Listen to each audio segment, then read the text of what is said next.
ਵਾਹਿਗੁਰੂ ਜੀ ਕਾ ਖਾਲਸਾ ਵਾਹਿਗੁਰੂ ਜੀ ਕੀ ਫਤਿਹ। ਅਸਲਾਮ ਵਾਲੇਕਮ ਆਦਾਬ ਵਰਜ਼ ਮਹਾਂ ਤੁਹਾਡੀ ਹੋਸਟ ਨੀਲਮ ਕੌਰ ਤੇ ਮੈਂ ਟੀਵੀ 84 ਸਾਰੇ ਦਰਸ਼ਕਾਂ ਤੇ ਸਰੋਤਿਆਂ ਨੂੰ ਜੀ ਆਇਆਂ ਕਹਿੰਦੀ ਹਾਂ। ਪ੍ਰੋਗਰਾਮ ਸੱਚੋ ਸੱਚ ਵਿੱਚ ਜਿਹੜੇ ਇਸ ਪ੍ਰੋਗਰਾਮ ਨਾਲ ਦੇਸ਼ਾਂ ਵਿਦੇਸ਼ਾਂ ਤੋਂ ਜੁੜ ਚੁੱਕੇ ਨੇ। ਖਾਲਸਾ ਫੇਸ ਸੈਂਟਰ ਦੇ ਸੰਚਾਲਕ ਡਾਕਟਰ ਅਮਰਜੀਤ ਸਿੰਘ ਜੀ ਸਟੂਡੀਓ ਮੇਰੇ ਨਾਲ ਸ਼ਾਮਿਲ ਨੇ।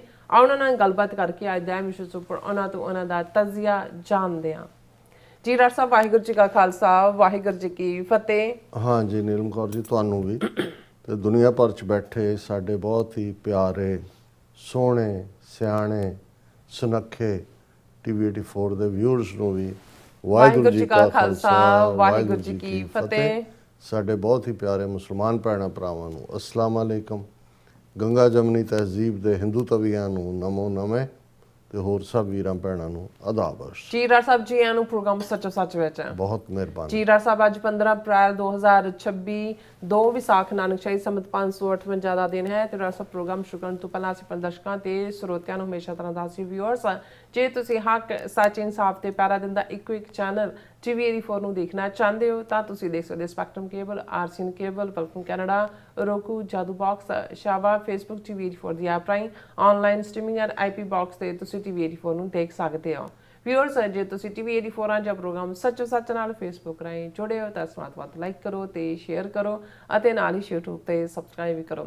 ਇਹ ਵੀ ਦੱਸ ਦਿਓ ਕਿ ਤੁਸੀਂ ਟੀਵੀ 84 ਦੀ ਐਪ ਨੂੰ ਐਂਡਰੋਇਡ ਐਂਡ ਐਪ ਸਟੋਰ ਤੇ ਡਾਊਨਲੋਡ ਕਰਕੇ ਜੋ ਟੀਵੀ 84 ਦੀ ਲਾਈਵ ਸਟ੍ਰੀਮ ਹੈ ਉਸ ਨੂੰ ਤੁਸੀਂ 24 ਆਵਰਸ ਦੇਖ ਸਕਦੇ ਹੋ।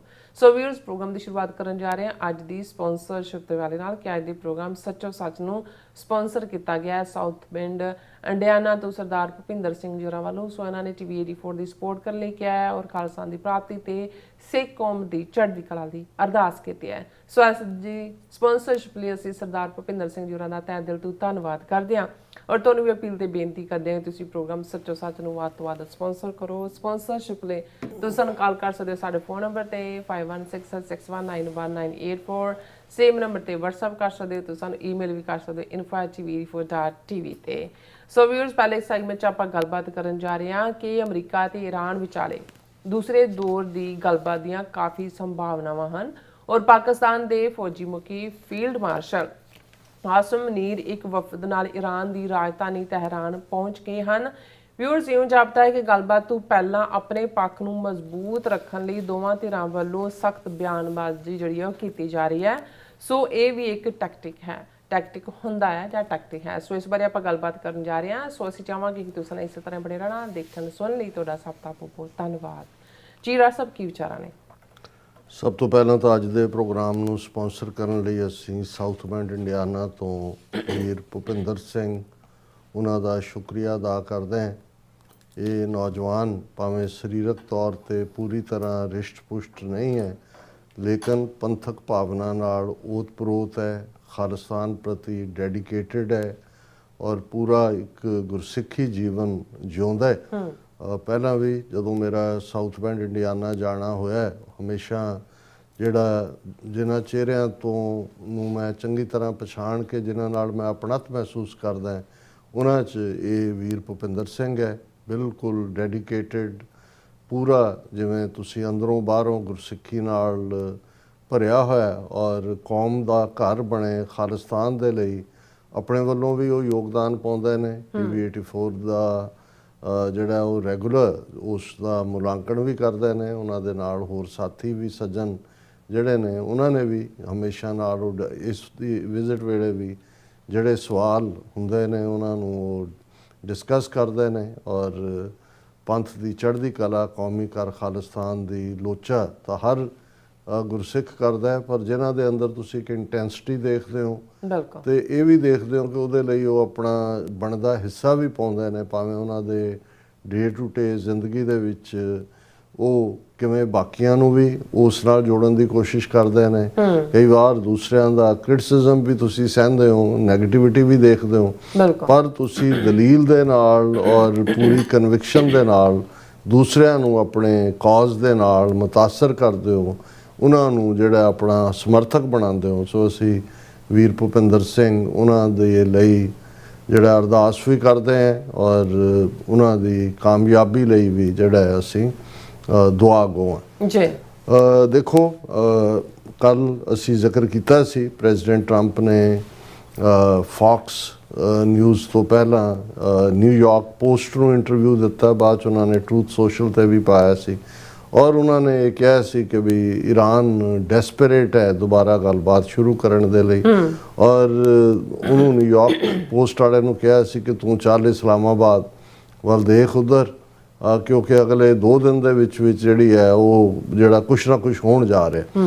ਸੋ ਜ਼ਾਹਰ ਹੈ ਕਿ ਵੀ ਇੱਕ ਪਾਸੇ ਜਿਹੜਾ ਦੁਨੀਆ ਦੇ ਵਿੱਚ ਜਦੋਂ ਅਸੀਂ ਦੇਖਦੇ ਹਾਂ ਕਿ ਵੀ ਇਹ ਈਰਾਨ ਕਨਫਲਿਕਟ ਮਹਿਜ਼ ਇਸ ਕਿਸਮ ਦਾ ਨਹੀਂ ਹੈ, ਹਾਲਾਂਕਿ ਯੂਕਰੇਨ ਦੇ ਵਿੱਚ ਪਿਛਲੇ 4 ਸਾਲ ਤੋਂ ਲੜਾਈ ਚੱਲ ਰਹੀ ਹੈ, ਥੋੜ੍ਹਾ ਬਹੁਤ ਪ੍ਰਭਾਵ ਸ਼ੁਰੂ ਦੇ ਵਿੱਚ ਹੋਇਆ, ਲੇਕਿਨ ਉਹ ਇਕਨੋਮੀ ਨੂੰ ਪ੍ਰਭਾਵਿਤ ਕੀਤਾ ਉਸਨੇ। ਲੇਕਿਨ ਅਸੀਂ ਇਹ ਦੇਖਦੇ ਹਾਂ ਕਿ ਵੀ ਇਹ ਈਰਾਨ ਕਨਫਲਿਕਟ ਜਿਹੜਾ 40 ਦਿਨਾਂ ਬਾਅਦ 2 ਹਫ਼ਤੇ ਦਾ ਜਿਹੜਾ ਹੈ ਉਹ ਸੀਜ਼ਫਾਇਰ ਹੋਇਆ, ਜਿਹੜਾ ਸੀਜ਼ਫਾਇਰ 22 ਅਪ੍ਰੈਲ ਨੂੰ ਖ਼ਤਮ ਹੋ ਜਾਣਾ ਔਰ ਇਸ ਸੀਜ਼ਫਾਇਰ ਨੂੰ ਲਿਆਉਣ ਦੇ ਵਿੱਚ ਵੀ ਔਰ ਫਿਰ ਇਸ ਸੀਜ਼ਫਾਇਰ ਦੇ ਦੌਰਾਨ ਪਹਿਲੇ ਗੇੜ ਦੀ ਗੱਲਬਾਤ ਜਿਸ ਨੂੰ ਇਸਲਾਮਾਬਾਦ ਡਾਇਲੋਗ ਕਿਹਾ ਜਾਂਦਾ ਹੈ, ਉਸ ਦੇ ਵਿੱਚ ਪਾਕਿਸਤਾਨ ਨੇ ਬਹੁਤ ਵੱਡਾ ਰੋਲ ਅਦਾ ਕੀਤਾ। 21 ਘੰਟੇ ਦਾ ਮੈਰਾਥਨ ਸੈਸ਼ਨ ਜਿਸ ਦੌਰਾਨ ਜਿਹੜਾ ਹਾਲਾਂਕਿ ਈਰਾਨੀ ਡੈਲੀਗੇਸ਼ਨ ਨੇ ਤਾਂ ਬੈਕ ਐਂਡ ਫੋਰਥ ਨਹੀਂ ਕੀਤਾ, ਉਹਨਾਂ ਦਾ ਤਾਂ ਪੂਰਾ ਕੰਪੀਟੈਂਟ ਡੈਲੀਗੇਸ਼ਨ ਆਇਆ ਹੋਇਆ ਸੀ।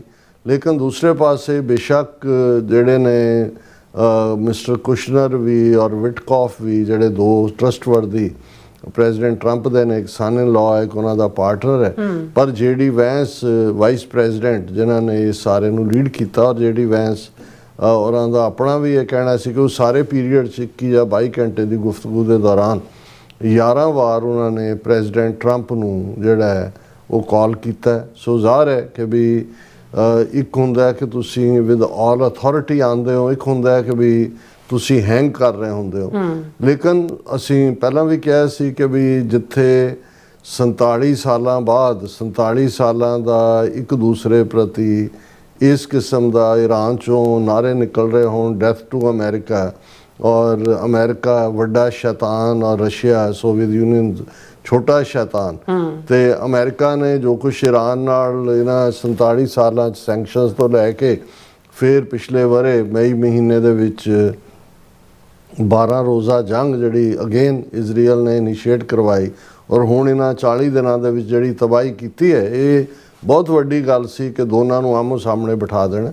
ਔਰ ਹੁਣ ਜਦੋਂ ਅਸੀਂ ਦੂਸਰੇ ਦੌਰ ਦੀ ਗੱਲਬਾਤ ਦੀ ਗੱਲ ਕਰਦੇ ਹਾਂ, ਕਿਉਂਕਿ ਪਹਿਲੇ ਵੇਲੇ ਵੀ ਜਿਸ ਤੇਜ਼ੀ ਦੇ ਨਾਲ ਜਿਹੜਾ ਉਹ ਨੇੜਤਾ ਹੋਈ ਔਰ ਬੇਸ਼ੱਕ ਇਹਦੇ 'ਚ ਥੋੜ੍ਹੀ ਬਹੁਤ ਇਸ ਨੂੰ ਹਿਕਅਪ ਤਾਂ ਨਹੀਂ ਮੈਂ ਕਹਾਂਗਾ, ਕਿਤੇ ਨਾ ਕਿਤੇ ਡਿਸਆਨੈਸਟੀ ਵੀ ਹੈ, ਕਿਉਂਕਿ ਈਰਾਨ ਦੇ 10 ਨੁਕਾਤੀ ਪ੍ਰੋਗਰਾਮ ਦੇ ਉੱਤੇ ਹੀ ਗੱਲਬਾਤ ਦਾ ਆਧਾਰ ਬਣਿਆ ਸੀ। ਲੇਕਿਨ ਫਿਰ ਵਾਈਟ ਹਾਊਸ ਦੀ ਪ੍ਰੈਸ ਸੈਕਟਰੀ ਬੀਬੀ ਨੇ ਕਿਹਾ ਕਿ ਜੀ ਨਹੀਂ, ਉਹ 10 ਨੁਕਤੇ ਤਾਂ ਜਿਹੜੇ ਨੇ ਉਹਨਾਂ ਵਾਲਾ ਪੇਪਰ ਤਾਂ ਅਸੀਂ ਡਸਟਬਿਨ 'ਚ ਸੁੱਟ ਦਿੱਤਾ ਸੀ। ਇਹ ਵੀ ਪੋਸਚਰਿੰਗ ਹੀ ਹੁੰਦੀ ਹੈ, ਕਿਉਂਕਿ ਇਨ ਦਾ ਐਂਡ ਆਫ ਦਾ ਡੇ ਗੱਲਾਂ ਬਾਤਾਂ 'ਚੋਂ ਜੇ ਪ੍ਰੈਜ਼ੀਡੈਂਟ ਟਰੰਪ ਇਹ ਪੋਜੀਸ਼ਨ ਲੈਂਦੇ ਨੇ ਜੀ ਕਿ ਰਜੀਮ ਚੇਂਜ ਤਾਂ ਹੋ ਗਿਆ, ਉਹ ਅਚੀਵ ਅਸੀਂ ਕਰ ਲਿਆ, ਜਦੋਂ ਕਿ ਹੁਣ ਈਰਾਨ ਦੇ ਵਿੱਚ ਮੋਸਾਦ ਦਾ ਜਿਹੜਾ ਇਜ਼ਰਾਈਲ ਦੇ ਵਿੱਚ ਮੋਸਾਦ ਦਾ ਚੀਫ ਕੱਲ੍ਹ ਕਹਿ ਰਿਹਾ ਸੀ ਕਿ ਅਜੇ ਰਜੀਮ ਚੇਂਜ ਨਹੀਂ ਹੋਇਆ। ਸੋ ਇਹ ਵੀ ਇੱਕ ਪਾਸੇ ਮੈਂ ਨਾ ਮਾਨੂ ਦੇ ਥੱਲੇ ਇਜ਼ਰਾਈਲ ਆਪਣਾ ਰੋਲ ਅਦਾ ਕਰ ਰਿਹਾ ਔਰ ਇਹੀ ਕਾਰਨ ਹੈ ਕਿ ਇੱਕ 2 ਹਫ਼ਤੇ ਦਾ ਜਿਹੜਾ ਕੰਪੈਕਟ ਡਾਇਲੋਗ ਤੋਂ ਬਾਅਦ ਸੀਜ਼ਫਾਇਰ ਸੀ, ਲਬਨਾਨ ਉਸ ਦਾ ਹਿੱਸਾ ਸੀ, ਪਰ ਪਹਿਲਾਂ ਇਜ਼ਰਾਈਲ ਨੇ ਕਿਹਾ ਕਿ ਜੀ ਉਹਨੇ ਤਾਬੜਤੋੜ ਹਮਲੇ ਕਰਕੇ ਇੱਕ ਦਿਨ 'ਚ 300 ਮਾਰਤਾ ਲਬਨਾਨ 'ਚ, ਫਿਰ ਜਿਹੜੇ ਨੇ 1200 ਤੋਂ ਜ਼ਿਆਦਾ ਜ਼ਖਮੀ ਕਰ ਦਿੱਤੇ ਔਰ ਸਿਵਿਲੀਅਨਸ ਮੈਜੋਰਿਟੀ ਉਹਨਾਂ ਜਰਨਲਿਸਟ ਵੀ, ਈਵਨ ਪੈਰਾਮੈਡਿਕਸ ਵੀ, ਛੋਟੀ ਇੱਕ ਟੋਡਲਰ ਬੱਚੀ ਵੀ, ਔਰ ਫਿਰ ਅਮਰੀਕਾ ਨੇ ਵੀ ਕਹਿ ਦਿੱਤਾ ਕਿ ਨਹੀਂ ਇਹ ਜਿਹੜਾ ਉਹ ਲਬਨਾਨ ਇਹ ਸਾਰੇ ਤੋਂ ਬਾਹਰ ਸੀ। ਲੇਕਿਨ ਇਸ ਸਭ ਦੇ ਬਾਵਜੂਦ ਜਿਹੜਾ ਸੀਜ਼ ਫਾਇਰ ਉਹ ਇਸ ਲਈ ਹੋਲਡ ਕਰ ਰਿਹਾ ਹੈ ਕਿਉਂਕਿ ਦੋਨੋਂ ਧਿਰਾਂ ਨੂੰ ਇਹ ਪਤਾ ਹੈ ਕਿ ਇਨ ਦਾ ਐਂਡ ਆਫ ਦਾ ਡੇ ਇਸ ਸਾਰੇ ਚੋਂ ਕੋਈ ਜੇਤੂ ਹੋ ਕੇ ਨਹੀਂ ਨਿਕਲੇਗਾ। ਹਾਂ, ਤੁਸੀਂ ਆਪੋ ਆਪਣੇ ਲੋਕਾਂ ਨੂੰ ਜਿਹੜਾ ਉਹ ਸੰਤੁਸ਼ਟ ਕਰਨ ਦੇ ਲਈ ਇੱਕ ਦੀ ਤਬਾਹੀ ਜਾਂ ਦੂਸਰੇ ਦੀ, ਹਾਲਾਂਕਿ ਅਮਰੀਕਾ ਨੇ ਇਹਦੇ ਬਾਵਜੂਦ ਕਿ ਜਿਹੜਾ ਈਰਾਨ ਨੇ ਸਟ੍ਰੇਟ ਆਫ ਹਾਰਮੂਜ਼ ਦੇ ਵਿੱਚ ਜਿਹੜਾ ਉਹ ਬਲੌਕੇਡ ਕੀਤਾ ਹੋਇਆ ਕਿ ਭਾਈ ਦਿਓ ਟੈਕਸ ਦਿਓ ਤੇ ਅੱਗੇ ਜਾਓ, ਉਹਨੇ ਅੱਗੋਂ ਘੇਰੇ ਦਾ ਵੀ ਘੇਰਾ ਪਾ ਦਿੱਤਾ ਹੈ ਬਿਲਕੁਲ। ਔਰ ਦਾਅਵਾ ਅਮਰੀਕਾ ਦਾ ਕਿ 48 ਘੰਟੇ 'ਚ ਉੱਥੋਂ ਕੁਛ ਨਹੀਂ ਗਿਆ ਹੈ, ਕੋਈ ਸ਼ਿਪ ਨਹੀਂ ਲੰਘਣ ਦਿੱਤੀ ਹੈ। ਔਰ ਇਸ ਨੂੰ ਵੀ ਦਾਅਵਾ ਕੀਤਾ ਜਾ ਰਿਹਾ ਹੈ ਜਿਹੜਾ ਹੈ ਅਮਰੀਕਨ ਸੋਰਸਿਸ ਵੱਲੋਂ ਕਿ ਇਹ ਇੰਨਾ ਕੁ ਟਾਈਟ ਹੋਇਆ ਕਿ ਈਰਾਨ ਦੀ ਬਾਂਹ ਹੋ ਗਈ ਹੈ, ਇਸ ਲਈ ਉਹ ਜਿਹੜਾ ਈਰਾਨ ਦੁਬਾਰਾ ਗੱਲਬਾਤ ਦੀ ਟੇਬਲ ਦੇ ਉੱਤੇ ਆਇਆ। ਸੋ ਦੋ ਗੱਲਾਂ ਨੇ, ਇੱਕ ਤਾਂ ਇਹਨੂੰ ਅਸੀਂ ਪੋਸਚਰਿੰਗ ਕਹਿੰਦੇ ਹਾਂ, ਜਦੋਂ ਤੁਸੀਂ ਨੈਗੋਸ਼ੀਏਸ਼ਨ ਟੇਬਲ ਤੇ ਬੈਠਦੇ ਹੋ, ਤੁਸੀਂ ਜਿਵੇਂ ਸੰਤ ਪਿੰਡਾਂ ਵਾਲੇ ਜਿਹੜੇ ਨੇ ਉਹ ਲਾਈਟਰ ਮੂਡ ਦੇ ਵਿੱਚ ਹੁੰਦੇ ਆ। ਇੱਕ ਵਾਰ ਗੁਰੂ ਨਾਨਕ ਨਿਵਾਸ ਤੇ ਬਹੁਤ ਸਾਰੇ ਆਏ ਔਰ ਉਹ ਕਹਿਣ ਲੱਗੇ ਕਿ ਜੀ ਅਸੀਂ ਜਿਹੜਾ ਉਹ ਬੰਦੂਕ ਦਾ ਲਾਇਸੈਂਸ ਅਪਲਾਈ ਕਰਦੇ ਹਾਂ ਤੇ ਸਾਨੂੰ ਤਾਂ ਉਹ ਜਿਹੜੇ ਨੇ ਅਲਾਉ ਹੀ ਨਹੀਂ ਕਰਦੇ ਹੈ, ਹਾਂਜੀ, ਉਹ ਡਿਨਾਈ ਕਰ ਰਹੇ ਨੇ। ਸੰਤਾਂ ਨੇ ਕਿਹਾ ਕਿ ਵੀ ਤੁਸੀਂ ਬੰਦੂਕ ਦਾ ਨਾ ਅਪਲਾਈ ਕਰੋ ਲਾਇਸੈਂਸ, ਤੋਪ ਦਾ ਕਰੋ। ਉਹ ਕਹਿੰਦੇ ਜੀ ਤੋਪ ਦਾ, ਕਹਿੰਦੇ ਹਾਂ ਤੋਪ ਦਾ ਕਰੋਗੇ ਸ਼ਾਇਦ ਬੰਦੂਕ ਦਾ ਮਿਲ ਹੀ ਜਾਏ। ਫਿਰ ਉਹਨਾਂ ਨੇ ਜਦੋਂ ਸੈਕੰਡ ਕਮੈਂਟ ਕੀਤਾ, ਉਹਨਾਂ ਨੇ ਕਿਹਾ ਕਿ ਭਾਈ ਤੁਹਾਨੂੰ ਲੋੜ ਹੀ ਨਹੀਂ ਲਾਇਸੈਂਸ ਲਈ ਅਪਲਾਈ ਕਰਨ ਦੀ। ਗੁਰੂ ਗੋਬਿੰਦ ਸਿੰਘ ਪਾਤਸ਼ਾਹ ਨੇ ਕਿਹੜੇ ਔਰੰਗਜ਼ੇਬ ਤੋਂ ਜਿਹੜਾ ਹਥਿਆਰਾਂ ਦੇ ਲਾਇਸੈਂਸ ਲਏ ਸੀ। ਸੋ ਇਹ ਉਹਨਾਂ ਦਾ ਇੱਕ ਆਪਣਾ ਸਟਾਈਲ ਸੀ ਗੱਲ ਕਹਿਣ ਦਾ। ਪਰ ਇਹ ਇੱਕ ਜਦੋਂ ਤੁਸੀਂ ਇਹ ਕਹਿੰਦੇ ਹੋ ਕਿ ਵੀ ਤੁਸੀਂ ਜਦੋਂ ਮੁਤਾਲਬਾ ਚਾਹੁੰਦੇ ਹੋ ਕਿ ਗੱਲ ਕਿਹਦੇ ਤੇ ਜਾ ਕੇ ਨਿਬੜੇ, ਉਸ ਜੇ ਤੁਸੀਂ ਪਹਿਲਾਂ ਹੀ ਆਪਣਾ ਕਲੇਮ ਘੱਟ ਕੀਤਾ ਹੈ ਤੇ ਨੈਗੋਸ਼ੀਏਸ਼ਨ ਦੇ ਵਿੱਚ ਉਹ ਹੋਰ ਘੱਟ ਹੋਏਗਾ। ਸੋ ਇਹਨੂੰ ਅਸੀਂ ਸਮਝ ਸਕਦੇ ਹਾਂ। ਹੁਣ ਦੂਸਰਾ ਪਾਰਟ, ਕੌਣ ਐਗਰੀ ਕਰ ਰਿਹਾ ਹੈ, ਕੌਣ ਨਹੀਂ ਕਰ ਰਿਹਾ ਹੈ, ਇਹਦੇ 'ਚ ਤਾਂ ਕੋਈ ਸ਼ੱਕ ਨਹੀਂ ਹੈ ਕਿ ਇਜ਼ਰਾਈਲ ਜਿਹੜਾ ਹੈ ਉਹ ਸਪੋਇਲਰ ਹੈ।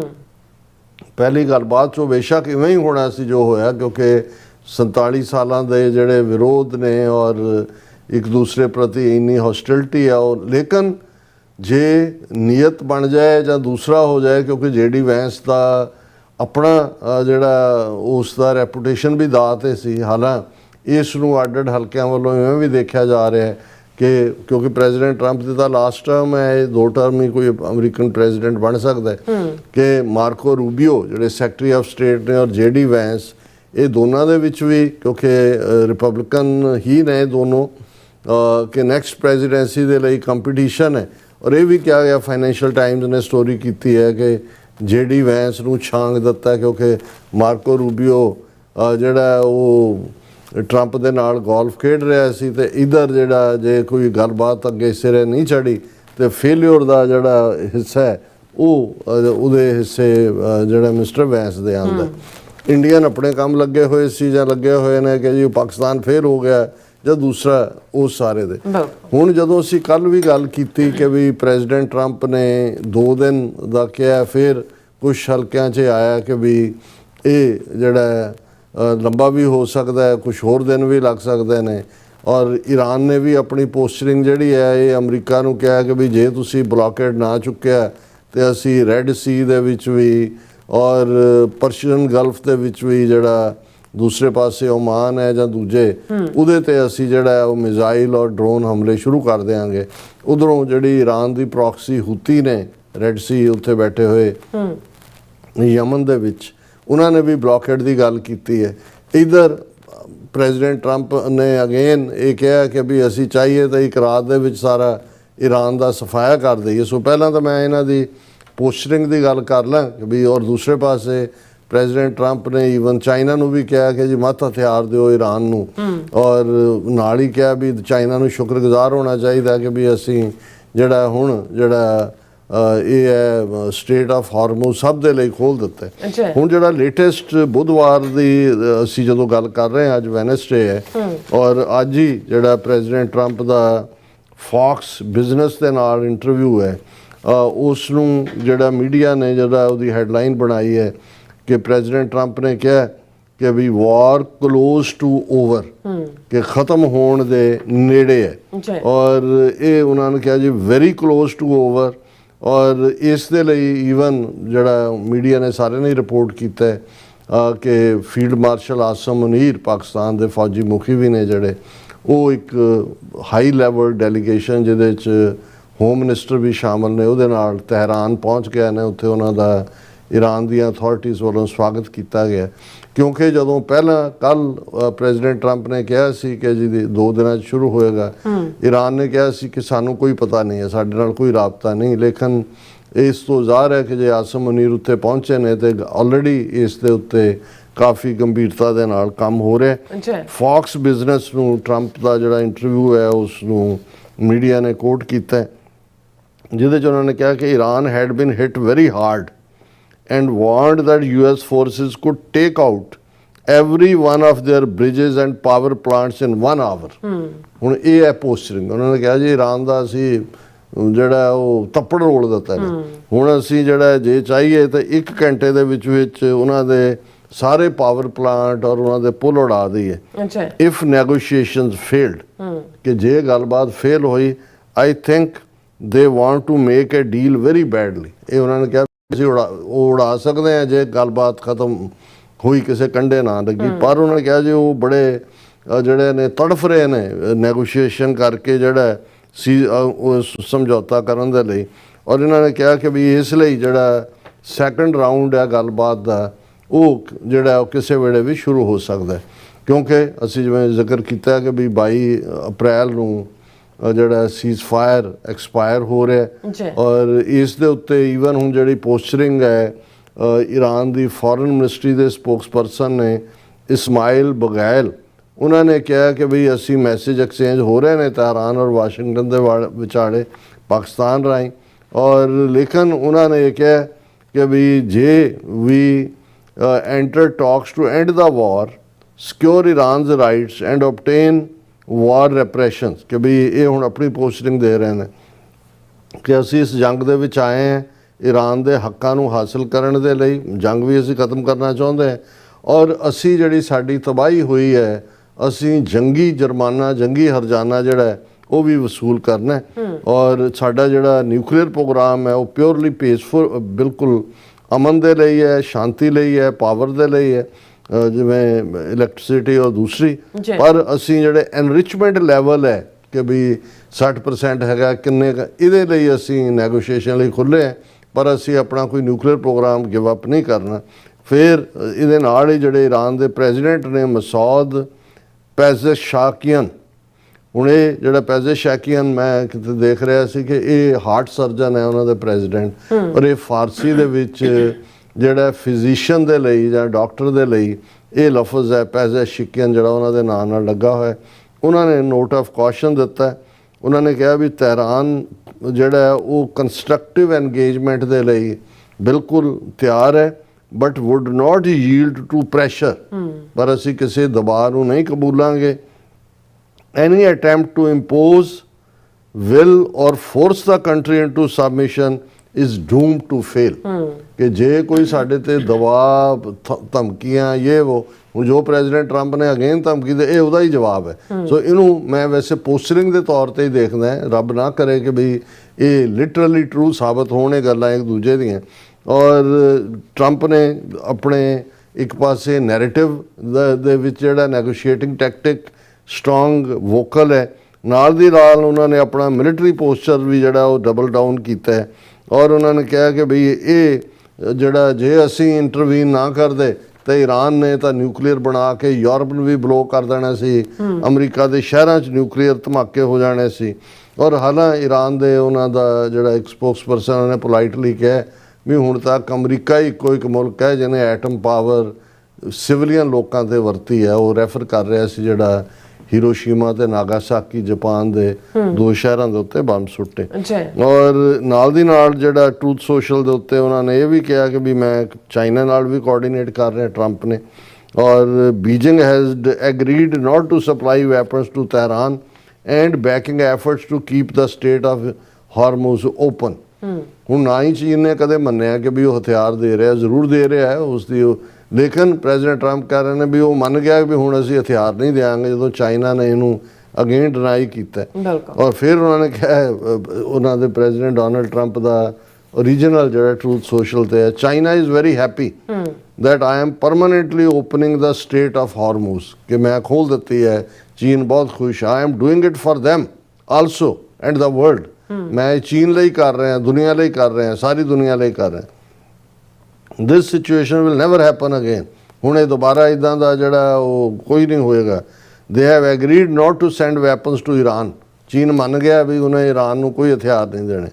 President Xi will give me a big fat hug when I get there in a few weeks.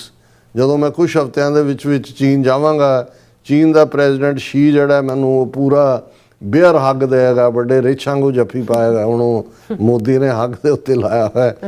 We are working together smartly and very well. ਅਸੀਂ ਚੀਨ ਔਰ ਅਮਰੀਕਾ ਅਸੀਂ ਬੜਾ ਸਮਾਰਟਲੀ ਔਰ ਬੜੇ ਚੰਗੇ ਢੰਗ ਦੇ ਨਾਲ ਕਰ ਰਹੇ ਹਾਂ। We are working together smartly and very well. Doesn't that beat fighting?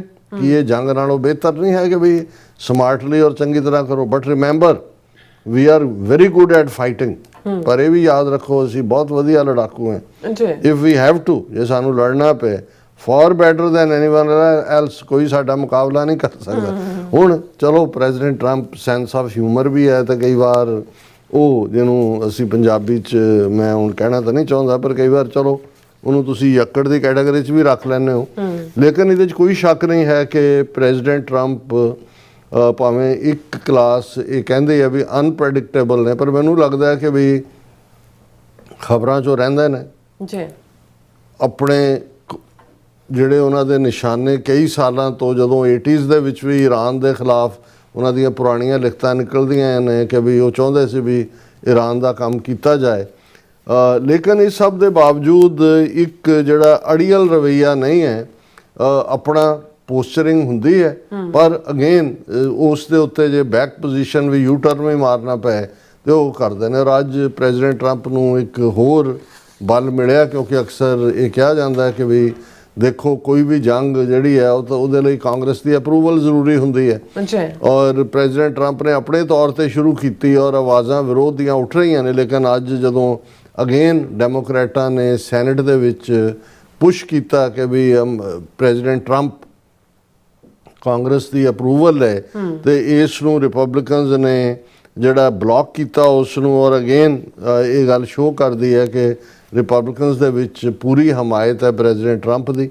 Senate ਦੇ ਵਿੱਚ ਜਦੋਂ ਵੋਟ ਹੋਈ ਤੇ 52-47 ਦੇ ਥੱਲੇ ਜਿਹੜਾ ਹੈ ਉਹ US Senate Republicans block latest bid to rein in Trump Iran war powers. So ਇਹਦਾ ਮਤਲਬ ਹੈ ਵੀ ਟਰੰਪ ਨੂੰ ਅਗੇਨ ਸੈਨੇਟ ਨੇ ਚੌਥੀ ਵਾਰ ਹੋਇਆ, ਕਿਉਂਕਿ ਡੈਮੋਕ੍ਰੇਟਾਂ ਨੇ 4 ਵਾਰ ਸੈਨੇਟ ਦੇ ਵਿੱਚ ਜਾ ਕੇ ਇਹ ਬਲੌਕ ਕਰਨ ਦੀ ਕੋਸ਼ਿਸ਼ ਕੀਤੀ। ਔਰ ਹੁਣ ਇਸ ਸਾਰੇ 'ਚ ਜੇ ਅਸੀਂ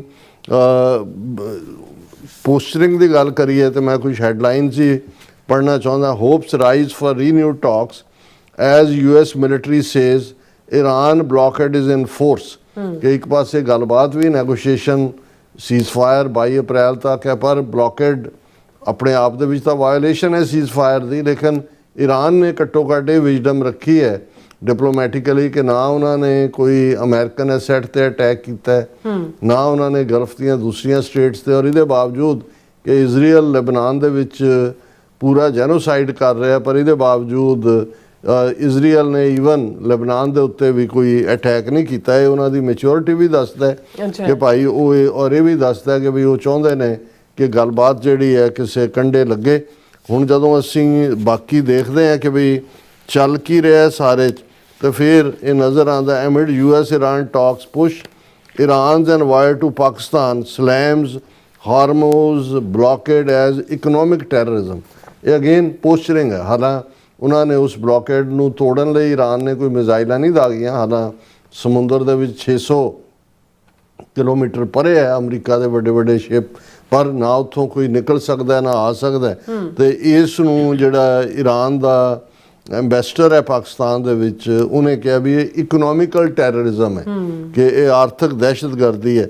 ਔਰ ਇਸੇ ਤਰ੍ਹਾਂ ਜਿਹੜਾ ਇੰਡੀਆ ਦੇ ਵਿੱਚ ਈਰਾਨ ਦਾ ਐਂਬੈਸਡਰ ਹੈ, ਉਸ ਦੀ ਪੋਸਚਰਿੰਗ ਹੈ US Israel met strategic defeat in Iran says ambassador Fathali. Ambassador Fathali ਨੇ ਕਿਹਾ ਕਿ ਜੀ ਇਹ ਆਲਰੇਡੀ ਇਜ਼ਰਾਈਲ ਅਸੀਂ ਜੇਤੂ ਹਾਂ, ਅਸੀਂ ਜੇਤੂ ਦੇ ਤੌਰ ਤੇ ਨੈਗੋਸ਼ੀਏਸ਼ਨ ਟੇਬਲ ਤੇ ਬੈਠੇ ਹਾਂ, ਕਿਉਂਕਿ US ਔਰ ਇਜ਼ਰਾਈਲ ਦੀ ਜਿਹੜੀ ਹੈ ਉਹ ਸਟ੍ਰੈਟੇਜਿਕ ਡਿਫੀਟ ਹੋਈ ਹੈ। ਔਰ ਜਦੋਂ ਫਿਰ ਈਰਾਨ ਨੇ ਵੀ ਕਿਹਾ ਕਿ ਵੀ ਜੇ ਗੱਲਬਾਤ ਦੇ ਨਾਲ ਕੋਈ ਨਤੀਜਾ ਨਾ ਨਿਕਲਿਆ ਤੇ ਅਸੀਂ ਫੋਰਨ ਮਿਨਿਸਟਰ ਉਹਨਾਂ ਦੇ ਅਬਾਸ ਅਗਾਚੀ ਨੇ ਕਿਹਾ ਕਿ ਅਸੀਂ ਵੈਲਕਮ ਕਰਦੇ ਹਾਂ ਗੱਲਬਾਤ ਨੂੰ, ਪਰ ਜੇ ਸਾਨੂੰ ਲੋੜ ਪਈ ਤਾਂ ਫਿਰ ਅਸੀਂ ਨੇਵਲ ਬਲੌਕੇਡ ਕਰਾਂਗੇ ਪਰਸ਼ੀਅਨ ਗਲਫ ਦਾ ਵੀ ਔਰ ਰੈੱਡ ਸੀ ਦਾ ਵੀ। ਔਰ ਇਸੇ ਤਰ੍ਹਾਂ ਔਰ ਇਹ ਜਿਹੜਾ ਚਾਈਨਾ ਨੇ ਇਹ ਸਾਰੇ ਦੇ ਉੱਤੇ ਵੀ ਲਾਈਨ ਲਈ ਹੈ। China terms US blockade of Strait of Hormuz dangerous and irresponsible move।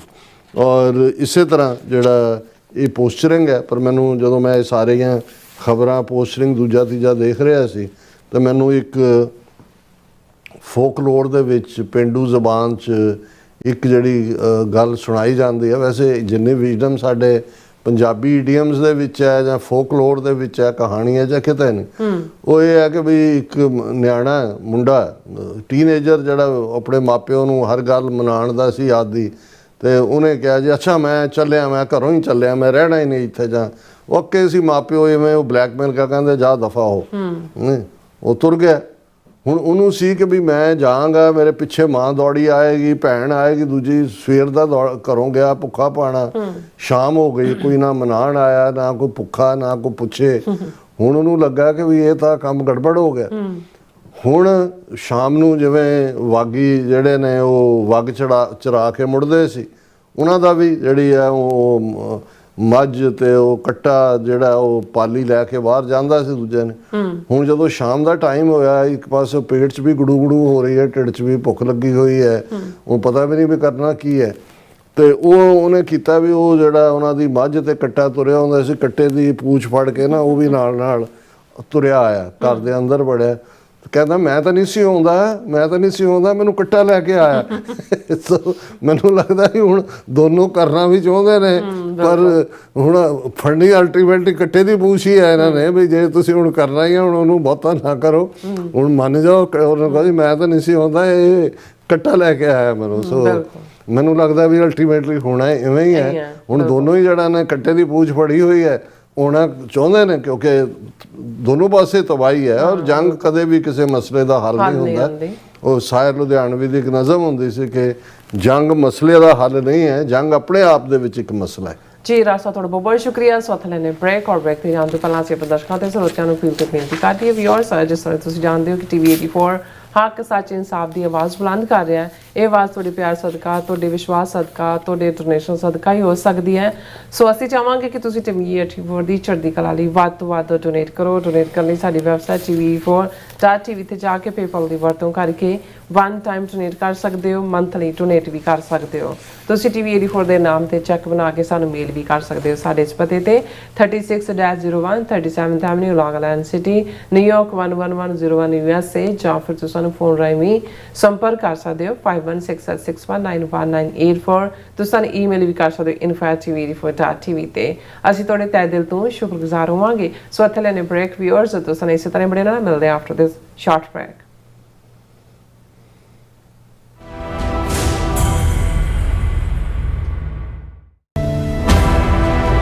ਤੁਸੀਂ ਵੇਖ ਰਹੇ ਹੋ TV 84, ਇੱਕ ਅਜਿਹਾ ਚੈਨਲ ਜੋ ਪਾਬੰਦੀਆਂ ਦੇ ਬਾਵਜੂਦ ਵੀ ਸੱਚ ਨੂੰ ਆਧਾਰ ਬਣਾ ਕੇ ਸਿੱਖ ਸੰਘਰਸ਼, ਸਿੱਖ ਨਜ਼ਰੀਏ ਅਤੇ ਕੌਮੀ ਮੁੱਦਿਆਂ ਨੂੰ ਨਿਡਰਤਾ ਨਾਲ ਸਾਹਮਣੇ ਰੱਖਦਾ ਆ ਰਿਹਾ ਹੈ।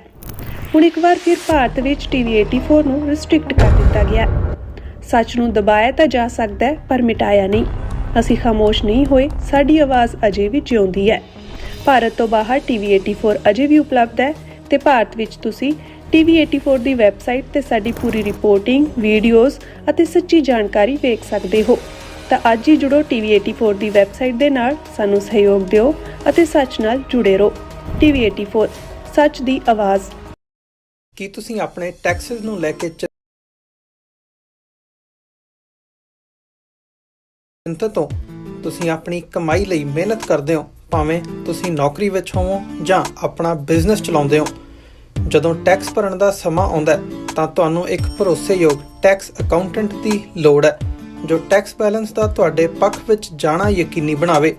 ਸਿਆਟਲ ਦੀ ਜਾਣੀ ਪਛਾਣੀ company Accurate Accountants and Taxes ਤੁਹਾਡੀ ਸੇਵਾ ਵਿੱਚ ਹਾਜ਼ਰ ਹੈ। ਅਸੀਂ ਹਰ ਤਰ੍ਹਾਂ ਦੇ ਟੈਕਸ ਭਰਨ ਵਿੱਚ ਤੁਹਾਡੀ ਮਦਦ ਕਰਾਂਗੇ। ਟੈਕਸ ਸੰਬੰਧੀ ਕਿਸੇ ਵੀ ਤਰ੍ਹਾਂ ਦੇ ਸਵਾਲ ਲਈ ਅੱਜ ਹੀ ਸਾਡੇ ਤੱਕ ਪਹੁੰਚ ਕਰੋ। Accurate Accountants and Texas.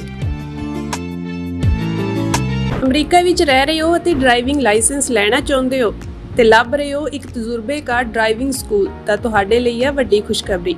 California the Stockton truck driving school ਤੁਹਾਨੂੰ ਦੇਵੇਗਾ ਡਰਾਈਵਿੰਗ ਸਿਖਲਾਈ ਅਤੇ ਡਰਾਈਵਿੰਗ ਦੌਰਾਨ ਪੇਸ਼ ਆਉਂਦੀਆਂ ਮੁਸ਼ਕਲਾਂ ਨਾਲ ਨਜਿੱਠਣ ਦੀ ਸਿਖਲਾਈ। 25 ਸਾਲ ਤੋਂ ਵੀ ਵੱਧ ਦੇ ਤਜਰਬੇ ਨਾਲ ਤੁਹਾਨੂੰ ਮਿਲੇਗੀ ਡਰਾਈਵਿੰਗ ਨਾਲ ਸੰਬੰਧਿਤ ਹਰ ਤਰ੍ਹਾਂ ਦੀ ਸਿਖਲਾਈ, ਉਹ ਵੀ ਵਾਜਿਬ ਕੀਮਤ ਵਿੱਚ। ਫਿਰ ਦੇਰ ਕਿਸ ਗੱਲ ਦੀ, ਅੱਜ ਹੀ ਸੰਪਰਕ ਕਰੋ 2097883308 ਜਾਂ ਫਿਰ 2093139919 ਨੰਬਰਾਂ ਤੇ ਅਤੇ ਪਾਓ ਆਪਣਾ ਡਰਾਈਵਿੰਗ ਲਾਇਸੈਂਸ।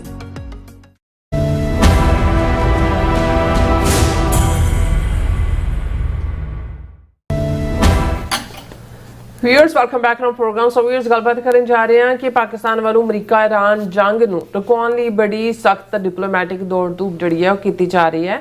ਗੱਲ ਸਿਰਫ ਇਰਾਨ ਤੇ ਅਮਰੀਕਾ ਦੀ ਨਹੀਂ ਹੈ, ਸਾਊਦੀ ਅਰੇਬੀਆ ਤੇ ਇਰਾਨ ਵਿਚਾਲੇ ਵੀ ਟਕਰਾਅ ਹੈ। ਪਾਕਿਸਤਾਨ ਇਹਨਾਂ ਦੋਨਾਂ ਨੂੰ ਰਾਜ਼ੀ ਰੱਖਣ ਲਈ ਬੜੀ ਕਾਮਯਾਬ ਡਿਪਲੋਮੈਸੀ ਜਿਹੜੀ ਨੇ ਉਹ ਕਰ ਰਹੇ ਨੇ। ਸੋ ਇਸ ਬਾਰੇ ਆਪਾਂ ਗੱਲਬਾਤ ਕਰਨ ਜਾ ਰਹੇ ਹਾਂ। ਸੋ ਅਸੀਂ ਚਾਹਾਂਗੇ ਕਿ ਤੁਸੀਂ ਇਸੇ ਤਰ੍ਹਾਂ ਬਣੇ ਰਹਿਣਾ। ਦੇਖਣ ਸੁਣ ਲਈ ਜਾਂ ਲਿਖਣ ਲਈ ਤੁਹਾਡਾ ਸਭ ਦਾ ਬਹੁਤ ਬਹੁਤ ਸ਼ੁਕਰੀਆ। ਜੀ ਰਾਜ ਸਾਹਿਬ ਕੀ ਕਹਿਣਾ ਚਾਹੋਗੇ? ਦੇਖੋ, ਅਸੀਂ ਆਪਣੇ ਸਮੁੱਚੇ ਪਾਕਿਸਤਾਨੀ ਭੈਣਾਂ ਭਰਾਵਾਂ ਦਾ ਸ਼ੁਕਰੀਆ ਅਦਾ ਕਰਦੇ ਹਾਂ ਜਿਹੜਾ ਸਾਡਾ ਸੈਗਮੈਂਟ ਖਾਸ ਤੌਰ 'ਤੇ ਇਸ ਇਰਾਨ ਕ੍ਰਾਈਸਿਸ ਦੇ ਚੱਲਦਿਆਂ ਪਾਕਿਸਤਾਨ ਦੇ ਰੋਲ ਬਾਰੇ ਹੁੰਦਾ ਹੈ, ਉਸ ਨੂੰ ਬਹੁਤ ਪਸੰਦ ਕੀਤਾ ਜਾਂਦਾ ਹੈ। ਕੱਲ੍ਹ ਵੀ ਜਿਹਦੇ 'ਚ ਅਸੀਂ ਪ੍ਰੈਜ਼ੀਡੈਂਟ ਟਰੰਪ ਵੱਲੋਂ ਫੀਲਡ ਮਾਰਸ਼ਲ ਆਸਮ ਮੁਨੀਰ ਦੇ ਲਈ ਕਿਹਾ ਗਿਆ ਸੀ ਕਿ ਵੀ ਉਹ ਬੜੇ ਜ਼ਬਰਦਸਤ ਇਨਸਾਨ ਨੇ ਔਰ ਉਹਨਾਂ ਰਾਹੀਂ ਹੀ ਇਹ ਦੂਸਰਾ ਜਿਹੜਾ ਦੌਰ ਹੈ ਗੱਲਬਾਤ ਦਾ ਇਹ ਪੋਸੀਬਲ ਹੋ ਰਿਹਾ ਹੈ। ਤੇ ਉਸ ਨੂੰ ਵੀ ਸਾਡੇ ਇਕੱਲੇ YouTube ਦੇ ਹੀ ਉਸ ਇਕੱਲੇ ਸੈਗਮੈਂਟ ਨੂੰ 30,000 ਤੋਂ ਜ਼ਿਆਦਾ ਵਿਊਜ਼ ਨੇ ਔਰ ਹੰਡਰਡਸ ਆਫ ਕਾਮੈਂਟਸ ਨੇ। ਮੈਂ ਪੜ੍ਹਦਾ ਜ਼ਰੂਰ ਹਾਂ ਕਾਮੈਂਟ ਮੇਰਾ ਜੀ ਵੀ ਕਰਦਾ ਹੁੰਦਾ ਜਿਸ ਮਾਨ ਦੇ ਨਾਲ ਬਹੁਤ ਸਾਰੇ ਵੀਰ ਭੈਣਾਂ ਉਸ ਨੂੰ ਲਿਖਦੇ ਨੇ, ਪਰ ਵਕਤ ਵੀ ਔਰ ਬਾਕੀ ਰੁਝੇਵੇਂ ਵੀ ਇਹ ਉਸ ਵਿੱਚ ਨਹੀਂ ਲਾ, ਪਰ ਮੈਂ ਕਲੈਕਟਿਵਲੀ ਸਭ ਦਾ ਸ਼ੁਕਰੀਆ ਅਦਾ ਕਰਦਾ। ਹੁਣ ਜਦੋਂ ਕੋਈ ਦੋ ਧਿਰਾਂ ਆਪਸ ਦੇ ਵਿੱਚ ਲੜਦੀਆਂ ਨੇ ਸਿੱਧੀਆਂ ਤੇ ਉਹਨਾਂ ਦੇ ਵਿੱਚ ਸਮਝੌਤਾ ਕਰਵਾਉਣਾ ਜਿਹੜਾ ਉਹ ਕੋਈ ਬਹੁਤਾ ਔਖਾ ਨਹੀਂ ਹੁੰਦਾ। ਜਿਵੇਂ ਜੇ ਅਸੀਂ ਈਵਨ ਆਪਣੇ ਕੰਟੈਕਸਟ ਦੇ ਵਿੱਚ ਵੀ ਉਸ ਦੇਖੀਏ ਵੀ 65 ਵਾਰ ਜਿਹੜੀ ਭਾਰਤ ਔਰ ਪਾਕਿਸਤਾਨ ਦੇ ਵਿਚਾਲੇ ਹੋਈ, ਜਦੋਂ ਜਨਰਲ ਅਯੂਬ ਖਾਨ ਜਿਹੜੇ ਨੇ ਉਹ ਪ੍ਰੈਜ਼ੀਡੈਂਟ ਵੀ ਸੀ ਔਰ ਮੇਨ ਫੌਜੀ ਮੁਖੀ ਵੀ ਸੀ, ਇੱਧਰ ਲਾਲ ਬਹਾਦਰ ਸ਼ਾਸਤਰੀ ਸੀ ਔਰ ਉਹਦੇ 'ਚ ਕੋਈ ਸ਼ੱਕ ਨਹੀਂ ਹੈ ਕਿ ਵੀ ਭਾਵੇਂ ਉਹ ਜਿਹੜਾ ਆਪਰੇਸ਼ਨ ਹੈ ਉਹ ਪਾਕਿਸਤਾਨ ਉਹਨੂੰ ਕਸ਼ਮੀਰ ਤੱਕ ਮਹਿਦੂਦ ਰੱਖਣਾ ਚਾਹੁੰਦਾ ਸੀ, ਲੇਕਿਨ ਇੱਧਰਲਿਆਂ ਨੇ ਭਾਰਤ ਨੇ ਜਿਹੜਾ ਵੈਸਟਰਨ ਫਰੰਟ ਖੋਲ੍ਹ ਦਿੱਤਾ ਔਰ ਨਤੀਜੇ ਦੇ ਤੌਰ 'ਤੇ ਕਾਫੀ ਇਹ ਕੰਪਲੀਕੇਟਡ ਲੜਾਈ ਬਣ ਗਈ ਸੀ। ਫਾਈਨਲੀ ਜਿਹੜਾ ਉਹ ਉਸ ਦੇ ਲਈ ਜਿਹੜੀ ਗੱਲਬਾਤ ਹੋਈ ਉਸ ਸੀਜ਼ਫਾਇਰ ਔਰ ਬਾਅਦ ਦੇ ਵਿੱਚ ਜਿਸ ਨੂੰ ਤਾਸ਼ਕੰਦ ਸਮਝੌਤਾ ਕਿਹਾ ਜਾਂਦਾ ਹੈ, ਉਸ ਵੇਲੇ ਸੋਵੀਅਤ ਯੂਨੀਅਨ ਇੰਟੈਕਟ ਸੀ। ਹੁਣ ਸ਼ਾਇਦ ਤਾਸ਼ਕੰਦ ਉਜ਼ਬੇਕਿਸਤਾਨ ਦਾ ਹਿੱਸਾ ਹੈ ਜਾਂ ਕਿਸੇ ਹੋਰ ਦਾ, ਮੈਨੂੰ ਗਿਆਨ ਨਹੀਂ ਹੈ, ਲੇਕਿਨ ਉਸ ਵੇਲੇ ਸੋਵੀਅਤ ਯੂਨੀਅਨ ਦਾ ਹਿੱਸਾ ਸੀ ਔਰ ਸ਼ਾਇਦ ਜੇ ਮੈਂ ਗਲਤ ਨਾ ਹੋਵਾਂ ਤਾਂ ਮਿਸਟਰ ਕੋਸਿਜਨ ਪ੍ਰੈਜ਼ੀਡੈਂਟ ਸੀ ਸੋਵੀਅਤ ਯੂਨੀਅਨ ਦੇ। ਸੋ ਲਾਲ ਬਹਾਦਰ ਸ਼ਾਸਤਰੀ ਭਾਰਤੀ ਪ੍ਰਾਈਮ ਮਿਨਿਸਟਰ ਆਪਣੀ ਟੀਮ ਦੇ ਨਾਲ ਤਾਸ਼ਕੰਦ ਗਏ, ਅਯੂਬ ਖਾਨ ਆਏ ਔਰ 7 ਜਾਂ 8 ਦਿਨ ਗੱਲਬਾਤ ਉਹ ਚੱਲੀ ਸੀ ਔਰ ਅਨਫੋਰਚੂਨੇਟਲੀ ਲਾਲ ਬਹਾਦਰ ਸ਼ਾਸਤਰੀ ਦੀ ਡੈਥ ਤਾਸ਼ਕੰਦ 'ਚ ਹੀ ਹੋਈ। ਸਮਝੌਤਾ ਹੋ ਗਿਆ ਸੀ ਉਦੋਂ ਔਰ ਉਹ ਜਦੋਂ ਉਹਨਾਂ ਦੀ ਅਰਥੀ ਨੂੰ ਵੀ ਜਿਹੜਾ ਉਹ ਲਿਆਂਦਾ ਗਿਆ ਬਾਡੀ ਨੂੰ ਔਰ ਈਵਨ ਅਯੂਬ ਖਾਨ ਨੇ ਵੀ ਜਿਹੜਾ ਉਹ ਮੋਢਾ ਦਿੱਤਾ ਸੀ। ਹਾਲਾਂ ਜਿਹੜੀ ਕੰਸਪੀਰੇਸੀ ਥਿਊਰੀ ਦਾ ਇੱਕ ਹਿੱਸਾ ਹੈ ਕਿ ਇੰਦਰਾ ਗਾਂਧੀ, ਕਿਉਂਕਿ ਨਹਿਰੂ ਤੋਂ ਬਾਅਦ ਲਾਲ ਬਹਾਦਰ ਸ਼ਾਸਤਰੀ ਪ੍ਰਾਈਮ ਮਿਨਿਸਟਰ ਬਣੇ ਸੀ, ਸੋ ਇਹ ਇੰਦਰਾ ਗਾਂਧੀ ਦੀ ਕੰਸਪੀਰੇਸੀ ਦਾ ਨਤੀਜਾ ਸੀ ਜਾਂ ਰਸ਼ੀਅਨ KGB ਜਿਹੜੀ ਕਿ ਉਹ ਚਾਹੁੰਦੀ ਸੀ ਕਿ ਵੀ ਇੰਦਰਾ ਗਾਂਧੀ ਜਦੋਂ ਲਾਲ ਬਹਾਦਰ ਸ਼ਾਸਤਰੀ ਇੱਕ ਇਮਾਨਦਾਰ ਪ੍ਰਾਈਮ ਮਿਨਿਸਟਰ ਦੇ ਤੌਰ 'ਤੇ ਉਸ ਦੀ ਛਵੀ ਹੈ। ਅੱਜ ਵੀ ਜਦੋਂ ਇਮਾਨਦਾਰੀ ਕੋਟ ਕੀਤੀ ਜਾਂਦੀ ਹੈ ਤਾਂ ਉਹਨੂੰ ਕੋਟ ਕੀਤਾ ਜਾਂਦਾ। ਸੋ ਇਹ ਕਿਹਾ ਜਾਂਦਾ ਹੈ ਕਿ ਭਾਈ ਉਸ ਦੀ ਜਿਹੜੀ ਹੈ ਉਹ ਨੈਚੁਰਲ ਡੈਥ ਨਹੀਂ ਸੀ। ਅਸੀਂ ਉਸ ਡਿਬੇਟ 'ਚ ਨਹੀਂ ਜਾਂਦੇ, ਪਰ ਮੈਂ ਇਹ ਕਹਿਣਾ ਚਾਹੁੰਦਾ ਕਿ ਵੀ ਉਹ ਈਵਨ ਜਿਹੜਾ ਤਾਸ਼ਕੰਦ ਡਾਇਲੋਗ ਸੀ ਜਾਂ ਤਾਸ਼ਕੰਦ ਸਮਝੌਤਾ ਸੀ ਜਿਹਦੇ 'ਚ ਭਾਰਤ ਔਰ ਪਾਕਿਸਤਾਨ ਸਿੱਧੇ ਤੌਰ 'ਤੇ ਸ਼ਾਮਲ ਸੀ ਔਰ ਕਿਉਂਕਿ ਭਾਰਤ ਦਾ ਰੋਲ ਜ਼ਿਆਦਾ ਐਗਰੈਸਰ ਵਾਲਾ ਸੀ, ਇਸ ਲਈ ਸੋਵੀਅਤ ਯੂਨੀਅਨ ਦੇ ਕੋਲ ਮੋਹਰ ਬੰਬ ਰੋੜਨ ਦੀ ਤਾਕਤ ਸੀ। ਪਾਕਿਸਤਾਨ ਉਹਨਾਂ ਜ਼ਮਾਨਿਆਂ 'ਚ ਅਮਰੀਕਾ ਦੇ ਕੈਂਪ ਦੇ ਵਿੱਚ ਸੀ, ਸੋ ਅਮਰੀਕਾ ਵੀ ਸਾਇਲੈਂਟਲੀ ਉਹਦੇ 'ਚ ਇਨਵੋਲਵ ਸੀ ਕਿਉਂਕਿ ਉਹ ਨਹੀਂ ਸੀ ਚਾਹੁੰਦੇ ਕਿ ਕ੍ਰਾਈਸਿਸ ਅੱਗੇ ਜਾਏ। ਸੋ ਕਹਿਣ ਦਾ ਮਤਲਬ ਇਹ ਹੈ ਵੀ ਈਵਨ ਉਸ ਦੇ ਵਿੱਚ ਵੀ ਇੰਨੇ ਦਿਨ ਲੱਗੇ ਔਰ ਇਵੈਂਚੁਅਲੀ ਜਿਹੜਾ ਉਹ ਸਮਝੌਤਾ ਹੋਲਡ ਹੋਇਆ ਹੈ, ਲੇਕਿਨ ਵਕਤ ਪਾ ਕੇ ਫਿਰ ਇੰਡੀਆ ਨੇ ਕਿਵੇਂ ਜਿਹੜਾ ਉਹ 6-7 ਸਾਲ ਬਾਅਦ 1971 ਦੇ ਵਿੱਚ ਜਿਹੜਾ ਉਹ ਫੌਜੀ ਤਾਕਤ ਦੇ ਨਾਲ ਕਿਵੇਂ ਉਹਨਾਂ ਨੇ ਬੰਗਲਾਦੇਸ਼ ਬਣਾਇਆ, ਇੱਕ ਵੱਖਰੀ ਕਹਾਣੀ। ਇਸੇ ਤਰ੍ਹਾਂ ਅਸੀਂ ਬਹੁਤ ਸਾਰੇ ਕਨਫਲਿਕਟਸ ਦੀ ਗੱਲ ਕਰ ਸਕਦੇ। ਹੁਣ ਇਹ ਜਿਹੜਾ ਈਰਾਨ ਕ੍ਰਾਈਸਿਸ ਜੇ ਉਹਦੇ ਲਈ ਸੌਖਾ ਲਫ਼ਜ਼ ਕਹਿਣਾ ਹੋਏ, ਇਹਦੇ 'ਚ ਮਲਟੀਪਲ ਐਕਟਰਸ ਨੇ। ਇੱਕ ਪਾਸੇ ਤਾਂ ਅਸੀਂ ਦੇਖਦੇ ਹਾਂ ਸੈਬੋਟਾਜਿੰਗ ਲਾਈਨ, ਸੈਬੋਟਾਜ ਕਰਨ ਵਾਲਿਆਂ 'ਚ ਇਜ਼ਰਾਈਲ ਸਭ ਤੋਂ ਵੱਡਾ, ਕਿਉਂਕਿ ਇਹ ਜੰਗ ਵੀ ਅਮਰੀਕਾ ਦੀ ਜੰਗ ਨਹੀਂ ਸੀ ਔਰ ਇਹਨੂੰ ਡਰੈਗ ਕਰਕੇ, ਹਾਲਾਂ 7 ਅਮਰੀਕਨ ਪ੍ਰੈਜ਼ੀਡੈਂਟਸ ਨੇ ਪਿਛਲੇ 47 ਸਾਲਾਂ 'ਚ ਈਰਾਨ ਨੂੰ ਵੱਡਾ ਦੁਸ਼ਮਣ ਕਿਹਾ, ਪਰ ਹਰ ਇੱਕ ਨੇ ਆਪਣੇ ਫੌਜੀ ਜਰਨੈਲਾਂ ਜਾਂ CIA ਦੇ ਚੀਫ ਔਰ ਦੂਸਰਿਆਂ ਦੀ ਜਿਹੜੀ ਐਡਵਾਈਸ ਤੋਂ ਉਹਨਾਂ ਨੇ ਕਿਹਾ ਵੀ ਨਹੀਂ, ਜੰਗ ਨਹੀਂ, ਉਹਨੂੰ ਸੈਂਕਸ਼ਨਸ ਕਰੋ, ਉਹਨੂੰ ਇੰਨਾ ਨਕੰਮਾ ਕਰ ਦਿਓ। ਇੱਕ ਲੀਡਰ ਆਇਤੁੱਲਾ ਖਮੀਨੀ ਦੀ ਪਹਿਲਾਂ ਡੈਥ ਹੋਈ ਜਿਹਨੇ ਈਰਾਨ ਰੈਵੋਲੂਸ਼ਨ ਲਿਆਂਦਾ ਹੈ, ਔਰ ਹੌਲੀ ਜਿਹੜਾ ਉਹਦੇ ਅੰਦਰ ਜਿਹੜੇ ਅੱਡ ਫੈਕਸ਼ਨਸ ਨੇ, ਬਲੋਚ ਨੇ, ਕੁਰਦ ਨੇ, ਜਿਹੜੇ ਨੇ ਅਜ਼ਰਬਾਈਜਾਨ ਵਾਜ਼ਰੀ ਨੇ, ਉਹਨਾਂ ਨੂੰ ਜਿਹੜਾ ਉਹ ਕਰੋ। ਔਰ ਈਵਨ ਹੁਣ ਅਸੀਂ ਇਹ ਦੇਖ ਰਹੇ ਹਾਂ ਵੀ ਇਹ ਜਿਹੜੀ ਈਵਨ ਬਲੋਚਿਸਤਾਨ ਦੇ ਵਿੱਚ ਵੀ ਜੋ ਕੁਝ ਚੱਲ ਰਿਹਾ ਉਸ ਦੇ ਵਿੱਚ ਵੀ ਇਜ਼ਰਾਈਲ ਦਾ ਵੱਡਾ ਰੋਲ ਹੈ। ਟੈਕਨੀਕਲ ਔਰ ਹਥਿਆਰਾਂ ਦੀ ਸਪਲਾਈ ਇੰਡੀਆ ਫਾਈਨੈਂਸ ਕਰਦਾ ਹੈ, ਜਿਹੜਾ ਉਹਨਾਂ ਨੂੰ ਟਿਕਾਣੇ ਦਿੱਤੇ ਹੋਏ ਨੇ ਅਫਗਾਨ ਰਜੀਮ ਨੇ, ਜਿਹੜਾ ਇੰਡੀਆ ਤੋਂ ਪੈਸੇ ਖਾਂਦੇ ਨੇ। ਸੋ ਉਹਨਾਂ ਨੂੰ ਵੀ ਇਹ ਹੈ ਕਿ ਵੀ ਕਿਉਂਕਿ ਅਲਟੀਮੇਟਲੀ ਇਜ਼ਰਾਈਲ ਦੇ ਨਿਸ਼ਾਨੇ ਦੇ ਉੱਤੇ ਪਾਕਿਸਤਾਨ, ਕਿਉਂਕਿ ਇੱਕੋ ਇੱਕ ਨਿਊਕਲੀਅਰ ਪਾਵਰ ਹੈ, ਉਹ ਹੈ। ਸੋ ਇਸ ਨੂੰ ਅੰਡਰ ਐਸਟੀਮੇਟ ਨਾ ਕੀਤਾ ਜਾਏ ਕਿ ਮੈਜ਼ ਇੱਕ ਜੰਗ ਹੈ ਜਿਹਦੀ ਸ਼ੁਰੂਆਤ ਹੋ ਗਈ ਤੇ ਈਰਾਨ ਦਾ ਨਹੀਂ, ਪਾਕਿਸਤਾਨ ਕਹੀਂ ਪੇ ਨਿਗਾहें ਕਹੀਂ ਪੇ ਨਿਸ਼ਾਨਾ। ਔਰ ਉਹਦੇ 'ਚ ਵੀ ਜਿਹੜਾ ਬਲੋਚ ਫੈਕਟਰ ਹੈ ਉਸ ਨੂੰ ਪਹਿਲਾਂ ਵੀ ਵਿਦਨ ਈਰਾਨ ਵੀ ਉਹ ਬਲੋਚਾਂ ਨੂੰ ਜਿਹੜਾ ਹੈ ਉਹ ਆਰਮਡ ਕਰਨਾ ਚਾਹੁੰਦੇ ਨੇ ਜਾਂ ਕਰਦੇ ਰਹੇ ਨੇ। ਉਹਦੇ 'ਚ ਈਵਨ ਜਿਹੜਾ ਪਾਕਿਸਤਾਨ ਔਰ ਈਰਾਨ ਦੇ ਟਕਰਾਅ ਵੇਲੇ ਵੀ ਇਹ ਇੱਕ ਕਾਰਨ ਬਣਦਾ ਰਿਹਾ।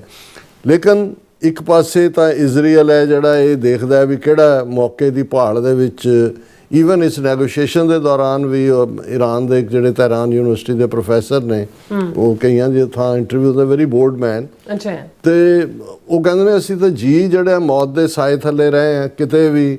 ਈਵਨ ਜਿਹੜਾ ਗੱਲਬਾਤ ਲਈ ਡੈਲੀਗੇਸ਼ਨ ਗਿਆ, ਜੇ ਇਜ਼ਰਾਈਲ ਉਹਨਾਂ ਨੂੰ ਵੀ ਉਡਾ ਦਿੰਦਾ ਤਾਂ ਕੀ ਹੁੰਦਾ, ਕੋਈ ਵਰਡ ਆਫ ਰਿਗਰੈਟਸ ਕਰ ਦਿੰਦਾ, ਅਮਰੀਕਾ ਕਹਿ ਦਿੰਦਾ ਕਿ ਵੀ ਡੋਂਟ ਐਗਰੀ ਵਿਦ ਇਟ। ਪਰ ਅਲਟੀਮੇਟਲੀ ਅਮਰੀਕਾ ਔਰ ਇਜ਼ਰਾਈਲ ਇੱਕੋ ਹੀ ਥੈਲੀ ਦੇ ਚੱਟੇ ਬੱਟੇ ਨੇ ਕਿਸੇ ਵੀ ਇਸ ਕਿਸਮ ਦੀ ਨੀਤੀ ਦੇ ਲਈ। ਹੁਣ ਜਿਹੜਾ ਈਰਾਨ ਦਾ ਦੂਸਰਾ ਪਾਰਟ ਹੈ, ਜਦੋਂ ਅਸੀਂ ਇਹ ਦੇਖਦੇ ਹਾਂ ਕਿ ਵੀ ਈਰਾਨ ਨੇ ਸੌਫਟ ਟਾਰਗੇਟ ਵੀ ਲੱਭਿਆ ਔਰ ਅਮਰੀਕਾ ਨੂੰ ਵੀ ਮੈਸੇਜ ਦੇ ਦਿੱਤਾ, ਤੇ ਆਪਣੇ ਫੈਲੋ ਜਿਹੜੇ ਨੇ, ਜਦੋਂ ਅਸੀਂ ਗਲਫ ਸਟੇਟਸ ਦੇਖਦੇ ਹਾਂ ਔਰ ਈਰਾਨ ਨੇ ਸਾਊਦੀ ਅਰੇਬੀਆ ਸਮੇਤ UAE, ਦੁਬਈ ਔਰ ਕਤਰ ਔਰ ਓਮਾਨ ਸਾਰੇ ਪਾਸੇ ਉਹਨੇ ਆਪਣਾ ਫਰੰਟ ਖੋਲ ਦਿੱਤਾ, ਅਮਰੀਕਨ ਬੇਸਿਸ ਦਿੱਤੇ ਹੋਏ ਨੇ ਸਾਰਿਆਂ ਨੇ। ਨਤੀਜੇ ਦੇ ਤੌਰ ਤੇ ਉਹਨਾਂ 'ਚ ਹੁਣ ਓਮਾਨ ਔਰ ਕਤਰ ਉਹ ਤਾਂ ਈਰਾਨ ਦੇ ਨਾਲ ਵਾਪਸ ਨੈਗੋਸ਼ੀਏਟ ਕਰ ਰਹੇ ਨੇ। UAE ਖੁੱਲ੍ਹ ਕੇ ਪਾਕਿਸਤਾਨ, ਈਰਾਨ ਦੇ ਤਾਂ ਵਿਰੋਧ ਹੈ ਹੀ ਸੀ, ਪਾਕਿਸਤਾਨ ਦੇ ਵੀ ਖੁੱਲ੍ਹ ਕੇ ਖਿਲਾਫ ਚਲਾ ਗਿਆ। ਈਵਨ ਜਿਹੜੇ $3.5 ਬਿਲੀਅਨ ਕਿ ਕਿੰਨੇ ਦਿੱਤਾ ਹੋਇਆ ਸੀ ਕਰਜ਼ਾ, ਉਹ ਵਾਪਸ ਮੰਗ ਰਿਹਾ, ਜਿਹੜੇ ਸ਼ਾਇਦ ਇਸ ਮਹੀਨੇ ਦੇ ਵਿੱਚ ਮੋੜਨੇ। ਔਰ ਜਿਵੇਂ ਪਾਕਿਸਤਾਨ ਦੇ ਸੈਨੇਟਰ ਵੀ ਰਹੇ ਨੇ ਔਰ ਚਾਈਨਾ ਦੇ ਨਾਲ ਥਿੰਕ ਟੈਂਕ ਜਿਹੜਾ ਉਹਨੂੰ ਵੀ ਲੀਡ ਕਰਦੇ ਨੇ ਸੈਨੇਟਰ ਮੁਸ਼ਾਹਿਦ ਹੁਸੈਨ, ਉਹਨਾਂ ਦਾ ਮੈਂ ਕਿਤੇ ਕਲਿੱਪ ਦੇਖ ਰਿਹਾ ਸੀ ਜਿਹਦੇ 'ਚ ਉਹਨਾਂ ਨੇ ਕਿਹਾ ਵੀ ਹੁਣ UAE ਅਖੰਡ ਭਾਰਤ ਦਾ ਹਿੱਸਾ ਹੀ ਬਣ ਗਿਆ। ਜਿਵੇਂ UAE ਬਿਲਕੁਲ ਇੰਡੀਆ ਦੇ ਨਾਲ ਦੂਜਾ, ਸੋ ਪਾਕਿਸਤਾਨ ਪ੍ਰਤੀ ਵੀ ਹੌਸਟਿਲਿਟੀ। ਔਰ ਇਹ ਸਾਰੇ ਦੇ ਵੇਲੇ ਵੀ ਕਿਉਂਕਿ ਵਿਕਟਮ ਵੀ ਹੈ UAE ਦੇ ਵਿੱਚ ਜਿਹੜੀਆਂ 7 ਨੇ, ਜਿਨ੍ਹਾਂ ਦੇ ਵਿੱਚ ਜੇ ਦੁਬਈ ਜਾਂ ਦੂਸਰੇ ਜਿਹੜੇ ਨੇ ਉਹ ਟਾਰਗੇਟ ਤੇ ਆਏ ਨੇ ਤਾਂ ਉਹਨਾਂ ਦੀ ਹੌਸਟਿਲਿਟੀ ਵੀ ਸਮਝ ਆ ਸਕਦੀ। ਹਾਲਾਂ ਪਹਿਲਾਂ ਵੀ ਜਿਹੜਾ UAE ਦਾ ਰੋਲ ਹੈ ਉਹ ਪਹਿਲਾਂ ਤੋਂ ਹੀ ਉਹ ਇੰਡੀਅਨ ਐਕਸਟੈਂਸ਼ਨ ਹੀ ਹੈ, ਹਾਲਾਂਕਿ ਉੱਥੇ ਕਿਵੇਂ ਉਹਨਾਂ ਦੀ ਜਿਹੜੀ ਹੈ ਮੋਸਾਦ ਔਰ ਰਾਹ ਉਹ ਇਕੱਠੇ ਆਪਰੇਟ ਕਰਦੇ ਨੇ, ਇਹ ਵੀ ਦੇਖਣ ਵਾਲੀ ਗੱਲ ਹੈ। ਹੁਣ ਇਸ ਸਾਰੇ ਦੇ ਵਿੱਚ ਜਿਹੜੀ ਸਭ ਤੋਂ ਹੁਣ ਜਦੋਂ ਅਸੀਂ ਅੱਜ ਖਬਰਾਂ ਦੇਖ ਰਹੇ ਹਾਂ ਕਿ awesome Munir field marshal Tehran ਨੇ ਡੈਲੀਗੇਸ਼ਨ ਦੇ ਨਾਲ ਉਤਰੇ ਨੇ, ਉਹਨਾਂ ਦਾ ਸਵਾਗਤ ਹੋਇਆ ਹੈ, ਗੱਲਬਾਤ ਦਾ ਦੌਰ ਸ਼ੁਰੂ ਹੋਇਆ। ਔਰ ਉੱਧਰੋਂ ਅਸੀਂ ਦੇਖਦੇ ਹਾਂ ਕਿ ਪਾਕਿਸਤਾਨ ਦੇ ਪ੍ਰਾਈਮ ਮਿਨਿਸਟਰ ਸ਼ਹਬਾਜ਼ ਸ਼ਰੀਫ ਜਿਹੜੇ ਨੇ ਉਹ ਆਪਣੇ ਡੈਲੀਗੇਸ਼ਨ ਦੇ ਨਾਲ 4 ਮੁਲਕਾਂ ਦੇ ਦੌਰੇ ਤੇ, ਜਿਹਦੇ ਸਾਊਦੀ ਅਰੇਬੀਆ ਵੀ, ਤੁਰਕੀਏ ਵੀ ਔਰ ਸ਼ਾਇਦ ਕੁਵੈਤ ਵੀ ਹੈ, ਉਸ ਦੌਰੇ ਤੇ ਨਿਕਲੇ ਨੇ। ਹੁਣ ਸਾਊਦੀ ਅਰੇਬੀਆ ਔਰ ਜਦੋਂ ਪਹਿਲੀ ਸਟੇਜ ਦੇ ਉੱਤੇ ਤੁਰਕੀਏ, ਇਜਿਪਟ ਔਰ ਪਾਕਿਸਤਾਨ ਨੇ ਇਹ ਜਿਹੜੀ ਨੈਗੋਸ਼ੀਏਸ਼ਨ ਦੀ ਜਦੋਂ ਸ਼ੁਰੂਆਤ ਕੀਤੀ, ਉਦੋਂ ਵੀ ਇਹ ਸੀ ਕਿ ਸਾਊਦੀ ਅਰੇਬੀਆ ਵੀ ਉਹਦਾ ਹਿੱਸਾ ਹੈ। ਹੁਣ ਦਿਲਚਸਪ ਗੱਲ ਇਹ ਹੈ ਕਿ ਵੀ ਜਿਹੜੇ ਉਹਨਾਂ ਦਾ ਕਰਾਊਨ ਪ੍ਰਿੰਸ ਹੈ ਸਾਊਦੀ ਅਰੇਬੀਆ ਦਾ, ਜਿਸ ਨੂੰ ਪ੍ਰੈਜ਼ੀਡੈਂਟ ਟਰੰਪ ਨੇ ਹਾਲਾਂਕਿ ਬੜੀ ਨੈਗੇਟਿਵ ਲਫ਼ਜ਼ ਵੀ ਇਸਤੇਮਾਲ ਕੀਤੇ ਬਾਅਦ ਦੇ ਵਿੱਚ, ਪਰ ਪਹਿਲਾਂ ਮਾਈ ਫਰੈਂਡ ਤੇ ਇਹ ਉਹ ਕਰਕੇ ਪੈਸੇ ਪੂਸੇ ਵੀ ਕਮਿਟ ਕਰਾਏ ਹੋਏ ਨੇ ਕਿ ਸਾਊਦੀ ਅਰੇਬੀਆ ਇੰਨਾ 1 ਟ੍ਰਿਲੀਅਨ ਕਿ ਕਿੰਨਾ, ਪਹਿਲਾਂ 600 ਬਿਲੀਅਨ ਸੀ, ਉਹ ਕਹਿੰਦਾ ਨਹੀਂ ਨਹੀਂ ਟ੍ਰਿਲੀਅਨ ਕਰ ਦਿਓ, ਇੰਨਾ ਇਨਵੈਸਟ ਕਰੋ ਔਰ ਇਹ ਉਹ। ਹੁਣ ਇਹ ਸਟੋਰੀ ਵਾਲ ਸਟਰੀਟ ਜਰਨਲ ਨੇ ਬ੍ਰੇਕ ਕੀਤੀ ਸੀ ਕਿ ਜਿਹੜਾ ਕਰਾਊਨ ਪ੍ਰਿੰਸ ਉਹਨਾਂ ਦੇ ਨੇ, ਉਹਨਾਂ ਨੇ ਵੀ ਆ ਕੇ ਇਜ਼ਰਾਈਲ ਵਾਂਗ ਅਮਰੀਕਾ ਦੇ ਵਿੱਚ ਲੌਬੀ ਕੀਤੀ ਸੀ ਕਿ ਵੀ ਈਰਾਨ ਨੂੰ ਨਿਸ਼ਾਨਾ ਬਣਾਓ, ਜਦੋਂ ਅਜੇ ਇਹ 40 ਰੋਜ਼ਾ ਜੰਗ ਤੋਂ ਪਹਿਲਾਂ, ਕਿ ਵੀ ਇਹ ਜਿਹੜਾ ਕੱਲਾ ਇਜ਼ਰਾਈਲ ਦੀ ਪਰਸੂਏਸ਼ਨ ਨਹੀਂ ਸੀ, ਹਾਲਾਂ ਸਾਊਦੀ ਅਰੇਬੀਆ ਵੱਲੋਂ ਇਸ ਦੇ ਉੱਤੇ ਕੋਈ ਖਾਸ ਟਿੱਪਣੀ ਤਾਂ ਆਈ ਨਹੀਂ ਹੈ। ਸੋ ਉਹਦੇ 'ਚ ਅਸੀਂ ਸਮਝ ਸਕਦੇ ਹਾਂ ਵੀ ਇਹ ਜਿਹੜੀ ਦੋਨਾਂ ਦੀ ਉਸ ਖਿੱਤੇ ਦੇ ਵਿੱਚ ਵੀ ਸੁਪਰਾਮੇਸੀ ਦੇ ਲਈ, ਕਿਉਂਕਿ ਈਰਾਨ ਨੇ ਜਿਹੜਾ ਹੈ ਉਹ ਆਪਣਾ ਇੱਕ ਮੁਕਾਮ ਤਾਂ ਹੁਣ ਬਣਾਇਆ, ਪਰ ਸੈਂਕਸ਼ਨਸ ਤੋਂ ਬਾਅਦ ਜਿਹੜਾ ਉਸ ਦੀ ਦਾ ਜਿਹੜਾ ਉਹ ਥੱਲਾ ਲੱਗਣਾ ਸ਼ੁਰੂ ਹੋ ਗਿਆ ਸੀ।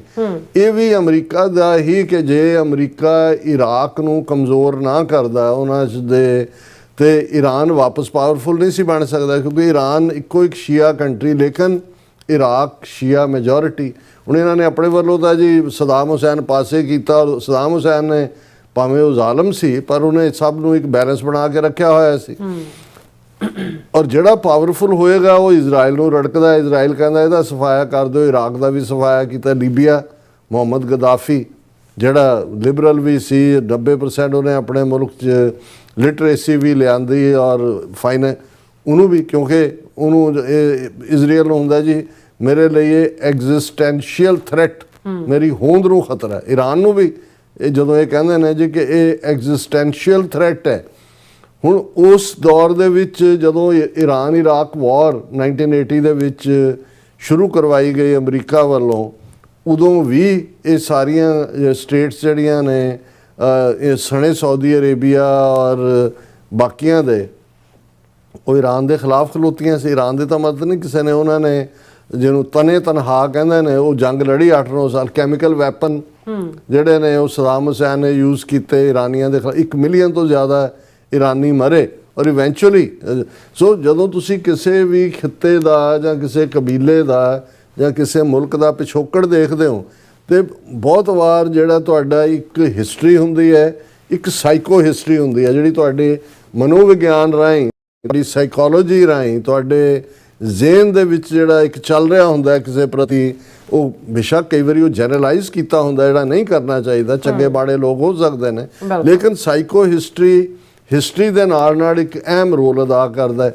ਸੋ ਦੋਨੋਂ ਪਾਸਿਓਂ ਡਿਸਟਰਸਟ।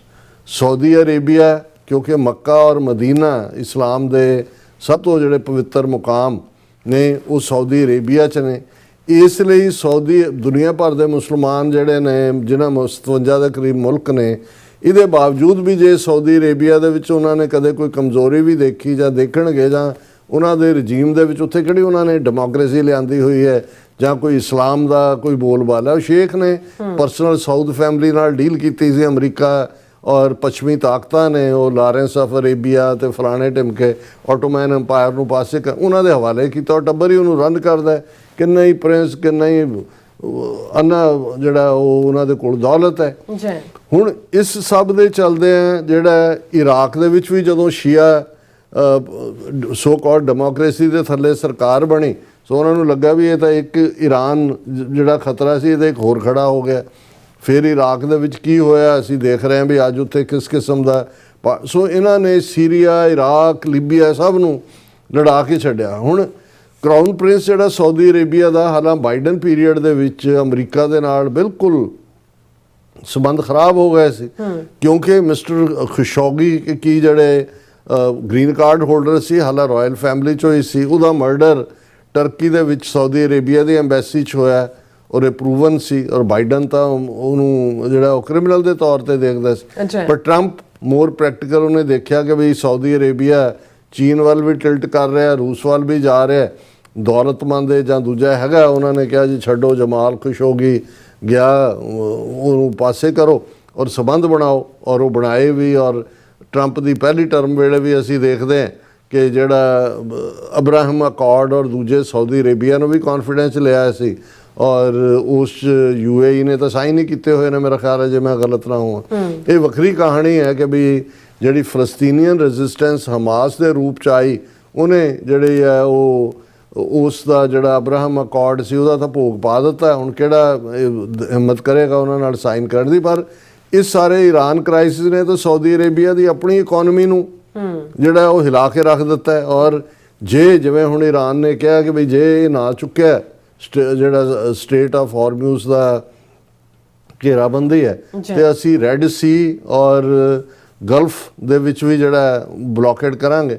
ਹੁਣ ਰੈੱਡ ਸੀ ਦੇ ਵਿੱਚ ਉਹ ਬੈਠੇ ਹੋਏ ਨੇ ਹੂਤੀ ਯਮਨ ਦੇ ਵਿੱਚ, ਔਰ ਯਮਨ ਦਾ ਬਾਰਡਰ ਸਾਊਦੀ ਅਰੇਬੀਆ ਨਾਲ ਲੱਗਦਾ ਹੈ। ਔਰ ਅਮਰੀਕਾ ਨੇ ਵੀ ਪਹਿਲਾਂ ਉਹਨਾਂ ਨੂੰ ਕੰਟਰੋਲ ਕਰਨ ਦੀ ਕੋਸ਼ਿਸ਼ ਕੀਤੀ, ਨਹੀਂ ਹੋਈ। ਮਿਲੀਟੈਰਲੀ ਵੀ ਸਾਊਦੀ ਅਰੇਬੀਆ ਉਹਨਾਂ ਨੂੰ ਹੂਤੀਆਂ ਨੂੰ ਕੰਟਰੋਲ ਨਹੀਂ ਕਰ ਸਕਿਆ, ਉਹਨਾਂ ਦਾ ਅਪਰ ਹੈਂਡ ਹੁੰਦਾ। ਸੋ ਸਾਊਦੀ ਅਰੇਬੀਆ ਨੂੰ ਲੱਗਦਾ ਹੈ ਕਿ ਭਾਈ ਇਹ ਕਿਹੜੇ ਯੱਬ ਨੂੰ ਫੜੇ ਗਏ। ਹੁਣ ਸਾਊਦੀ ਅਰੇਬੀਆ ਸਭ ਤੋਂ ਫਰੰਟ ਲਾਈਨ ਦੇ ਉੱਤੇ ਹੈ ਕਿ ਵੀ ਨਾ ਈਰਾਨ ਨੂੰ ਪ੍ਰਵੋਕ ਨਾ ਕਰੋ, ਕੋਈ ਨਾ ਕੋਈ ਇਹ ਪੀਸ ਜਿਹੜਾ ਸਮਝੌਤਾ ਹੋ ਜਾਏ। ਹੁਣ ਪਾਕਿਸਤਾਨ ਦੇ ਜਿਹੜੇ ਇਹ ਠੀਕ ਹੈ ਵੀ ਈਰਾਨ ਦਾ 3000 ਮੀਲ ਤੋਂ ਜ਼ਿਆਦਾ ਸ਼ਾਇਦ ਬਾਰਡਰ ਲੱਗਦਾ ਹੈ ਈਰਾਨ ਦਾ ਪਾਕਿਸਤਾਨ ਨਾਲ, ਪਰ ਥੋੜੀ ਬਹੁਤ ਕਸ਼ੀਦਗੀ ਵੀ ਰਹੀ, ਲਵ ਹੇਟ ਰਿਲੇਸ਼ਨਸ਼ਿਪ ਹੈ, ਕੋਈ ਹੌਸਟਾਈਲ ਨਹੀਂ ਹੈ। ਲੇਕਿਨ ਸਾਊਦੀ ਅਰੇਬੀਆ ਤੇ ਪਾਕਿਸਤਾਨ ਦਾ ਇਹ ਕਹਿ ਲਓ ਕਿ ਵੀ ਗਾਰਡੀਅਨ ਵਾਂਗ ਰਿਹਾ। ਤੇਲ ਵੀ ਉੱਥੋਂ 80-85% ਆਉਂਦਾ ਹੈ। ਫਿਰ ਦੁੱਖ ਦੇ ਵੇਲੇ ਉਹਨਾਂ ਕੋਲ ਪੈਸੇ ਨੇ, ਉਹ ਪੈਸਾ ਥਰੋ ਕਰਦੇ ਨੇ ਉਹਨਾਂ ਦਾ। ਹੁਣ ਇੱਧਰ ਤਾਂ IMF ਨੇ ਤਾਂ ਦੂਜੇ ਨੇ ਸ਼ਿਕੰਜਾ ਕੱਸਿਆ ਹੁੰਦਾ, $1 ਬਿਲੀਅਨ ਦੇਣਾ ਹੁੰਦਾ, ਉਹ ਨੱਕ ਨਾਲ 2500 ਲੀਕਾਂ ਕਢਾਉਂਦੇ ਨੇ। ਹੁਣ ਜਦੋਂ UAE ਨੇ ਵੀ ਹੱਥ ਖਿੱਚ ਲਿਆ ਵੀ ਕਰੋ ਵਾਪਸ ਸਾਡੇ $3.5 ਬਿਲੀਅਨ, ਤੇ ਸਾਊਦੀ ਅਰੇਬੀਆ ਅਸੀਂ ਇਹ ਦੇਖਦੇ ਹਾਂ ਕਿ ਵੀ ਆਲਰੇਡੀ ਅਜੇ ਸ਼ਹਬਾਜ਼ ਸ਼ਰੀਫ ਪਹੁੰਚੇ ਨੇ ਸਾਊਦੀ ਅਰੇਬੀਆ, ਉਹਨਾਂ ਨੇ ਟੂਰ ਸ਼ੁਰੂ ਹੋਇਆ 3 ਮੁਲਕਾਂ ਦਾ, ਤੇ already Saudi Arabia pledges additional 3 billion support to Pakistan. ਔਰ ਇਹ ਬੜਾ ਕ੍ਰੂਸ਼ਲ ਜੰਕਸ਼ਨ ਦੇ ਉੱਤੇ ਸਪੋਰਟ ਹੈ। ਔਰ ਉਹਨਾਂ ਨੇ ਇਹ ਕਿਹਾ ਕਿ ਵੀ ਅਸੀਂ ਇਹ 3 ਬਿਲੀਅਨ ਪਾਕਿਸਤਾਨ ਦੀ ਮਦਦ ਵੀ ਕਰਾਂਗੇ, ਤੇ ਜਿਹੜੀ ਆਲਰੇਡੀ 5 ਬਿਲੀਅਨ ਦੀ ਫੈਸਿਲਿਟੀ ਹੈ 3 ਸਾਲਾਂ ਦੇ ਲਈ ਜਿਹੜੀ ਹੈ, ਕਿਉਂਕਿ IMF ਦੀ ਰਿਕੁਆਇਰਮੈਂਟ ਹੁੰਦੀ ਹੈ ਵੀ ਇੰਨਾ ਪੈਸਾ ਕੈਸ਼ ਹੋਣਾ ਚਾਹੀਦਾ, ਉਸ ਦਾ ਵੀ ਅਸੀਂ ਟੇਕ ਕੇਅਰ ਕਰਾਂਗੇ। ਹੁਣ ਇਹ ਆਪਣੇ ਆਪ ਦੇ ਵਿੱਚ ਪਾਕਿਸਤਾਨ ਦੇ ਲਈ ਜਿਹੜੀ ਬੜੀ ਪੋਜ਼ਿਟਿਵ ਗੱਲ ਹੈ ਕਿ ਬਈ ਇਹ ਆਈ ਹੈ ਮਦਦ, ਪਰ ਇਹਦੇ ਨਾਲ ਸਟਿੰਗਸ ਵੀ ਜੁੜੀਆਂ ਹੋਈਆਂ, ਕਿਉਂਕਿ already so called operation ਸੰਦੂਰ Bharat ਦਾ ਜਿਹੜਾ ਸੀ ਉਹਦੇ ਜਿਹੜੀ ਪਾਕਿਸਤਾਨ ਦੀ ਬਾਲਾਦਸਤੀ ਹੋਈ, ਇੰਡੀਆ ਨੂੰ ਸ਼ਿਕਸਤ ਕੀਤਾ। ਉਸ ਤੋਂ ਬਾਅਦ ਸਾਊਦੀ ਅਰੇਬੀਆ ਨੇ ਡਿਫੈਂਸ ਪੈਕਟ ਕੀਤਾ ਪਾਕਿਸਤਾਨ ਦੇ ਨਾਲ, ਔਰ ਇਹੀ ਕਾਰਨ ਹੈ ਕਿ ਕੁਝ ਦਿਨ ਪਹਿਲਾਂ ਹੀ ਪਾਕਿਸਤਾਨ ਦੇ 13,000 ਫੌਜੀ ਤੇ ਉਹਨਾਂ ਦੇ 18 ਜੈਟ ਜਿਹੜੇ ਨੇ ਉਹ ਜਾ ਕੇ ਸਾਊਦੀ ਅਰੇਬੀਆ ਸਟੇਸ਼ਨ ਹੋਏ ਨੇ, ਉਹਨਾਂ ਦੀਆਂ ਤਨਖਾਹਾਂ ਵੀ ਉਹੀ ਦੇਣਗੇ ਸਾਊਦੀ। ਹੁਣ ਇਸ ਸਾਰੇ ਦੇ ਚੱਲਦੇ ਆ, ਕਿਉਂਕਿ ਜਦੋਂ ਅਸੀਂ ਇਹ ਪੀਸ ਡੀਲ ਦੀ ਗੱਲ ਕਰ ਰਹੇ ਹਾਂ ਕਿ ਪਾਕਿਸਤਾਨ ਦੇ ਲਈ ਇਹ ਉਹ ਟਾਈਟ ਰੋਪ ਵਾਕ ਕਿਵੇਂ ਹੈ, ਜਿਨ੍ਹਾਂ ਨੇ ਬਾਜੀਗਰਾਂ ਦੀਆਂ ਕੁੜੀਆਂ ਮੁੰਡਿਆਂ ਨੂੰ ਦੇਖਿਆ ਕਿ ਵੀ ਕਿਵੇਂ ਉਹ ਰੱਸੀ ਦੇ ਉੱਤੇ ਔਰ ਲੋਕਾਂ ਦਾ ਸਾਹ ਸੁੱਕਿਆ ਹੁੰਦਾ, ਲੇਕਿਨ ਉਹ ਜਿਸ ਕੌਨਫੀਡੈਂਸ ਨਾਲ ਚੱਲ, ਪਰ ਉਹਦੇ ਤੋਂ ਹੀ ਇਹ ਈਡੀਅਮ ਟਾਈਟ ਰੋਪ ਵਾਕ ਨਿਕਲਿਆ ਕਿ ਵੀ ਇਹ ਬੜਾ ਇੱਕ ਹਾਰਡ ਹੈ, ਕਿਉਂਕਿ ਈਰਾਨ ਦਾ ਪਾਕਿਸਤਾਨ ਤੇ ਟਰਸਟ ਕਰਨਾ ਇਹ ਬਹੁਤ ਵੱਡੀ ਗੱਲ ਹੈ ਕਿ ਉਹਨਾਂ ਨੇ ਇਸਲਾਮਾਬਾਦ ਦੇ ਵਿੱਚ ਡਾਇਲੌਗ ਕਰਨਾ ਵੀ ਮੰਨਿਆ, ਔਰ ਪਾਕਿਸਤਾਨ ਦਾ ਵੀ ਈਰਾਨ ਦੇ ਉੱਤੇ ਜੇ ਆਸਮ ਮੁਨੀਰ ਖੁਦ ਤਹਿਰਾਨ ਪਹੁੰਚਦੇ ਨੇ ਡੈਲੀਗੇਸ਼ਨ ਲੈ ਕੇ, ਔਰ ਉਸ ਦੀ ਅਹਿਮੀਅਤ ਨੂੰ ਉਹ ਵੀ ਸਮਝਦੇ ਨੇ। ਦੂਸਰੇ ਪਾਸੇ ਸਾਊਦੀ ਅਰੇਬੀਆ ਜੇ ਹੁਣ ਇਹ ਸਮਝਦਾ ਹੈ ਕਿ ਵੀ ਇੱਕ ਪੀਸ ਹੋਣਾ ਚਾਹੀਦਾ ਹੈ, ਕਿਉਂਕਿ ਜਿਹੜੀ ਇਹ ਫਰਦਰ ਕੋਈ ਵੀ ਹੈ, ਅਮਰੀਕਾ ਦਾ ਕੀ ਜਾਣਾ ਹੈ, ਤਾਂ ਇੱਥੇ ਬੈਠੇ ਨੇ ਆਲਰੇਡੀ ਇਹ ਜਿਹੜੀਆਂ ਗਲਫ ਸਟੇਟਸ ਨੇ ਔਰ ਸਾਊਦੀ ਅਰੇਬੀਆ ਔਰ ਇਰਾਕ ਔਰ ਜਾਰਡਨ ਔਰ ਦੂਜੇ, ਕਿਉਂਕਿ ਜੇ ਇਹ ਵਾਰ ਆਲਰੇਡੀ 7-8 ਮੁਲਕ ਇਨਵੋਲਵ ਨੇ, ਤੇ ਜੇ ਇਹ ਫਰਦਰ ਜਿਹੜੀ ਹੈ ਉਹ ਸਪਰੈਡ ਹੁੰਦੀ ਹੈ ਵਾਰ, ਤੇ ਇਹਨਾਂ ਮੁਲਕਾਂ ਦੀ ਆਰਥਿਕਤਾ ਖਾਸ ਤੌਰ ਤੇ ਸਾਊਦੀ ਅਰੇਬੀਆ ਦੇ ਵੀ ਤਬਾਹ ਹੋਏਗੀ। ਸੋ ਅਸੀਂ ਸਮਝਦੇ ਹਾਂ ਕਿ ਪਾਕਿਸਤਾਨ ਇੱਕ ਬੜੇ ਮੁਸ਼ਕਲ ਸਮੇਂ ਦੇ ਵਿੱਚ, ਜਿੱਥੇ ਅਮਰੀਕਾ ਨੂੰ ਵੀ ਉਹਦੇ ਚੋਂ ਕੱਢ ਰਹੇ ਫਸੇ ਇਹ ਵੀ ਹੋਏ ਨੇ, ਹੁਣ ਇਹਨਾਂ ਨੂੰ ਵੀ ਜਦੋਂ ਇਹ ਹੁੰਦਾ ਕਿ ਜੀ ਇਹ ਵੀ ਰਾਹ ਲੱਭ ਰਹੇ ਨੇ ਪਰ ਵਿਕਟਰੀ ਵੀ ਕਰਨ। ਸੋ ਅਸੀਂ ਇਹ ਹੋਪ ਕਰਦੇ ਹਾਂ, ਦੁਆ ਕਰਦੇ ਹਾਂ ਕਿ ਪਾਕਿਸਤਾਨ ਆਪਣੇ ਇਸ ਐਂਡੇਵਰ ਦੇ ਵਿੱਚ ਕਾਮਯਾਬ ਹੋਏ, ਕਿਉਂਕਿ ਇਹ ਬਹੁਤ ਟਾਈਟ ਰੋਪ ਵਾਕ ਹੈ। ਪਰ ਜੇ ਤੁਸੀਂ ਜਿਹੜਾ ਇੱਕ ਚੰਗੀ ਭਾਵਨਾ ਰੱਖ ਕੇ, ਔਰ ਜ਼ਾਹਰ ਹੈ ਕਿ ਜਦੋਂ ਅਸੀਂ ਜੰਗ ਰੋਕਣ ਦੀ ਗੱਲ ਕਰਦੇ ਹਾਂ ਤੇ ਫਿਰ ਇਹ ਜਿਹੜੀ ਆਮ ਮਾਸੂਮਾਂ ਦੀ ਤਬਾਹੀ, ਆਮ ਲੋਕਾਂ ਦੀ ਖਲਕਤ ਦੀ ਪੀੜ, ਉਸ ਸਭ ਨੂੰ ਵੀ ਹਰਨ ਦੀ ਕੋਸ਼ਿਸ਼ ਕਰਦੇ ਹਾਂ। ਔਰ ਇਸ ਕਿਸਮ ਦੇ ਮੌਕਿਆਂ ਦੇ ਉੱਤੇ ਫਿਰ ਉਹ ਕੁਝ ਵੀ ਵਾਪਰਦਾ ਜਿਹੜਾ ਐਕਸਪੈਕਟ ਨਹੀਂ ਕੀਤਾ ਹੁੰਦਾ, ਔਰ ਇਹ ਖਲਕ ਮੈਂ ਖਾਲਕ ਪੂਰ ਰਹੋ ਸਭ ਥਾਈਂ, ਖਾਲਕ ਰੱਬ ਖਲਕਤ ਦੇ ਵਿੱਚ ਵਸਦਾ ਹੈ ਤੇ ਖਲਕਤ ਦੀ ਪੀੜ ਨੂੰ ਖਾਲਕ ਸਮਝਦੇ ਆ। ਜਿਸ ਦੇ ਉੱਤੇ ਵੀ ਉਹ ਮਿਹਰ ਕਰਦੇ, ਜਿਸ ਦੇ ਨੂੰ ਜਿਹੜਾ ਉਹ ਮਾਣ ਦੇ ਦੇ, ਉਹ ਫਿਰ ਉਹ ਸਾਰੇ ਮੁਸੀਬਤ 'ਚੋਂ ਵੀ ਕੱਢ ਕੇ ਲੈ ਜਾਂਦਾ ਹੈ। ਸੋ ਅਸੀਂ ਤਾਂ ਜਿਵੇਂ ਦੁਆ ਹੀ ਕਰਦੇ ਹਾਂ ਕਿ ਸਭ ਦੀਆਂ ਮੁਸ਼ਕਲਾਂ ਆਸਾਨ ਹੋਣ ਔਰ ਪਾਕਿਸਤਾਨ ਆਪਣੇ ਇਸ ਐਫਰਟ ਦੇ ਵਿੱਚ ਕਾਮਯਾਬ ਹੋਏ। ਬਿਲਕੁਲ ਡਾਕਟਰ ਸਾਹਿਬ, ਤੁਹਾਡਾ ਬਹੁਤ ਬਹੁਤ ਸ਼ੁਕਰੀਆ। ਸੋ ਹੱਥ ਲੈਣਾ ਬ੍ਰੇਕ। ਵਿਊਅਰਸ ਤੁਸੀਂ ਇਸੇ ਤਰ੍ਹਾਂ ਬੜੇ ਰਹਿਣਾ, ਮਿਲਦੇ ਹਾਂ ਛੋਟੇ ਜਿਹੇ ਵਕਫੇ ਤੋਂ ਬਾਅਦ।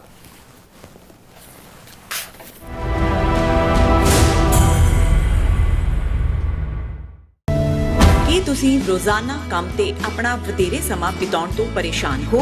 ਆਪਣੀ ਪੂੰਜੀ ਨੂੰ ਕੰਮ ਤੇ ਲਗਾਓ, ਸਾਡੇ ਨਾਲ ਇਨਵੈਸਟ ਕਰੋ। ਅਸੀਂ ਤੁਹਾਡੀ ਪੂੰਜੀ ਤੋਂ ਤੁਹਾਡੇ ਲਈ ਵਧੇਰੇ ਪੈਸੇ ਬਣਾ ਸਕਦੇ ਹਾਂ। ਅਸੀਂ ਪ੍ਰਾਈਵੇਟ ਇਕੁਇਟੀ ਇਨਵੈਸਟਮੈਂਟ ਫਰਮ ਹਾਂ ਤੇ ਕਮਰਸ਼ੀਅਲ ਰੀਅਲ ਏਸਟੇਟ ਵਿੱਚ ਮਾਹਿਰ ਹਾਂ। Property management, leasing, asset management, commercial real estate investment ਵਿੱਚ ਸਾਰੀਆਂ ਸੇਵਾਵਾਂ ਲਈ ਅਮਰੀਕਾ ਭਰ ਵਿੱਚੋਂ ਤੁਸੀਂ ਸਾਡੇ ਤੱਕ ਪਹੁੰਚ ਕਰ ਸਕਦੇ ਹੋ। ਆਜ਼ਾਦ ਕਮਰਸ਼ੀਅਲ ਰੀਅਲਟੀ ਸਰਵਿਸਿਜ਼ ਤੇ Azad family trust, 701 North Port Oak Road, suite number 204, Houston, Texas.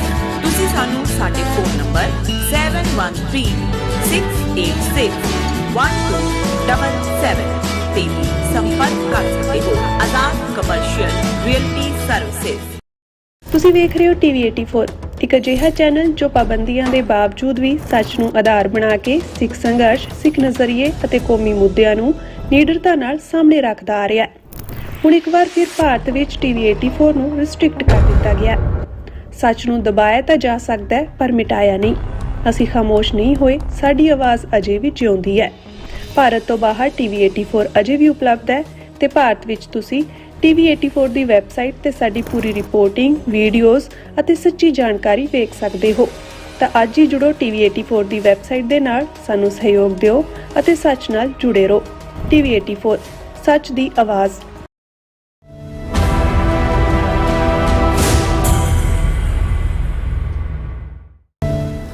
ਦਰਸ਼ਕੋ, ਬ੍ਰੇਕ ਬਾਅਦ ਤੁਹਾਡਾ ਸਭ ਦਾ ਭਰਪੂਰ ਸਵਾਗਤ ਹੈ। ਸੋ ਇਸ ਗੱਲਬਾਤ ਕਰਨ ਜਾ ਰਹੇ ਹਾਂ ਕਿ ਭਾਰਤ ਦੇ ਹਾਕਮ ਇਸਲਾਮਾਬਾਦ ਡਾਇਲਾਗ ਤੋਂ ਤੜਫੇ ਪਏ ਨੇ ਜਿਵੇਂ ਉਹਨਾਂ ਦੀ ਕੋਈ ਔਕਾਤ ਹੀ ਨਾ ਹੋਵੇ। ਹੁਣ ਉਹ ਭਾਰਤ ਵਿੱਚ ਅਮਰੀਕਾ ਦੇ ਐਮਬੈਸਡਰ ਸਰਜੀਓ ਗੋਰ ਅੱਗੇ ਤਰਲੇ ਮਿੰਨਤਾਂ ਕਰ ਰਹੇ ਨੇ ਕਿ ਭਾਰਤ ਨੂੰ ਵੀ ਇਸ ਗੱਲਬਾਤ ਲਈ ਘਸੋੜਿਆ ਜਾਵੇ। ਸੋ ਇਸ ਬਾਰੇ ਆਪਾਂ ਗੱਲਬਾਤ ਕਰਨ ਜਾ ਰਹੇ ਹਾਂ। ਸੋ ਅਸੀਂ ਚਾਹਾਂਗੇ ਕਿ ਤੁਸੀਂ ਇਸੇ ਤਰ੍ਹਾਂ ਬਣੇ ਰਹਿਣਾ, ਦੇਖਣ, ਸੁਣਨ ਜਾਂ ਲਿਖਣ ਲਈ। ਤੁਹਾਡਾ ਸਭ ਦਾ ਬਹੁਤ ਬਹੁਤ ਧੰਨਵਾਦ ਜੀ। ਡਾਕਟਰ ਸਾਹਿਬ, ਕੀ ਕਹਿਣਾ ਚਾਹੋਗੇ? ਦੇਖੋ, ਜਦੋਂ ਪਾਕਿਸਤਾਨ ਨੇ ਮੀਡੀਏਸ਼ਨ ਜਾਂ ਫੈਸਿਲਿਟੇਸ਼ਨ ਰੋਲ ਦੀ ਸ਼ੁਰੂਆਤ ਕੀਤੀ, ਪਹਿਲਾਂ ਤਾਂ ਫੈਸਿਲਿਟੇਸ਼ਨ ਸੀ ਕਿ ਜਿਹਦੇ 'ਚ ਤੁਸੀਂ ਦੋਨਾਂ ਧਿਰਾਂ ਨੂੰ ਆਪ ਦੇ 'ਚ ਤੁਸੀਂ ਕੋਈ ਠੀਕ ਜਾਂ ਗਲਤ ਨਹੀਂ ਕਹਿੰਦੇ, ਤੁਸੀਂ ਦੋਨਾਂ ਧਿਰਾਂ ਨੂੰ ਕਹਿੰਦੇ ਹੋ ਕਿ ਭਾਈ ਤੁਸੀਂ ਆਪਸ ਆਮੋ ਸਾਹਮਣੇ ਬੈਠੋ ਔਰ ਜਿਹੜਾ ਉਹ ਆਪਣਾ ਜਿਹੜਾ ਉਹ ਝਗੜਾ ਨਿਬੇੜੋ। ਫੈਸਿਲਿਟੇਸ਼ਨ ਤੋਂ ਹੀ ਫਿਰ ਮੀਡੀਏਸ਼ਨ ਦਾ ਰੋਲ ਹੁੰਦਾ, ਜਿੱਥੇ ਤੁਸੀਂ ਟਰਮਸ ਤੈਅ ਕਰਦੇ ਹੋ, ਜਿਹਨੂੰ ਕਿਹਨੂੰ ਵਕਤ ਦੇਣਾ ਹੈ, ਕਿਹਨੂੰ ਨਹੀਂ ਦੇਣਾ। ਜਦੋਂ ਨੈਗੋਸ਼ੀਏਸ਼ਨ ਚੱਲ ਰਹੀ ਹੁੰਦੀ ਹੈ, ਜਿਵੇਂ ਮੈਰਾਥਨ ਸੈਸ਼ਨ ਪਹਿਲੀ ਨੈਗੋਸ਼ੀਏਸ਼ਨ ਦਾ ਇਸਲਾਮਾਬਾਦ ਚੱਲਿਆ 21 ਘੰਟੇ ਦਾ। ਸੋ ਜ਼ਾਹਰ ਹੈ ਕਿ ਪਾਕਿਸਤਾਨ ਦੇ ਜਿਹੜੇ ਡਿਪਟੀ ਪ੍ਰਾਈਮ ਮਿਨਿਸਟਰ ਔਰ ਫੋਰਨ ਮਿਨਿਸਟਰ ਵੀ ਨੇ ਇਸਾਕ ਦਾਰ, ਉਹ ਐਜ਼ ਏ ਮੀਡੀਏਟਰ ਉਹ ਸਾਰੀ ਕਨਵਰਸੇਸ਼ਨ ਨੂੰ ਲੀਡ ਕਰ ਰਹੇ ਸੀ। ਭਾਵੇਂ ਉਹਨਾਂ ਦਾ ਇਹ ਨਹੀਂ ਹੁੰਦਾ ਵੀ ਤੁਸੀਂ ਆਪਣਾ ਓਪੀਨੀਅਨ ਵਿੱਚ ਜ਼ਰੂਰ ਦਿੰਦੇ ਹੋ, ਪਰ ਤੁਸੀਂ ਦੋਨਾਂ ਨੂੰ ਮੌਕਾ ਦਿੰਦੇ ਹੋ ਕਿ ਉਹ ਜਿਹੜੇ ਉਹਨਾਂ ਦੇ ਆਪਸੀ ਮਤਭੇਦ ਨੇ ਉਹਨਾਂ ਨੂੰ ਉਹ ਨਿਬੇੜਨ। ਸੋ ਜਦੋਂ ਪਹਿਲੇ ਦੌਰ 'ਚ ਅਜੇ ਗੱਲਬਾਤ ਸ਼ੁਰੂ ਵੀ ਨਹੀਂ ਸੀ ਹੋਈ ਔਰ ਇਹ ਆਇਆ ਕਿ ਜੀ ਪਾਕਿਸਤਾਨ ਕਰ ਰਿਹਾ, ਹਿੰਦੁਸਤਾਨ ਨੇ ਤਾਂ ਰਿਡੀਕਿਊਲ ਕੀਤਾ, ਆਮ ਉਹਨਾਂ ਦੇ ਗੋਦੀ ਮੀਡੀਆ ਨੇ ਵੀ, ਜਿਹੜਾ ਦਰਬਾਰੀ ਮੀਡੀਆ ਜਾਂ ਦੂਸਰਾ। ਔਰ ਜਦੋਂ ਇਹ ਆਇਆ ਕਿ ਵੀ ਵਾਕਈ ਪਾਕਿਸਤਾਨ ਜਿਹੜਾ ਇਸ ਰੋਲ ਦੇ ਵਿੱਚ ਜਿਹੜਾ ਉਹ ਆ ਗਿਆ, ਮੀਡੀਏਸ਼ਨ ਉਹ ਕਰ ਰਿਹਾ, ਤੇ ਆਪੋਜੀਸ਼ਨ ਦੇ ਨਾਲ ਮੀਟਿੰਗ ਜਿਹੜੀ ਰੱਖੀ ਰੂਲਿੰਗ ਪਾਰਟੀ ਨੇ, ਉਸ ਦੇ ਵਿੱਚ ਬੜੀ ਬੇਸ਼ਰਮੀ ਦੇ ਨਾਲ ਐਸ ਜੈ ਸ਼ੰਕਰ ਨੂੰ ਜਦੋਂ ਇਹ ਪੁੱਛਿਆ ਗਿਆ ਸੀ ਕਿ ਵੀ ਪਾਕਿਸਤਾਨ ਦਾ ਰੋਲ, ਜਿਹਨੂੰ ਤੁਸੀਂ ਦਹਿਸ਼ਤਗਰਦ ਤੇ ਐਪੀ ਸੈਂਟਰ ਆਫ ਟੈਰਰਿਜ਼ਮ ਤੇ ਇਹ ਉਹ ਕਹਿੰਦੇ ਹੋ, ਉਹਨੂੰ ਤਾਂ ਇੰਨੇ ਵੱਡੇ ਰੋਲ ਲਈ ਟਰਸਟ ਕੀਤਾ ਅਮਰੀਕਾ ਨੇ ਵੀ, ਇਰਾਨ ਨੇ ਵੀ। ਤੁਹਾਡੀ ਜਿਹੜੀ ਤੁਸੀਂ ਵਿਸ਼ਵ ਗੁਰੂ ਬਣੇ ਹੋਏ ਹੋ, ਸਾਡੇ ਇੱਕ ਵੀਰ ਨੇ ਪੁੱਛਿਆ ਸੀ ਕਿ ਵਿਸ਼ਵ ਗੁਰੂ ਕੀ ਹੁੰਦਾ, ਪਾਕਿਸਤਾਨੀ ਵੀਰ ਨੇ ਪੁੱਛਿਆ ਸੀ। ਵਿਸ਼ਵ ਸੰਸਾਰ ਨੂੰ ਕਹਿੰਦੇ ਨੇ, ਗੁਰੂ ਦਾ ਮਤਲਬ ਲੀਡਰ ਹੈ। ਕਿ ਭਾਰਤ ਜਦੋਂ ਆਪਣੇ ਆਪ ਨੂੰ ਖੁਦ ਹੀ ਆਪਣੇ ਮੂੰਹੋਂ ਵਿਸ਼ਵ ਗੁਰੂ ਕਹਿੰਦਾ ਕਿ ਜੇ ਵਿਸ਼ਵ ਗੁਰੂ ਹੋ ਤੁਸੀਂ ਤੇ ਤੁਹਾਡੇ ਪੱਲੇ ਕੀ ਹੈ। ਤੇ ਉਹਦੇ 'ਚ ਉਹਨੇ ਬੜੀ ਨਫ਼ਰਤ ਦੇ ਨਾਲ ਐਸ ਜੈਸ਼ੰਕਰ ਨੇ ਕਿਹਾ ਸੀ ਕਿ ਪਾਕਿਸਤਾਨ ਦਲਾਲਾਂ ਦੀ ਕੌਮ ਹੈ, ਦਲਾਲ ਨੇ, ਅਸੀਂ ਦਲਾਲ ਨਹੀਂ ਹੈਗੇ। ਔਰ ਇਹਨੂੰ ਬੇਸ਼ੱਕ ਬਾਅਦ ਦੇ ਵਿੱਚ ਉਹਨਾਂ ਦੀ ਫੋਰਨ ਮਿਨਿਸਟਰੀ ਨੇ ਡੈਮੇਜ ਕੰਟਰੋਲ ਕਰਨ ਦੀ ਕੋਸ਼ਿਸ਼ ਕੀਤੀ, ਪਰ ਦੁਨੀਆ ਭਰ 'ਚ ਹਰ ਇੱਕ ਨੇ ਕਿਹਾ ਵੀ ਇਹ ਡਿਪਲੋਮੈਟ ਦੀ ਬੋਲੀ ਹੈ।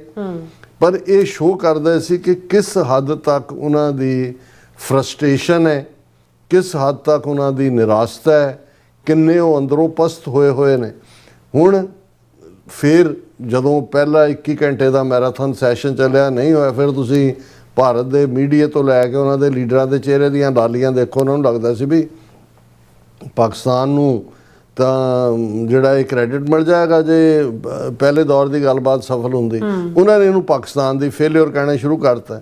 ਹਾਲਾਂਕਿ ਇਸ ਦੇ ਉੱਤੇ ਉਹਨਾਂ ਨੂੰ ਭੰਨਿਆ ਵੀ। ਇੱਕ ਅਮਰੀਕਨ ਸੀਨੀਅਰ ਜਰਨਲਿਸਟ ਨੇ ਕਿਹਾ ਸੀ ਵੀ ਤੁਸੀਂ ਬੰਚ ਆਫ ਕਿਡਸ ਹੋ, ਬੱਚਿਆਂ ਵਾਂਗ ਬਿਹੇਵ ਕਰ ਰਹੇ ਹੋ, ਵੀ ਅਸੀਂ ਤਾਂ ਸਮਝਦੇ ਸੀ ਤੁਸੀਂ ਜਿਹੜਾ ਹੈ ਉਹ ਇੱਕ ਜ਼ਿੰਮੇਵਾਰ ਡੈਮੋਕ੍ਰੇਸੀ ਹੋ।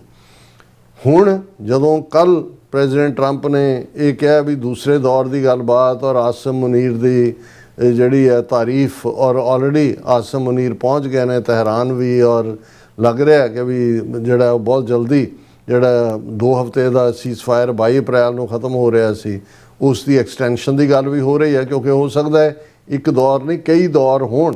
ਤੇ ਜੇ ਸੀਜ਼ਫਾਇਰ ਕੰਟੀਨਿਊ ਰਹਿੰਦਾ ਹੈ ਔਰ ਬਿਟਰਨੈਸ ਘਟਦੀ ਹੈ ਤੇ ਜ਼ਾਹਰ ਹੈ ਕਿ ਫਿਰ ਕੋਈ ਨਾ ਕੋਈ ਜਿਹੜੀ ਹੈ ਫਾਈਨਲ ਡੀਲ ਜਿਹੜੀ ਹੈ ਉਹ ਸਟ੍ਰਾਈਕ ਕਰਨ ਦੇ ਲਈ ਪ੍ਰੈਜ਼ੀਡੈਂਟ ਟਰੰਪ ਵੀ ਖੁਦ ਜਾ ਸਕਦੇ ਨੇ ਪਾਕਿਸਤਾਨ, ਇਸਲਾਮਾਬਾਦ ਜਾਂ ਕੋਈ ਹੋਰ ਕਾਮਨ ਪਲੇਸ ਦੇ ਉੱਤੇ ਇਸ ਨੂੰ ਡਿਸਾਈਡ ਕੀਤਾ ਜਾ ਸਕਦਾ। ਹੁਣ ਮੈਨੂੰ ਇਹ ਲੱਗਦਾ, ਹਾਲਾਂਕਿ ਇੱਕ ਟੀਵੀ ਦਾ ਜਿਹੜਾ ਕਮੈਂਟੇਟਰ ਹੈ ਉਹਨੇ 2 ਦਿਨ ਪਹਿਲਾਂ ਕਿਹਾ ਸੀ ਕਿ ਵੀ ਭਾਰਤ ਜਿਹੜਾ ਹੈ ਉਹ ਅਮਰੀਕਾ ਦੇ ਉੱਤੇ ਦਬਾਅ ਬਣਾ ਰਿਹਾ ਹੈ।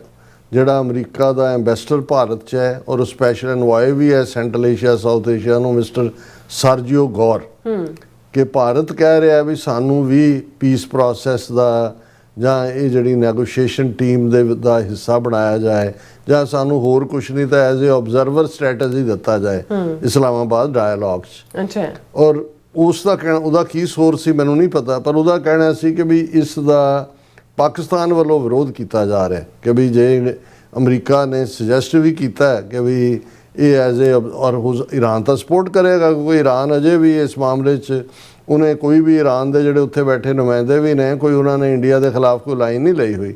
ਪਰ ਉਹਦਾ ਜਰਨਲਿਸਟ ਦਾ ਕੀ ਸੋਰਸ ਸੀ ਮੈਨੂੰ ਨਹੀਂ ਪਤਾ। ਹਾਲਾਂ ਮੈਨੂੰ ਇਹ ਗਾਪੀ ਲੱਗੀ, ਮੈਂ ਕਿਹਾ ਵੀ ਉਹ ਆਬਜ਼ਰਵਰ ਕੀ ਤੇ ਜਾਂ ਉਹਨੇ ਕੀ ਗੱਲਬਾਤ। ਪਰ ਅੱਜ ਜਦੋਂ ਮੈਂ ਸਰਜੀਓ ਗੌਰ ਦੇ ਆਪਣੇ ਕਮਿੰਗ ਫਰਮ ਦਾ ਹਾਰਸ ਮਾਊਥ ਕੋਈ ਚੀਜ਼ ਹੈ ਤਾਂ ਮੈਨੂੰ ਲੱਗਾ ਵੀ ਇਹ ਗੱਲ ਬਿਲਕੁਲ ਠੀਕ ਸੀ। ਹੁਣ ਇਹਨਾਂ ਦੇ ਆਪਣੇ ਨਿਊਜ਼ ਨੈਟਵਰਕ ਨੇ ਖਬਰ ਲਾਈ ਹੈ, up to India to decide, but ਹੁਣ ਕੀ what US envoy said on Delhi's role in the efforts to end Iran war.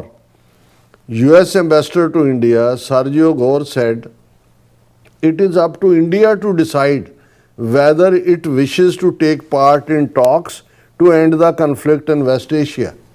ਕਿ ਵੀ ਇਹ ਹੁਣ ਭਾਰਤ ਨੇ ਡਿਸਾਈਡ ਕਰਨਾ ਕਿ ਇਹ ਵੈਸਟ ਏਸ਼ੀਆ ਦੇ ਵਿੱਚ ਜਿਹੜਾ ਕਨਫਲਿਕਟ ਹੈ ਇਹਨੂੰ ਐਂਡ ਕਰਨ ਦੀ ਗੱਲਬਾਤ 'ਚ ਉਹਨੇ ਸ਼ਾਮਲ ਹੋਣਾ ਹੈ ਕਿ ਨਹੀਂ। The United States would support India's participation in efforts to end the war in West Asia, ਕਿ ਵੀ ਅਸੀਂ ਸਪੋਰਟ ਕਰਾਂਗੇ। American Ambassador to India Sergio Gore said on Tuesday his remarks come after the collapse of peace talks between US and Iran held in Pakistan's Islamabad last week, which also raised concerns about whether the 2-week ceasefire which still has a week remaining will hold, ਕਿ ਵੀ ਇਹਨੇ ਤਾਂ ਸ਼ੱਕ ਪੈਦਾ ਕਰ ਦਿੱਤਾ ਕਿ ਵੀ ਇਹ ਰਹੇਗਾ ਵੀ ਸੀਜ਼ਫਾਇਰ ਕਿ ਨਹੀਂ। Prime Minister Modi held a phone conversation with US President Donald Trump on Tuesday. ਹੁਣ ਇੰਡੀਆ ਨੇ ਐਂ ਪ੍ਰੈਜ਼ੈਂਟ ਕੀਤਾ ਜੀ 40 ਮਿੰਟ ਦੀ ਜਿਹੜੀ ਗੱਲਬਾਤ ਹੋਈ ਉਹਦੇ 'ਚ ਟਰੰਪ ਨੇ ਪੁੱਛਿਆ ਮੋਦੀ ਨੂੰ ਕਿ ਜੀ ਅਸੀਂ ਕਿਵੇਂ ਸਟੇਟ ਆਫ ਹਾਰਮੂਸ ਨੂੰ ਕਿਵੇਂ ਖੁਲਾਈਏ, ਕਿਵੇਂ ਤੁਹਾਡੀ ਮਦਦ, ਤੁਸੀਂ ਕੀ ਰੋਲ ਅਦਾ ਕਰ ਸਕਦੇ ਹੋ ਨੈਗੋਸ਼ੀਏਸ਼ਨ 'ਚ। ਔਰ ਉਹਨਾਂ ਨੇ ਇਹੀ ਕਿਹਾ ਕਿ ਜੀ ਵੈਸਟ ਏਸ਼ੀਆ ਔਰ ਨੈਗੋਸ਼ੀਏਸ਼ਨ ਔਰ ਸਟੇਟ ਆਫ ਹਾਰਮੂਸ ਦੇ ਉੱਤੇ ਹੀ ਉਹਨੂੰ ਓਪਨ ਕਰਨ ਦੀ ਗੱਲਬਾਤ ਹੋਈ। ਫਿਰ ਉਹਨਾਂ ਨੇ ਕਿਹਾ ਜੀ ਇਹ ਤੀਸਰੀ ਕਾਲ ਹੈ ਜਦੋਂ ਤੋਂ ਇਹ ਕ੍ਰਾਈਸਿਸ ਸ਼ੁਰੂ ਹੋਇਆ ਹੈ ਟਰੰਪ ਔਰ ਮੋਦੀ ਦੇ ਵਿਚਾਲੇ। ਹੁਣ ਜਦੋਂ ਉਹਨੂੰ ਸਵਾਲ ਪੁੱਛਿਆ ਗਿਆ replying to a question on whether the US wanted India to help reduce tensions in West Asia, ਪੱਤਰਕਾਰ ਉਹਨੂੰ ਪੁੱਛਦੇ ਨੇ ਸਰਜੀਓ ਗੌਰ ਨੂੰ ਕਿ ਕੀ ਅਮਰੀਕਾ ਚਾਹੁੰਦਾ ਹੈ ਕਿ ਵੀ ਭਾਰਤ ਮਦਦ ਕਰੇ ਇਸ ਟੈਂਸ਼ਨ ਨੂੰ ਘਟਾਉਣ 'ਚ। Gor said it is up to India to decide if it wishes to take part in talks to end the conflict, ਕਿ ਵੀ ਇਹ ਡਿਸਾਈਡ ਕਰਨ ਕਿ ਵੀ ਕੀ ਉਹਨਾਂ ਨੇ ਗੱਲਬਾਤ 'ਚ ਹਿੱਸਾ ਲੈਣਾ ਕਨਫਲਿਕਟ ਖਤਮ ਕਰਨ ਦੇ ਲਈ। He also said that United States feels that many other countries can be part of this process. As mentioned in the earlier report, his remarks came after Pakistan hosted the first direct talks between Iran and US in 47 years over this weekend. ਹੁਣ ਉਹਦੇ 'ਚ ਉਹਨਾਂ ਨੇ ਕਿਹਾ ਕਿ ਭਾਈ ਇਹ ਸਾਰਾ ਜਿਹੜਾ ਸਾਨੂੰ ਤਾਂ ਬੜੀ ਖੁਸ਼ੀ ਹੋਏਗੀ ਕਿ ਵੀ ਇੰਡੀਆ ਵੀ ਰੋਲ ਅਦਾ ਕਰੇ, ਔਰ ਇਹ ਉਹਨੇ ਕਿਹਾ ਕਿ ਵੀ ਨਿਊਜ਼ ਏਜੰਸੀ PTI ਨੂੰ ਵੀ ਮਿਸਟਰ ਗੌਰ ਨੇ ਕਿਹਾ that is a question for the Indian government. ਉਹਨਾਂ ਨੂੰ ਪੁੱਛੋ ਕਿ ਵੀ ਉਹ ਪਾਰਟਿਸਿਪੇਟ ਕਰਨਾ ਚਾਹੁੰਦੇ ਨੇ। But from our side the president has offered involvement around the world as you have seen engagement happen. ਵੀ ਸਾਡਾ ਪ੍ਰੈਜ਼ੀਡੈਂਟ ਤਾਂ ਚਾਹੁੰਦਾ ਕੋਈ ਵੀ ਇਨਵੋਲਵ ਹੋਏ, ਗੱਲਬਾਤ ਨਿਬੜੇ। ਜੇ ਹੁਣ ਤੁਸੀਂ ਆਪਣੀ ਸਰਕਾਰ ਨੂੰ ਪੁੱਛੋ, ਔਰ ਕੀ ਉਹਦੇ 'ਚ ਉਹਨੂੰ ਫਿਰ ਇਹ ਪੁੱਛਿਆ ਗਿਆ ਕਿ ਵੀ ਕੀ ਤੁਸੀਂ ਇੰਡੀਆ ਨੂੰ ਇਹ ਪੁੱਛਿਆ ਕਿ ਵੀ ਉਹਨੂੰ ਸਟੇਟ ਆਫ ਹਾਰਮੂਜ਼ ਕਿਵੇਂ ਖੁਲਾਈ ਜਾਏ। ਉਹਨੇ ਕਿਹਾ I don't want to say we sought help but it was more of an update call. ਉਹਨੇ ਕਿਹਾ ਅਸੀਂ ਮਦਦ ਨਹੀਂ ਇੰਡੀਆ ਦੀ ਕੋਈ ਮੰਗੀ ਹੈ ਸਟੇਟ ਆਫ ਹਾਰਮੂਜ਼, ਇਹ ਜਸਟ ਜਿਵੇਂ ਅਪਡੇਟ ਕਿਸੇ ਇਨਫੋਰਮੇਸ਼ਨ ਨੂੰ ਕਰਨਾ ਹੁੰਦਾ ਹੈ। ਹੁਣ ਇਕੱਲੀ ਇਹ ਗੱਲ ਨਹੀਂ ਹੈ, ਜਦੋਂ ਹੁਣ ਸਰਜੀਓ ਗੌਰ ਨੇ ਤਾਂ ਧੌਣ ਫੜੀ ਹੋਈ ਹੈ ਜਾ ਕੇ ਇਹਨਾਂ ਦੀ। ਹੁਣ ਇੱਕ ਹੋਰ ਖਬਰ ਜਦੋਂ ਅਸੀਂ ਦੇਖਦੇ ਹਾਂ, India vitally important to us an incredible partner. ਕਿਉਂ ਹੈ? ਜਦੋਂ ਤੁਸੀਂ ਫਿਰ ਖਬਰਾਂ ਦਾ ਬੇਸ ਦੇਖਦੇ ਹੋ, Indian team to visit US next week for talks on trade deal। ਜਿਹੜੀ ਟ੍ਰੇਡ ਡੀਲ ਫਸੀ ਹੋਈ ਹੈ, ਜਿਹਨੂੰ ਟਰੰਪ ਨੇ ਟਰੂਥ ਸੋਸ਼ਲ ਤੇ ਦਿੱਤਾ ਸੀ, ਮੋਦੀ ਨੇ ਗ੍ਰੇਟ ਡੀਲ ਕਿਹਾ ਸੀ, ਔਰ ਪਾਰਲੀਮੈਂਟ 'ਚ ਭਾਵੇਂ ਇਹਨਾਂ ਨੇ ਡਿਸਕਸ ਨਹੀਂ ਸੀ ਕੀਤਾ। ਅਪ੍ਰੈਲ ਦੇ ਵਿੱਚ ਸੀ ਕਿ ਡਿਸਾਈਡ, ਫਿਰ ਸੁਪਰੀਮ ਕੋਰਟ ਦਾ ਡਿਸੀਜਨ ਆ ਗਿਆ ਅਮਰੀਕਾ ਦਾ। ਫਿਰ ਇੰਡੀਆ ਨੇ ਕਿਹਾ ਜੀ ਅਸੀਂ ਰੀਨੈਗੋਸ਼ੀਏਟ ਕਰਾਂਗੇ। ਹੁਣ ਇਹ ਸਰਜੀਓ ਗੌਰ ਨੇ ਧੌਣ ਫੜੀ ਹੋਈ ਹੈ।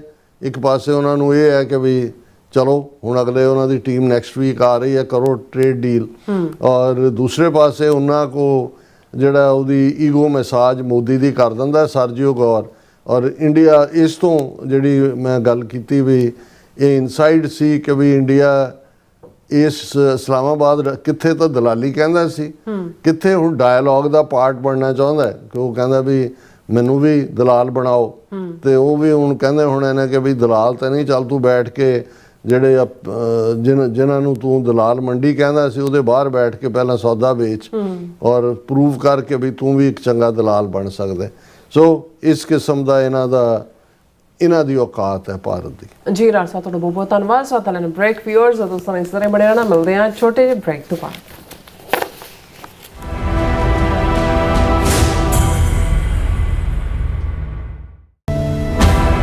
ਤੁਸੀਂ ਵੇਖ ਰਹੇ ਹੋ TV 84, ਇੱਕ ਅਜਿਹਾ ਚੈਨਲ ਜੋ ਪਾਬੰਦੀਆਂ ਦੇ ਬਾਵਜੂਦ ਵੀ ਸੱਚ ਨੂੰ ਆਧਾਰ ਬਣਾ ਕੇ ਸਿੱਖ ਸੰਘਰਸ਼, ਸਿੱਖ ਨਜ਼ਰੀਏ ਅਤੇ ਕੌਮੀ ਮੁੱਦਿਆਂ ਨੂੰ ਨਿਡਰਤਾ ਨਾਲ ਸਾਹਮਣੇ ਰੱਖਦਾ ਆ ਰਿਹਾ ਹੈ।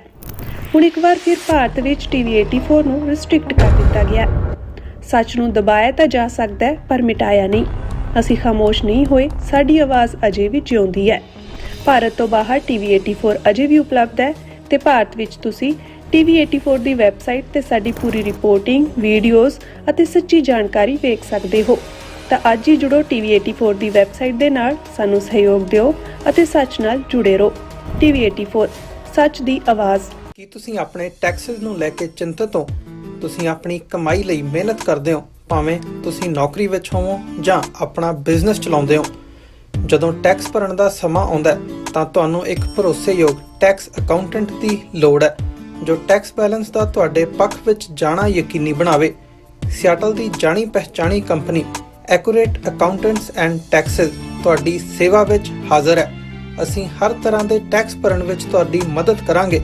ਟੈਕਸ ਸੰਬੰਧੀ ਕਿਸੇ ਵੀ ਤਰ੍ਹਾਂ ਦੇ ਸਵਾਲ ਲਈ ਅੱਜ ਹੀ ਸਾਡੇ ਤੱਕ ਪਹੁੰਚ ਕਰੋ। Accurate Accountants and Texas.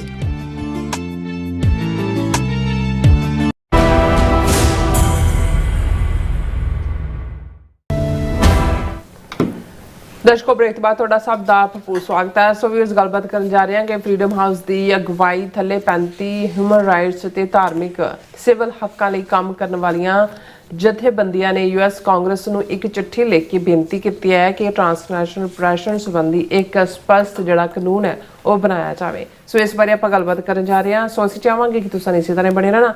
ਦੇਖਣ ਸੁਣ ਲਈ ਐਂਡ ਲਿਖਣ ਲਈ ਤੁਹਾਡਾ ਸਭ ਦਾ ਬਹੁਤ ਬਹੁਤ ਸ਼ੁਕਰੀਆ ਜੀ। ਡਾਕਟਰ ਸਾਹਿਬ ਕੀ ਵਿਚਾਰਾਂ ਨੇ? ਦੇਖੋ, ਜਦੋਂ ਅਸੀਂ ਕਦੇ ਵੀ US ਸਰਫ ਦਾ ਜ਼ਿਕਰ ਕਰਦੇ ਹਾਂ ਤੇ ਉਸ ਦੀ ਅਹਿਮੀਅਤ ਨੂੰ ਵੀ ਅਸੀਂ ਦੱਸਦੇ ਹਾਂ ਵੀ ਕਿੰਨਾ ਇੰਪੋਰਟੈਂਟ ਉਸ ਦੀ ਰਿਪੋਰਟ ਦਾ ਆਧਾਰ ਹੁੰਦਾ ਹੈ। Country of concern, country of particular concern, ਭਾਵੇਂ ਸਟੇਟ ਡਿਪਾਰਟਮੈਂਟ ਜਾਂ ਪ੍ਰੈਜ਼ੀਡੈਂਟ ਉਸ ਦੀਆਂ ਸਾਰੀਆਂ ਰਿਕਮੈਂਡੇਸ਼ਨਸ ਨਾ ਵੀ ਮੰਨੇ ਪਰ ਉਹਨਾਂ ਨੂੰ ਬਹੁਤ ਕ੍ਰੈਡੀਬਲ ਮੰਨਿਆ ਜਾਂਦਾ ਹੈ। ਇਸੇ ਤਰ੍ਹਾਂ ਹੀ ਅਮਰੀਕਾ ਦੇ ਵਿੱਚ ਫਰੀडम ਹਾਊਸ ਜਾਂ ਕਾਰਨੈਗੀ ਐਂਡੋਮੈਂਟ ਵਰਗੀਆਂ ਉਹ ਜਿਹੜੀਆਂ ਬੇਸਿਕ ਆਧਾਰ ਨੇ, ਇਹ ਆਪਣੇ ਆਪ 'ਚ ਮੁਕੰਮਲ ਇੰਸਟੀਟਿਊਸ਼ਨਸ ਨੇ ਜਿਨ੍ਹਾਂ ਦੀ ਕ੍ਰੈਡੀਬਿਲਿਟੀ ਹੈ, ਜਿਨ੍ਹਾਂ ਦੀਆਂ ਰਿਪੋਰਟਸ ਜਾਂ ਜਿਨ੍ਹਾਂ ਨਾਲ ਸੰਬੰਧਿਤ ਲੋਕ ਜਿਹੜੇ ਨੇ ਉਹਨਾਂ ਵੱਲੋਂ ਜੋ ਕਿਹਾ ਜਾਂਦਾ ਉਹਨੂੰ ਬਹੁਤ ਸੀਰੀਅਸਲੀ ਲਿਆ ਜਾਂਦਾ ਹੈ। ਮਹਿਜ਼ ਇੱਕ NGO ਵਾਂਗ ਨਹੀਂ ਹੈ ਕਿ ਇਹ ਇੱਕ ਹਿਊਮਨ ਰਾਈਟ ਆਰਗੇਨਾਈਜੇਸ਼ਨ ਸਿੰਪਲੀ ਹੈ। ਔਰ ਫਰੀडम ਹਾਊਸ ਆਪਣੇ ਆਪ ਦੇ ਵਿੱਚ ਜਦੋਂ ਕੋਈ ਗੱਲ ਕਹਿੰਦੀ ਹੈ, ਔਰ ਇਹ ਜਿਹੜਾ ਲੈਟਰ ਇਹ ਆਲਮੋਸਟ 35 ਆਰਗੇਨਾਈਜੇਸ਼ਨਸ ਨੇ ਜਿਨ੍ਹਾਂ 'ਚ ਫਰੀडम ਹਾਊਸ ਵੀ ਸ਼ਾਮਲ ਹੈ। ਔਰ ਫਰੀडम ਹਾਊਸ ਦੇ ਹੀ ਜਿਹੜਾ ਉਸ ਦੇ ਲੈਟਰ ਪੈਡ ਦੇ ਉੱਤੇ ਜਿਹੜਾ ਉਹ US ਕਾਂਗਰਸ ਨਾਲ ਸੰਬੰਧਿਤ ਜਿਹੜੇ ਚੇਅਰਮੈਨ ਨੇ, ਮਿਸਟਰ ਮੈਸ ਚੇਅਰਮੈਨ, ਰਿਚ ਨੇ, ਰੈਂਕਿੰਗ ਮੈਂਬਰ ਮੀਕਸ ਨੇ, ਉਹਨਾਂ ਨੂੰ ਐਡਰੈਸਡ ਹੈ। ਔਰ ਇਹ ਟ੍ਰਾਂਸਨੈਸ਼ਨਲ ਰਿਪਰੈਸ਼ਨ, ਜਦੋਂ ਇਹ ਲਫ਼ਜ਼ ਹੁਣ ਤਾਂ ਕਾਮਨ ਹੈ ਸਿੱਖ ਹਲਕਿਆਂ 'ਚ ਕਿਉਂਕਿ ਸਿੱਖ ਇਹਦਾ ਵਿਕਟਮ ਬਣੇ ਨੇ UK ਦੇ ਵਿੱਚ ਵੀ, ਕੈਨੇਡਾ 'ਚ ਵੀ, ਅਮਰੀਕਾ 'ਚ ਵੀ, ਲੇਕਿਨ ਅਜੇ ਵੀ ਇਸ ਦੇ ਥੱਲੇ ਆਉਣ ਦੀ ਕੋਈ ਪ੍ਰੋਪਰ ਡੈਫੀਨੇਸ਼ਨ ਨਹੀਂ ਹੈ। ਇਹ ਜਿਹੜਾ ਉਹ ਰਾਊਂਡ ਅਬਾਊਟ ਜਿਹਾ ਹੀ ਉਸ ਨੂੰ ਬਿਆਨਿਆ ਜਾਂਦਾ ਹੈ। ਔਰ ਕੋਈ ਪਾਲਿਸੀ ਕੀ ਹੈ ਟ੍ਰਾਂਸਨੈਸ਼ਨਲ ਰਿਪਰੈਸ਼ਨ ਦੇ ਨਾਲ ਸੰਬੰਧਿਤ, ਕਿਉਂਕਿ ਇਕੱਲਾ ਇਹ ਨਹੀਂ ਹੈ ਵੀ ਇੱਕ ਮੁਲਕ ਦੇ ਇੰਟਰਫੇਰੈਂਸ, ਜਿਹੜੇ ਹੁਣ ਅਮਰੀਕਾ 'ਚ ਜੇ 200 ਤੋਂ ਜ਼ਿਆਦਾ ਨੈਸ਼ਨੈਲਿਟੀਜ਼ ਜਾਂ ਹੰਡਰਡਸ ਆਫ ਮੋਰ ਐਥਨੀਸਿਟੀਜ਼ ਦੇ ਲੋਕ ਨੇ, ਇੱਥੋਂ ਦੀਆਂ ਨੀਤੀਆਂ 'ਚ ਜਿਹੜੇ ਲੋਕ ਆਪਣੀਆਂ ਪੇਰੈਂਟ ਮੁਲਕਾਂ ਦੀਆਂ ਨੀਤੀਆਂ ਦੀ ਜਿਹੜੀ ਆ ਉਹ ਨੂੰ ਕ੍ਰਿਟਿਸਾਈਜ਼ ਕਰਦੇ ਨੇ, ਉਹਨਾਂ ਨੂੰ ਇੱਥੇ ਟਾਰਗੇਟ ਕੀਤਾ ਜਾਂਦਾ ਹੈ। ਇੰਡੀਆ ਦਾ ਤਾਂ ਸਾਹਮਣੇ ਹੈ, ਚੀਨ ਵੀ ਹੈ, ਈਰਾਨ ਬਾਰੇ ਵੀ ਕਿਹਾ ਜਾਂਦਾ ਰਿਹਾ, ਹੋਰ ਵੀ ਬਹੁਤ ਸਾਰੇ। ਆਲਮੋਸਟ ਜਿਹੜੀ ਰਿਪੋਰਟ ਫਰੀडम ਹਾਊਸ ਦੀਆਂ ਪਿਛਲੀਆਂ ਬੇਸਡ ਵੀ ਨੇ, ਉਹਦੇ 'ਚ 48 ਸਰਕਾਰਾਂ ਜਿਹੜੀਆਂ ਨੇ ਉਹ ਇਨ ਐਂਡ ਆਊਟ ਇਨਵੋਲਵ ਨੇ ਇਸ ਟ੍ਰਾਂਸਨੈਸ਼ਨਲ ਰਿਪਰੈਸ਼ਨ 'ਚ, ਔਰ 103 ਕੰਟਰੀਜ਼ ਉਸ ਦਾ ਪ੍ਰਭਾਵ ਕਬੂਲਦੀਆਂ ਨੇ। ਸੋ ਇਹ ਲੈਟਰ ਜਿਹੜੀਆਂ 35 ਆਰਗੇਨਾਈਜੇਸ਼ਨਸ ਨੇ ਲਿਖਿਆ, ਉਹਨਾਂ 'ਚ ਹਿਊਮਨ ਰਾਈਟਸ ਆਰਗੇਨਾਈਜੇਸ਼ਨਸ ਵੀ ਨੇ, ਧਾਰਮਿਕ ਵੀ ਨੇ, ਫੇਥ ਬੇਸਡ ਵੀ, ਤੇ ਸਿਵਲ ਸੁਸਾਇਟੀ, ਸਿਵਲ ਲਿਬਰਟੀਜ਼ ਨਾਲ ਸੰਬੰਧਿਤ ਵੀ। ਮੈਂ ਇਹ ਦੱਸਦੇ ਹਾਂ ਵੀ ਇਸ ਲੈਟਰ ਦੀ ਕੀ ਅਹਿਮੀਅਤ ਹੋਏਗੀ ਜੇ ਤੁਸੀਂ ਈਵਨ ਉਹਨਾਂ ਆਰਗੇਨਾਈਜੇਸ਼ਨਸ ਦੇ ਨਾਂ ਹੀ Alliance for Citizens Rights, American Committee for Middle East Rights, China Aid, Coalition to Change US Policy on Pakistan, Committee for Freedom in Hong Kong Foundation, Committee to Protect Journalist CPJ, ਬਹੁਤ powerful body ਹੈ। ਫਿਰ doctor ਇਕਦਾਰ ਕਰਾਮਤ Cheema ਜਿਹੜੇ ਨੇ, ਉਹਨਾਂ ਨੇ ਆਪਣੀ personal capacity 'ਚ ਇਸ 'ਤੇ ਦਸਤਖਤ ਕੀਤੇ ਨੇ, ਆਪਣੇ ਆਪ 'ਚ ਇੱਕ ਇੰਸਟੀਟਿਊਸ਼ਨ ਨੇ। Egyptian Front for Human Rights, Egyptian Human Rights Forum, Egypt Wide for Human Rights, Freedom House ਖੁਦ ਵੀ, Friends of Falun Gong USA, ਇਹ ਚਾਈਨਾ ਦੇ ਡਿਸੀਡੈਂਟ ਕ੍ਰਿਸਚੀਅਨਿਟੀ ਦਾ ਗਰੁੱਪ ਹੈ। ਹਿੰਦੂਜ਼ ਫਾਰ ਹਿਊਮਨ ਰਾਈਟਸ, ਇਹ ਮੋਦੀ ਦੇ ਹਿੰਦੂਤਵਾ ਦੇ ਖਿਲਾਫ ਗਰੁੱਪ ਹੈ। Hong Kong Watch, Humena for Human Rights and Civil Engagement, Human Rights First, Human Rights Foundation, Human Rights in China, JF Books, Law and democracy Support Foundation, Lawyers Against Transnational Repression, ਇਹ ਕੋਈ ਨਵੀਂ body ਹੋ ਚਾਹੀ ਹੈ। MENA Rights Group, New Lines Institute for Strategy and Policy, No Business with Genocide, ਕਿ ਭਾਈ ਜਿਹੜੇ ਮੁਲਕ ਜੈਨੋਸਾਈਡ ਕਰਦੇ ਨੇ ਉਹਨਾਂ ਨਾਲ ਕੋਈ ਟ੍ਰੇਡ ਨਾ ਕਰੋ।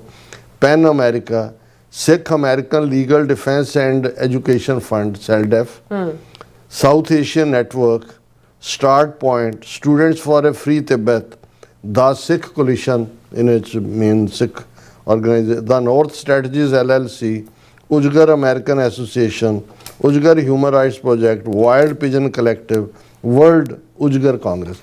ਕਿਉਂਕਿ ਲੈਟਰ ਦਾ ਕੰਟੈਂਟ ਤਾਂ ਮੈਂ ਦੱਸਿਆ ਹੀ ਹੈ ਕਿ ਬਈ ਉਹ ਟ੍ਰਾਂਸਨੈਸ਼ਨਲ ਰਿਪਰੈਸ਼ਨ ਦੇ ਉੱਤੇ ਪਾਲਿਸੀ ਐਕਟ ਲਈ ਹੈ, ਪਰ ਕਿ ਇਸ ਲੈਵਲ ਦੇ ਦੁਨੀਆ ਦੇ ਅੱਡ-ਅੱਡ ਮੁਲਕਾਂ ਦੇ ਜਿਹੜੇ ਸਫਰਿੰਗ ਲੋਕ ਨੇ ਉਹਨਾਂ ਦੀਆਂ ਆਰਗੇਨਾਈਜੇਸ਼ਨਸ ਦਾ ਕਲੱਬ ਟੁਗੈਦਰ ਹੋਣਾ ਇਹ ਬਹੁਤ ਵੱਡੀ ਗੱਲ ਹੈ ਔਰ ਇਸ ਦੀ ਸ਼ੁਰੂਆਤ ਹੀ ਇੱਥੋਂ ਹੁੰਦੀ ਹੈ ਉਹਨਾਂ ਸਾਰਿਆਂ ਨੂੰ ਜਿਨ੍ਹਾਂ ਦਾ ਮੈਂ ਆਫੀਸ਼ੀਅਲਸ ਦੇ ਨਾਂ ਜਿਹੜਾ ਰੈਂਕ ਦੱਸੇ ਨੇ ਅੱਛਾ we the 35 undersigned diaspora human rights faith-based civil society organizations are writing to request that Congress prioritize preventing and addressing the pressing threat of transnational repression or effort by foreign governments or their proxies to silence, harm or intimidate dissidents, members of majority diaspora communities and others beyond their borders. ਇਹ ਜ਼ਾਹਰ ਹੈ ਕਿ ਵੀ ਸਿੱਖਾਂ ਨਾਲ ਜੋ ਹੋ ਰਿਹਾ ਹੈ ਉਸ ਦੀ ਰਿਫਲੈਕਸ਼ਨ ਤਾਂ ਹੈ ਹੀ ਹੈ ਬਾਕੀ ਵੀ ਜਿਹੜੇ ਸਫਰਿੰਗ ਗਰੁੱਪ ਨੇ ਉਹਨਾਂ ਦੇ ਲਈ ਫਿਰ ਇਸ ਦੇ ਵਿੱਚ ਖਾਸ ਤੌਰ ਤੇ ਹੈ ਕਿ ਭਾਈ ਅਸੀਂ ਇਹ ਤੁਹਾਨੂੰ ਰਿਕੁਐਸਟ ਕਰਦੇ ਹਾਂ it is imperative that Congress acts now to protect the lives and liberties of those targeted by foreign powers ਜਿਨ੍ਹਾਂ ਨੂੰ ਇਸ ਧਰਤੀ ਦੇ ਉੱਤੇ ਬਾਹਰਲੀਆਂ ਤਾਕਤਾਂ ਨਿਸ਼ਾਨੇ ਤੇ ਲੈਂਦੀਆਂ ਨੇ ਉਹਨਾਂ ਦੀ ਲਾਈਫ ਔਰ ਉਹਨਾਂ ਦੀ ਲਿਬਰਟੀ ਨੂੰ ਪ੍ਰੋਟੈਕਟ ਕੀਤਾ ਜਾਏ specifically we kindly request that the House Foreign Affairs Committee and Senate Foreign Relations Committee hold marks-up sessions for the bipartisan and bicameral Transnational Repression Policy Act ਕਿ ਵੀ ਬਾਈਪਾਰਟੀਸਨ ਦੋਨੋਂ ਧਿਰਾਂ ਦਾ ਔਰ ਦੂਸਰੇ ਇਸ ਦੇ ਉੱਤੇ ਪਾਲਿਸੀ ਬਣਾਓ ਇਹਨੂੰ ਐਕਟ ਨੂੰ ਬਣਾਓ ਫਿਰ ਇਹਦੇ 'ਚ ਜਿਹੜੀ ਫਿਗਰਸ ਦਿੱਤੀਆਂ ਗਈਆਂ ਕਿ 2014 ਤੋਂ 2024 ਦੇ ਵਿਚਾਲੇ ਯਾਨੀ ਆਲਮੋਸਟ 10 ਸਾਲ ਦੇ ਵਿੱਚ ਫਰੀडम ਹਾਊਸ ਨੇ 1219 ਡਾਇਰੈਕਟ ਫਿਜ਼ੀਕਲ ਇਨਸੀਡੈਂਟਸ ਜਿਹੜੀਆਂ ਨੇ ਉਹ ਕੋਟ ਕੀਤੀਆਂ ਜਾਂ ਉਹਨਾਂ ਦੇ ਰਿਕਾਰਡਸ ਨੇ ਟਰਾਂਸਨੈਸ਼ਨਲ ਰਿਪਰੈਸ਼ਨ ਦੀਆਂ committed by 48 governments reaching across the borders of 103 countries ਕਿ 48 ਸਰਕਾਰਾਂ ਇਨਵੋਲਵ ਨੇ ਔਰ ਇਹਦੇ 'ਚ 103 ਮੁਲਕਾਂ ਦੇ ਬਾਰਡਰ ਇਨਵੋਲਵ ਹੋ ਜਾਂਦੇ ਨੇ ਫਿਰ ਕਾਉਂਸਲ ਔਨ ਫੋਰਨ ਰਿਲੇਸ਼ਨਸ ਨੇ ਇਹ ਵੀ ਮੰਨਿਆ ਕਿ incidents of transnational repression increased worldwide that year with perpetrating states becoming more sophisticated in their intimidation and harm ਹੁਣ ਸੋਸ਼ਲ ਮੀਡੀਆ ਤੇ ਵੀ ਤੁਹਾਨੂੰ ਧਮਕਾਇਆ ਜਾਂਦਾ ਹੈ ਤੁਹਾਡੇ ਰਿਸ਼ਤੇਦਾਰਾਂ ਨੂੰ ਵੀ ਪਿੱਛੇ ਧਮਕਾਇਆ ਜਾਂਦਾ ਹੈ ਔਰ ਕਿਉਂਕਿ ਜ਼ਿਆਦਾ ਮੀਨਸ ਆ ਗਏ ਨੇ ਕਈ ਵਾਰ ਕੋਈ ਚੀਜ਼ ਸਾਹਮਣੇ ਵੀ ਨਹੀਂ ਆਉਂਦੀ ਅੱਛਾ ਫਿਰ ਉਹਨਾਂ ਨੇ ਕਿਹਾ ਵੀ ਯੂਐਸ ਦੇ ਵਿੱਚ ਵੀ ਇਹ ਬੜੀ ਤੇਜ਼ੀ ਦੇ ਨਾਲ ਇਹ ਘਟਨਾਵਾਂ ਨੇ in recent years journalists and activists in United States including naturalized American citizens have been targeted with threats and murder for hire schemes by foreign governments American citizens ਦੇ ਨਾਲ ਵੀ ਇਹ ਉਹਨਾਂ ਨੂੰ ਥ੍ਰੈਟ ਔਰ ਇੰਟੀਮੀਡੇਸ਼ਨ ਹੈ ਫਿਰ ਜਿਹੜਾ ਇੰਪੋਰਟੈਂਟ ਸਿੱਖ ਫੈਕਟਰ ਹੈ ਇਸ ਲੈਟਰ ਦੇ ਵਿੱਚ nor is transnational repression limited to adversarial ਇਹੀ ਨਹੀਂ ਕਿ ਵੀ ਦੁਸ਼ਮਣੀ ਜਿਹੜੇ ਰਾਜਾਂ ਨਾਲ ਹੈ ਰਸ਼ੀਆ ਕਰ ਰਿਹਾ ਜਾਂ ਚਾਈਨਾ ਇੰਡੀਆ ਤਾਂ ਫਰੈਂਡਲੀ ਕੰਟਰੀ ਹੈ ਜਿਹੜਾ ਡੈਮੋਕ੍ਰੇਸੀ ਤੇ ਗ੍ਰੇਟ ਤੇ ਫਲਾਣਾ ਟਿਮਕਾ ਉਹਨਾਂ ਨੇ ਕਿਹਾ ਵੀ in 2024 the Department of Justice announced charges against an Indian government employee in connection with his role in directing a plot to assassinate a Sikh American in New York City, which the Department of Justice has characterized as one of series of murders that the conspirators planned of the Sikh dissidents. ਹੁਣ ਇਹਦੇ ਵਿੱਚ ਬਿਲਕੁਲ ਸਾਡਾ case highlight ਹੁੰਦਾ ਹੈ ਕਿ ਭਾਈ ਉਹ ਤਾਂ ਪਲਾਟ ਫਾਈਲ ਕਰਤਾ ਹੈ ਉਹਨਾਂ ਨੇ ਗੁਰਪਤਵੰਤ ਪੰਨੂ ਮਰਡਰ ਪਲਾਟ ਪਰ ਡਿਪਾਰਟਮੈਂਟ ਆਫ ਜਸਟਿਸ ਨੇ ਕਿਹਾ ਕਿ ਵੀ ਇਹ ਜਿਹੜੀ ਸੀਰੀਜ਼ ਆਫ ਮਰਡਰਸ ਕਰਨੇ ਸੀ ਉਹਨਾਂ ਨੇ ਔਰ ਸਿੱਖ ਡਿਸੀਡੈਂਟਸ ਦੇ ਜਿਹੜੇ ਭਾਰਤ ਨਾਲ ਸ਼ਾਮਲ ਨਹੀਂ ਨੇ despite India's economic and strategic partnership with United States ਫਿਰ ਉਹਨਾਂ ਨੇ ਦੂਸਰੇ ਮੁਲਕਾਂ ਦਾ ਹਵਾਲਾ ਦਿੱਤਾ ਹੈ ਜਮਾਲ ਖੁਸ਼ੋਗੀ ਦਾ ਹੈ ਔਰ ਦੂਸਰਿਆਂ ਦਾ ਹੈ ਔਰ ਅਲਟੀਮੇਟਲੀ ਇਹੀ ਹੈ ਕਿ ਭਾਈ ਕੋਡੀਫਾਈਂਗ ਏ definition into law would address this problem and our committee feels that moving the Transnational Repression Policy Act to mark up would be an important first step towards doing so ਕਿ ਜਦੋਂ ਤੱਕ ਤੁਸੀਂ ਇਹਨੂੰ properly define ਨਹੀਂ ਕਰਦੇ transnational repression policy ਨੂੰ ਇੱਕ bill ਦੇ ਰੂਪ ਦੇ ਵਿੱਚ ਕਾਂਗਰਸ ਉਸ ਨੂੰ ਅੱਗੇ ਨਹੀਂ ਪਾਸ ਨਹੀਂ ਕਰਦੀ ਇਵੇਂ ਹੀ ਇਹ ਸਫਰਿੰਗ ਵਧੇਗੀ ਸੋ ਅਸੀਂ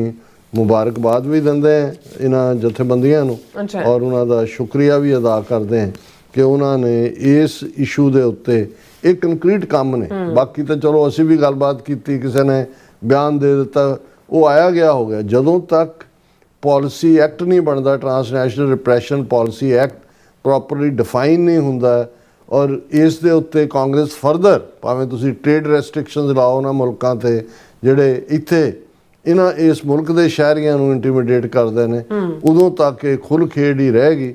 ਔਰ ਹੋਪਫੁਲੀ ਫਰੀडम ਹਾਊਸ ਦੀ ਇਸ ਰਿਕਮੈਂਡੇਸ਼ਨ ਦੇ ਨਾਲ ਇਹ ਜਿਹੜੀਆਂ ਸਾਰੀਆਂ ਜਥੇਬੰਦੀਆਂ ਕਲੱਬ ਟੁਗੈਦਰ ਹੋਈਆਂ, ਕਾਂਗਰਸ ਦੇ ਵਿੱਚ ਵੀ ਇਸ ਦੇ ਉੱਤੇ ਕੋਈ ਹਿਲਜੁਲ ਹੋਏਗੀ। ਜੀ ਡਾਕਟਰ ਸਾਹਿਬ, ਤੁਹਾਡਾ ਬਹੁਤ ਬਹੁਤ ਸ਼ੁਕਰੀਆ। ਸੋ ਆਪਾਂ ਲੈਣੇ ਬ੍ਰੇਕ। ਵਿਊਅਰਸ, ਤੁਸੀਂ ਕਿਤੇ ਨਹੀਂ ਜਾਣਾ, ਮਿਲਦੇ ਹਾਂ ਆਪਕੋ ਸ਼ਾਰਟ ਬ੍ਰੇਕ।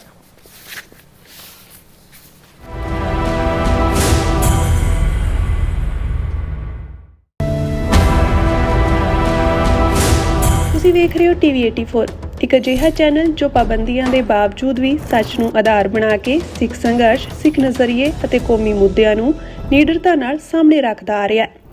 ਹੁਣ ਇੱਕ ਵਾਰ ਫਿਰ ਭਾਰਤ ਵਿੱਚ ਟੀਵੀ 84 ਨੂੰ ਰਿਸਟ੍ਰਿਕਟ ਕਰ ਦਿੱਤਾ ਗਿਆ। ਸੱਚ ਨੂੰ ਦਬਾਇਆ ਤਾਂ ਜਾ ਸਕਦਾ ਹੈ, ਪਰ ਮਿਟਾਇਆ ਨਹੀਂ। ਅਸੀਂ ਖਾਮੋਸ਼ ਨਹੀਂ ਹੋਏ, ਸਾਡੀ ਆਵਾਜ਼ ਅਜੇ ਵੀ ਜਿਉਂਦੀ ਹੈ। ਭਾਰਤ ਤੋਂ ਬਾਹਰ ਟੀਵੀ 84 ਅਜੇ ਵੀ ਉਪਲਬਧ ਹੈ ਤੇ ਭਾਰਤ ਵਿੱਚ ਤੁਸੀਂ ਟੀਵੀ 84 ਦੀ ਵੈਬਸਾਈਟ ਤੇ ਸਾਡੀ ਪੂਰੀ ਰਿਪੋਰਟਿੰਗ, ਵੀਡੀਓਜ਼ ਅਤੇ ਸੱਚੀ ਜਾਣਕਾਰੀ ਵੇਖ ਸਕਦੇ ਹੋ। ਤਾਂ ਅੱਜ ਹੀ ਜੁੜੋ ਟੀਵੀ 84 ਦੀ ਵੈਬਸਾਈਟ ਦੇ ਨਾਲ, ਸਾਨੂੰ ਸਹਿਯੋਗ ਦਿਓ ਅਤੇ ਸੱਚ ਨਾਲ ਜੁੜੇ ਰਹੋ। ਟੀਵੀ 84, ਸੱਚ ਦੀ ਆਵਾਜ਼। Signature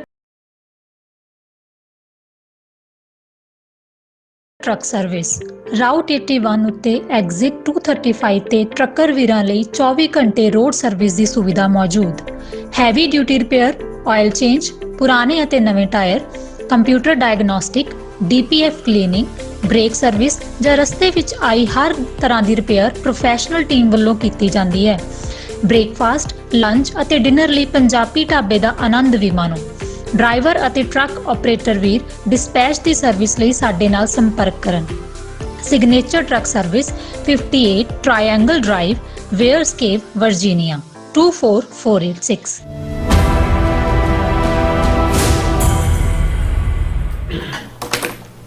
viewers, welcome back to programme. So viewers, ਗੱਲਬਾਤ ਕਰਨ ਜਾ ਰਹੇ ਹਾਂ ਕਿ ਭਾਰਤ ਵਿੱਚ ਹਿੰਦੂਤਵੀ ਅੱਤਵਾਦੀ ਦਾ ਜਿਹੜਾ ਰਾਜ ਹੈ, 2008 ਵਿੱਚ ਮਾਲੇਗਾਂਵ ਬੰਬ ਧਮਾਕਿਆਂ ਦੇ ਮੁੱਖ ਸਾਜ਼ਿਸ਼ਕਰਤਾ ਕਰਨਲ ਪ੍ਰੋਹਤ ਦੀ ਗ੍ਰਿਫਤਾਰੀ ਹੋਈ ਸੀ ਔਰ ਕਈ ਸਾਲ ਕੇਸ ਚੱਲਣ ਤੋਂ ਬਾਅਦ ਹਿੰਦੂਤਵੀ ਅਦਾਲਤਾਂ ਨੇ ਉਸ ਨੂੰ ਬਰੀ ਕਰ ਦਿੱਤਾ ਔਰ 9 ਸਾਲ ਬਾਅਦ ਉਹ ਵਾਪਸ ਕਰਨਲ ਦੇ ਅਹੁਦੇ ਤੇ ਜਾ ਲੱਗਾ ਅਤੇ ਹੁਣ ਉਸ ਨੂੰ ਬ੍ਰਿਗੇਡੀਅਰ ਪੋਸਟ ਤੇ ਜਿਹੜਾ ਲਾਇਆ ਗਿਆ ਹੈ। ਸੋ ਇਹ ਹੈ ਭਾਰਤ ਦੀ ਜਮਹੂਰੀਅਤ। ਸੋ ਇਸ ਬਾਰੇ ਆਪਾਂ ਗੱਲਬਾਤ ਕਰਨ ਜਾ ਰਹੇ ਹਾਂ ਔਰ ਨਾਲ ਜਿਹੜੇ ਤੁਹਾਡੇ ਲਾਈਵ ਮੈਸੇਜ ਨੇ ਉਹ ਵੀ ਆਪਾਂ ਸ਼ੇਅਰ ਕਰਾਂਗੇ। ਸੋ ਅਸੀਂ ਚਾਹਾਂਗੇ ਕਿ ਤੁਸੀਂ ਇਸੇ ਤਰ੍ਹਾਂ ਬਣੇ ਰਹਿਣਾ। ਦੇਖਣ ਸੁਣ ਲਈ ਲਿਖਣ ਲਈ ਤੁਹਾਡਾ ਸਭ ਦਾ ਬਹੁਤ ਬਹੁਤ ਧੰਨਵਾਦ। ਜੀ ਡਾਕਟਰ ਸਾਹਿਬ, ਕੀ ਕਹਿਣਾ ਚਾਹੋਗੇ? ਦੇਖੋ, ਅੱਜ ਤਾਂ ਹੁਣ ਖੁੱਲ੍ਹ ਕੇ ਭਾਰਤ ਦੀ ਬਿਊਰੋਕਰੇਸੀ, ਅਫਸਰਸ਼ਾਹੀ ਜਿਹਨੂੰ ਅਸੀਂ ਕਹਿੰਦੇ ਹਾਂ, ਅਦਾਲਤਾਂ, ਮੀਡੀਆ ਔਰ ਲੈਜਿਸਲੇਚਰ, ਉਹਨਾਂ ਦਾ ਵਿਧਾਨ, ਉਹ ਖੁੱਲ੍ਹ ਕੇ ਮਨੂ ਸਮ੍ਰਿਤੀ ਨੂੰ ਸੰਵਿਧਾਨ ਬਣਾਉਣ ਔਰ ਬ੍ਰਾਹਮਣਵਾਦ ਦੀ ਡੋਮੀਨੈਂਸ ਵੱਲ ਬੜੀ ਤੇਜ਼ੀ ਨਾਲ ਵੱਧ ਰਹੇ ਨੇ। ਹਿੰਦੂ ਆਤੰਕਵਾਦ ਨੇ ਚਾਰ ਚਫੇਰੇ ਖੌਫ, ਡਰ ਪੈਦਾ ਕੀਤਾ ਹੋਇਆ। ਹਿੰਦੂ ਵਿਜੀਲਾਂਟੇ ਗਰੁੱਪ ਜਿਹਨੂੰ ਮਰਜ਼ੀ ਜਿਹੜਾ ਉਹ ਕੁੱਟ-ਕੁੱਟ ਕੇ ਮਾਰ ਦੇਣ, ਕਿਸੇ ਨੂੰ ਗਊਆਂ ਨੂੰ ਮਾਰਨ ਦਾ ਦੋਸ਼ ਲਾ ਕੇ ਤੇ ਕਿਸੇ ਨੂੰ ਹਿੰਦੂ ਧਰਮ ਦਾ ਅਪਮਾਨ ਕਰਨ ਦਾ ਨਾਂ ਲਾ ਕੇ, ਜਾਂ ਜਿਹਦੀ ਵੀ ਕੋਈ ਧਾਰਮਿਕ ਚਿੰਨ੍ਹਾਂ ਵਾਲੇ ਮੁਸਲਮਾਨ ਜਾਂ ਦੂਜੇ ਨੇ ਉਹਨਾਂ ਨੂੰ ਫੜ ਕੇ ਉਹਨਾਂ ਨੂੰ ਜੈ ਸ਼੍ਰੀ ਰਾਮ ਬੁਲਾਉਣ ਦੇ ਨਾਂ ਥੱਲੇ ਉਹਨਾਂ ਦਾ ਕਟਾਪਾ ਚਾੜਨ, ਜਾਂ ਕਿਤੇ ਲਵ ਜਿਹਾਦ ਤੇ ਕਿਤੇ ਕੋਈ ਹੋਰ ਇਸ ਕਿਸਮ ਦੇ ਝੂਠੇ ਜਿਹੜੇ ਇਲਜ਼ਾਮ ਲਾ ਕੇ ਜੋ ਕੁਛ ਉਹ ਕਰ ਰਹੇ ਨੇ। ਲੇਕਿਨ ਜਿਸ ਜ਼ਮਾਨੇ ਦੇ ਵਿੱਚ ਈਵਨ ਕਾਂਗਰਸ ਦੀ ਹਕੂਮਤ ਸੀ, ਕਿਉਂਕਿ ਆਲਮੋਸਟ 2004 ਦੇ ਵਿੱਚ ਜਿਹੜਾ ਮਨਮੋਹਨ ਸਿੰਘ ਪ੍ਰਾਈਮ ਮਿਨਿਸਟਰ ਬਣੇ ਔਰ 2014 ਚ ਮੋਦੀ ਬਣੇ। ਹੁਣ ਉਸ ਪੀਰੀਅਡ ਦੇ ਵਿੱਚ ਜਦੋਂ ਥੋੜ੍ਹਾ ਬਹੁਤ ਜਿਹੜੀਆਂ ਇਨਵੈਸਟੀਗੇਟਿਵ ਏਜੰਸੀ ਸੀ, ਜਿਵੇਂ ਮਹਾਰਾਸ਼ਟਰ ਦਾ ਐਂਟੀ ਟੈਰਰਿਜ਼ਮ ਸਕੁਆਡ ਸੀ, ਜਿਸ ਨੂੰ ਇੱਕ ਬਹੁਤ ਡੈਡੀਕੇਟਿਡ ਮਰਾਠਾ ਆਫਿਸਰ ਹੇਮੰਤ ਕਾਰਕਰੇ ਉਹ ਲੀਡ ਕਰ ਰਿਹਾ ਸੀ। ਔਰ ਉਸ ਪੀਰੀਅਡ ਦੇ ਵਿੱਚ 2-3 ਥਾਵਾਂ ਦੇ ਉੱਤੇ ਜਿਹੜੀਆਂ ਘਟਨਾਵਾਂ ਹੋਈਆਂ ਦਹਿਸ਼ਤਗਰਦੀ ਦੀਆਂ, ਸਮਝੌਤਾ ਐਕਸਪ੍ਰੈਸ ਜਿਹੜੀ ਭਾਰਤ ਔਰ ਪਾਕਿਸਤਾਨ ਦੇ ਵਿਚਾਲੇ ਟ੍ਰੇਨ ਸੀ, ਉਸ ਦੇ ਉੱਤੇ ਅਟੈਕ ਹੋਇਆ, ਕਿੰਨੇ 60 ਕੇ 70 ਲੋਕ ਮਾਰੇ ਗਏ ਸੀ। ਫਿਰ ਮਾਲੇਗਾਓਂ ਮਹਾਰਾਸ਼ਟਰ ਦੇ ਵਿੱਚ ਬੰਬ ਧਮਾਕੇ ਹੋਏ, ਉਸ ਦੇ ਵਿੱਚ ਜਾਨੀ ਨੁਕਸਾਨ ਹੋਇਆ। ਫਿਰ ਹੈਦਰਾਬਾਦ ਦੀ ਮਸਜਿਦ ਦੇ ਉੱਤੇ ਜਿਹੜਾ ਹੈ ਉੱਥੇ ਹੋਇਆ।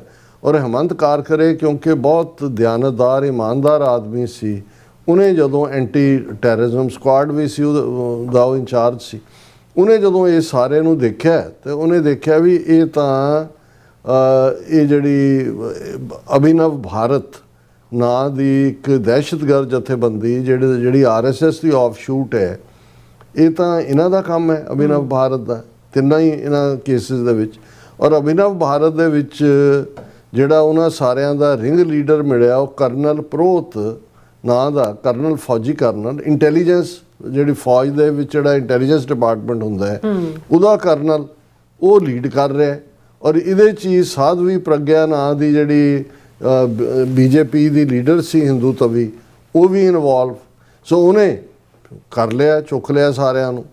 ਔਰ ਪਹਿਲੀ ਵਾਰ ਪਾਰਲੀਮੈਂਟ ਦੇ ਵਿੱਚ ਵੀ ਹਿੰਦੂ ਦਹਿਸ਼ਤਗਰਦ ਲਫ਼ਜ਼ ਆਇਆ ਔਰ RSS ਘਬਰਾ ਗਈ, ਕਿਉਂਕਿ ਇਹ ਪਹਿਲੀ ਵਾਰ ਸੀ ਕਿ ਕਿਸੇ ਨੇ ਹੇਮੰਤ ਕਾਰਕਰੇ ਵਰਗੇ ਨੇ, ਹਾਲਾਂਕਿ ਕਿਉਂਕਿ ਦਿੱਲੀ 'ਚ ਭਾਵੇਂ ਕਾਂਗਰਸ ਦੀ ਹਕੂਮਤ ਮਨਮੋਹਨ ਸਿੰਘ ਕੋਈ ਬਹੁਤ ਸਖਤ ਨਹੀਂ ਸੀ, ਲੇਕਿਨ ਹੋਮ ਮਿਨਿਸਟਰੀ ਔਰ ਸ਼ਾਇਦ ਉਦੋਂ P ਚਿਦੰਬਰਮ ਜਾਂ ਦੂਸਰੇ ਤੀਸਰੇ ਜਿਹੜੇ ਨੇ ਉਹਨਾਂ ਨੂੰ ਵੀ ਲੱਗਦਾ ਸੀ ਵੀ ਇਹਨਾਂ ਨੂੰ ਐਕਸਪੋਜ਼ ਕੀਤਾ ਜਾਏ। ਸੋ ਇਵੈਂਚੁਅਲੀ ਬੰਬੇ ਬਸ ਧਮਾਕੇ ਹੋਏ ਜਿਹੜੇ ਜ਼ਾਹਰ ਹੈ ਅਫਜ਼ਲ ਗੁਰੂ ਤੇ ਫਰਾਣੇ ਟਿਮਕੇ ਦੇ ਨਾਲ ਉਹਨਾਂ ਨੇ ਜੋੜੇ।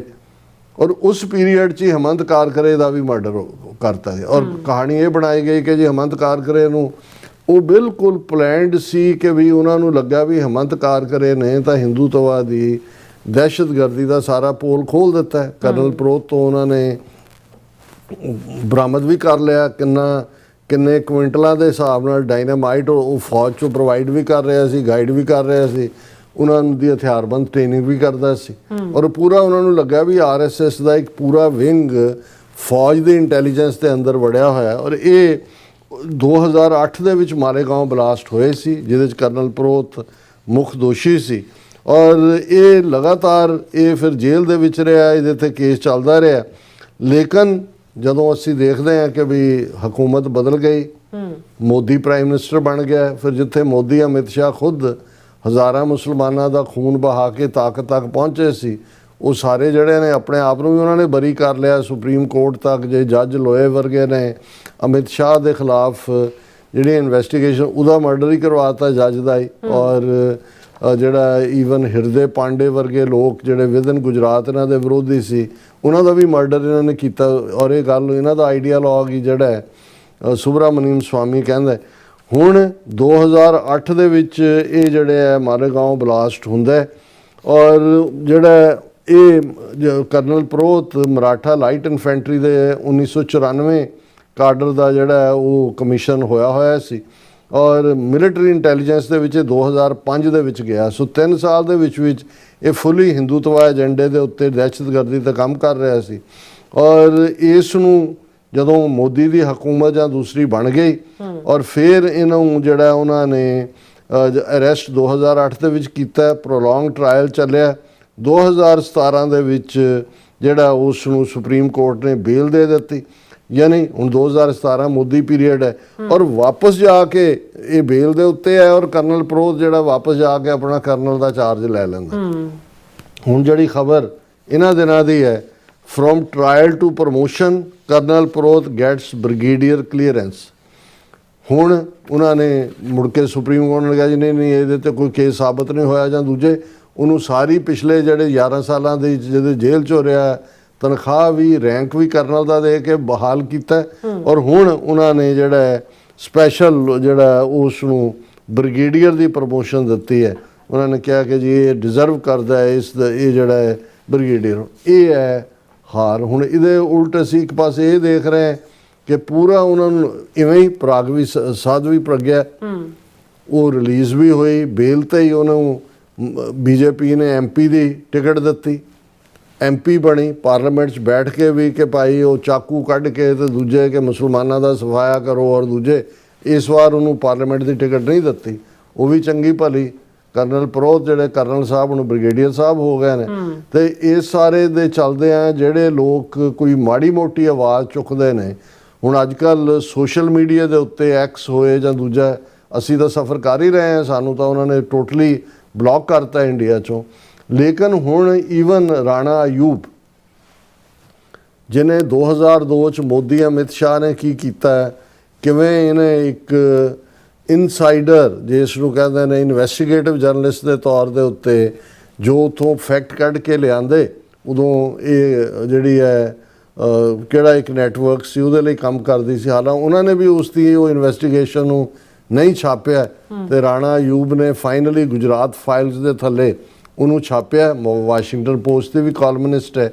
ਔਰ ਇਹਦੇ ਕੋਈ 10 ਸਾਲ ਪੁਰਾਣੇ ਕੋਈ 2 ਟਵੀਟ ਨੇ ਜਿਹੜੀ ਕਿ ਹਾਈ ਕੋਰਟ ਰਾਹੀਂ ਇੰਡੀਅਨ ਗਵਰਨਮੈਂਟ ਕੋ ਆ ਰਹੀ ਹੈ ਕਿ ਜੀ ਇਸ ਦੇ ਖਿਲਾਫ ਜਿਹੜਾ ਐਕਸ ਨੂੰ ਕਹਿ ਰਹੀ ਹੈ, ਜਿਹਦਾ ਮਾਲਕ ਐਲਨ ਮਸਕ ਹੈ, ਕਿ ਜੀ ਇਹ ਇਹਦੇ ਰਿਮੂਵ ਕਰਾਓ ਟਵੀਟ, ਨਹੀਂ ਤੇ ਅਸੀਂ ਕਾਨੂੰਨੀ ਕਾਰਵਾਈ ਕਰਾਂਗੇ। Centre slams X inaction on Ayub tweets, Rana Ayub ਇਹਦਾ ਨਾਂ ਹੈ, threatens to withdraw safe harbour protection. ਉਹਨਾਂ ਨੂੰ ਇਹ ਕਹਿ ਰਹੇ ਨੇ Centre says Delhi police sent 2 statutory notices to X platform, says ਕਿ ਵੀ ਇਹਨਾਂ ਨੂੰ ਹਟਾਓ, ਔਰ ਉਹ ਸੈਕਸ਼ਨ ਕੋਟ ਕੀਤੇ ਹੋਏ ਨੇ। ਲੇਕਿਨ ਉਹ ਐਕਸ ਨੂੰ ਧਮਕੀ ਦੇ ਰਹੇ ਨੇ ਕਿ ਵੀ ਜੇ ਤੁਸੀਂ ਨਾ ਕੀਤਾ ਤੇ ਅਸੀਂ ਤੁਹਾਡੇ ਖਿਲਾਫ ਇਨਫੋਰਮੇਸ਼ਨ ਟੈਕਨੋਲੋਜੀ ਐਕਟ ਦੇ ਰੂਲਸ ਦੇ ਥੱਲੇ ਜਿਹੜਾ ਕਾਰਵਾਈ ਕਰਾਂਗੇ। ਔਰ ਉਹਨਾਂ ਨੇ ਕਿਹਾ ਜੀ ਇਹ ਜਿਹੜੇ ਟਵੀਟ ਨੇ ਰਾਣਾ ਅਯੂਬ ਦੇ, ਟਵੀਟਸ ਇਨਸਲਟਡ ਹਿੰਦੂ ਡੀਟੀਜ਼, ਇਹ ਹਿੰਦੂ ਦੇਵੀ ਦੇਵਤਿਆਂ ਦੀ ਜਿਹੜੀ ਹੈ ਤੁਹਾਨੂੰ ਟਵੀਟ ਨਹੀਂ ਦਿੱਤੇ ਹੋਏ ਕੀ ਨੇ ਕਿ ਬਈ ਲੋਕਾਂ ਨੂੰ ਅਸਲੀਅਤ ਪਤਾ ਲੱਗ ਜਾਏਗੀ। ਤੁਸੀਂ ਜਦੋਂ ਕਿਸੇ ਨੂੰ ਸਿਲੈਂਡਰ ਹੀ ਕਰਨਾ ਹੈ, ਬਦਨਾਮ ਹੀ ਕਰਨਾ ਹੈ, ਤੇ ਜੋ ਮਰਜ਼ੀ ਚਾਰਜ ਲਾਓ। ਇਹ ਹੈ ਜਿਹੜਾ ਅੱਜ ਭਾਰਤ ਦੇ ਵਿੱਚ ਕਿਸ ਲੈਵਲ ਤੇ ਜਦੋਂ ਸਾਡੇ ਕਹਿਣਗੇ ਕਿ ਜੀ ਬੰਦੀ ਸਿੰਘ ਰਿਹਾ 30-35 ਸਾਲ, ਇੱਥੇ ਇਸ ਕਿਸਮ ਦੇ ਕ੍ਰਿਮੀਨਲ ਜਿਹਦੇ 'ਚ ਸੈਂਕੜਿਆਂ ਲੋਕ ਮਰੇ, ਸਮਝੌਤਾ ਐਕਸਪ੍ਰੈਸ, ਮਾਲੇਗਾਂव ਕਾਂਡ ਔਰ हैदराबाद ਮਸੀਤ ਅਟੈਕ, ਪਰ ਇਹ ਹਿੰਦੂ ਤਵੀਆਂ ਦਾ ਰਾਜ ਹੈ। ਹਿੰਦੂ ਆਤੰਕਵਾਦ ਜਿਹੜਾ ਅਸਲ ਦੇ ਵਿੱਚ ਉਸ ਨੂੰ ਹੀ ਉਹਨਾਂ ਨੇ ਰਾਸ਼ਟਰਵਾਦ ਦਾ ਨਾਮ ਦਿੱਤਾ ਜੀ। ਰਾਸਾ ਤੁਹਾਡਾ ਬਹੁਤ ਬਹੁਤ ਸ਼ੁਕਰੀਆ। ਸੋ ਹੁਣ ਆਪਾਂ ਜਿਹੜੇ ਵਿਊਅਰ ਨੇ ਉਹ ਲੈਣ ਜਾ ਰਹੇ ਹਾਂ। ਸਾਡੇ ਪਹਿਲੇ ਵਿਊਅਰ ਨੂੰ ਸੋਨਮਲ ਜੀ ਨੇ, ਉਹ ਸਾਨੂੰ ਫਤਿਹ ਬੁਲਾਉਂਦੇ ਨੇ। ਵਾਹਿਗੁਰੂ ਜੀ ਕਾ ਖਾਲਸਾ, ਵਾਹਿਗੁਰੂ ਜੀ ਕੀ ਫਤਿਹ। ਪੰਜਾਬ ਸਮ ਲੈਂਡ ਆਫ ਸਿਕਸ ਸਾਨੂੰ ਲਿਖਦੇ ਨੇ ਕਿ ਸੱਚੋ ਸੱਚ ਸਾਡੀ ਕਲਾਸ ਹੈ, ਔਰ ਡਾਕਟਰ ਸਾਹਿਬ ਸਾਡੇ ਪ੍ਰਿੰਸੀਪਲ ਨੇ, ਔਰ ਜਿਹੜੇ ਨੀਲਮ ਕੌਰ ਨੇ ਉਹ ਮੋਨੀਟਰ ਨੇ, ਔਰ ਅਸੀਂ ਸਾਰੇ ਸਟੂਡੈਂਟ ਹਾਂ। So nice. ਐਂਡ ਕਹਿੰਦੇ ਨੇ ਵਾਹਿਗੁਰੂ ਤੁਹਾਨੂੰ ਚੜ੍ਹਦੀ ਕਲਾ 'ਚ ਰੱਖਣ। ਦੇਖੋ ਤੁਸੀਂ ਇਹ ਸਾਨੂੰ ਡਿਫਾਈਨ ਤਾਂ ਕਰਤਾ, ਅਸੀਂ ਤਾਲਿਬ ਇਲਮ ਹੈ, ਵਿਦਿਆਰਥੀ ਹੈ, ਤੁਹਾਡੇ ਵਾਂਗ ਤੁਹਾਡੇ ਤੋਂ ਵੀ ਸਿੱਖਦੇ ਹਾਂ, ਇੱਕ ਦੂਜੇ ਨੂੰ ਜਿਹੜਾ ਸਮਝਣ ਦੀ ਕੋਸ਼ਿਸ਼ ਕਰਦੇ ਹਾਂ। ਪਰ ਨਵਾਜ਼ਿਸ਼ ਲਈ ਤੁਹਾਡਾ ਸ਼ੁਕਰੀਆ। ਜੀ। ਔਰ ਇਸੇ ਤਰ੍ਹਾਂ ਬਸਰਾ ਜੀ ਵੀ, ਔਰ ਫਿਰ ਇਸੇ ਤਰ੍ਹਾਂ ਖਾਲਿਸਤਾਨ ਫੌਜੀ ਜੀ ਵੀ, ਔਰ ਫਿਰ ਇਸ ਤਰ੍ਹਾਂ ਟੋਨੀ ਢੀਂਡਸਾ ਜੀ ਵੀ, ਜਸਵਿੰਦਰ ਗਿੱਲ ਜੀ ਵੀ, ਔਰ ਇਸੇ ਤਰ੍ਹਾਂ ਕ੍ਰੇਜ਼ੀ ਕੂਲ ਜੀ ਵੀ ਜਿਹੜੇ ਫਤਿਹ ਬੁਲਾਉਂਦੇ ਨੇ। ਔਰ ਫਿਰ ਇਸੇ ਤਰ੍ਹਾਂ ਸਾਰੀ ਸੰਗਤ ਜਿਹੜੀ ਦੇਖਣ ਦੀ ਉਹਨਾਂ ਨੇ ਵੀ। ਔਰ ਕਮਲਜੀਤ ਸਿੰਘ ਜੀ ਵੀ ਕਹਿੰਦੇ what you think about SC decision on SC because reservations after conversation 6 are both sides welcoming and opposing. Is this related with the Saitari issue also? ਜਿਹੜਾ ਹਾਂ, ਇਹ ਕੁਛ ਦਿਨ ਪਹਿਲਾਂ ਸੁਪਰੀਮ ਕੋਰਟ ਦਾ ਫੈਸਲਾ ਸੀ ਜਿਹਦੇ 'ਚ ਉਹਨਾਂ ਨੇ ਕਿਹਾ ਕਿ ਵੀ ਜਿਹੜੇ ਸਿੱਖ, ਬੋਧੀ, ਜੈਨੀ ਔਰ ਹਿੰਦੂ ਸ਼ਡਿਊਲ ਕਾਸਟ ਨੇ ਉਹਨਾਂ ਨੂੰ ਇਹ ਸਹੂਲਤ ਹੈ ਜਿਹੜੀਆਂ SC ਔਰ ਦੂਸਰਿਆਂ ਦੇ ਲਈ ਨੇ। ਜਿਹੜੇ ਕਨਵਰਟ ਹੁੰਦੇ ਨੇ ਦੂਸਰੇ 'ਚ ਉਹਨਾਂ ਨੂੰ ਇਹ ਵੈਸੇ ਕੋਈ ਨਵੀਂ ਗੱਲ ਨਹੀਂ ਹੈ। ਜਦੋਂ ਇਹਨਾਂ ਨੇ ਇਹ ਐਕਟ ਬਣਾਇਆ ਵੀ ਹੈ ਉਹਦੇ 'ਚ ਇਹੀ ਲਿਖਿਆ ਗਿਆ ਸੀ।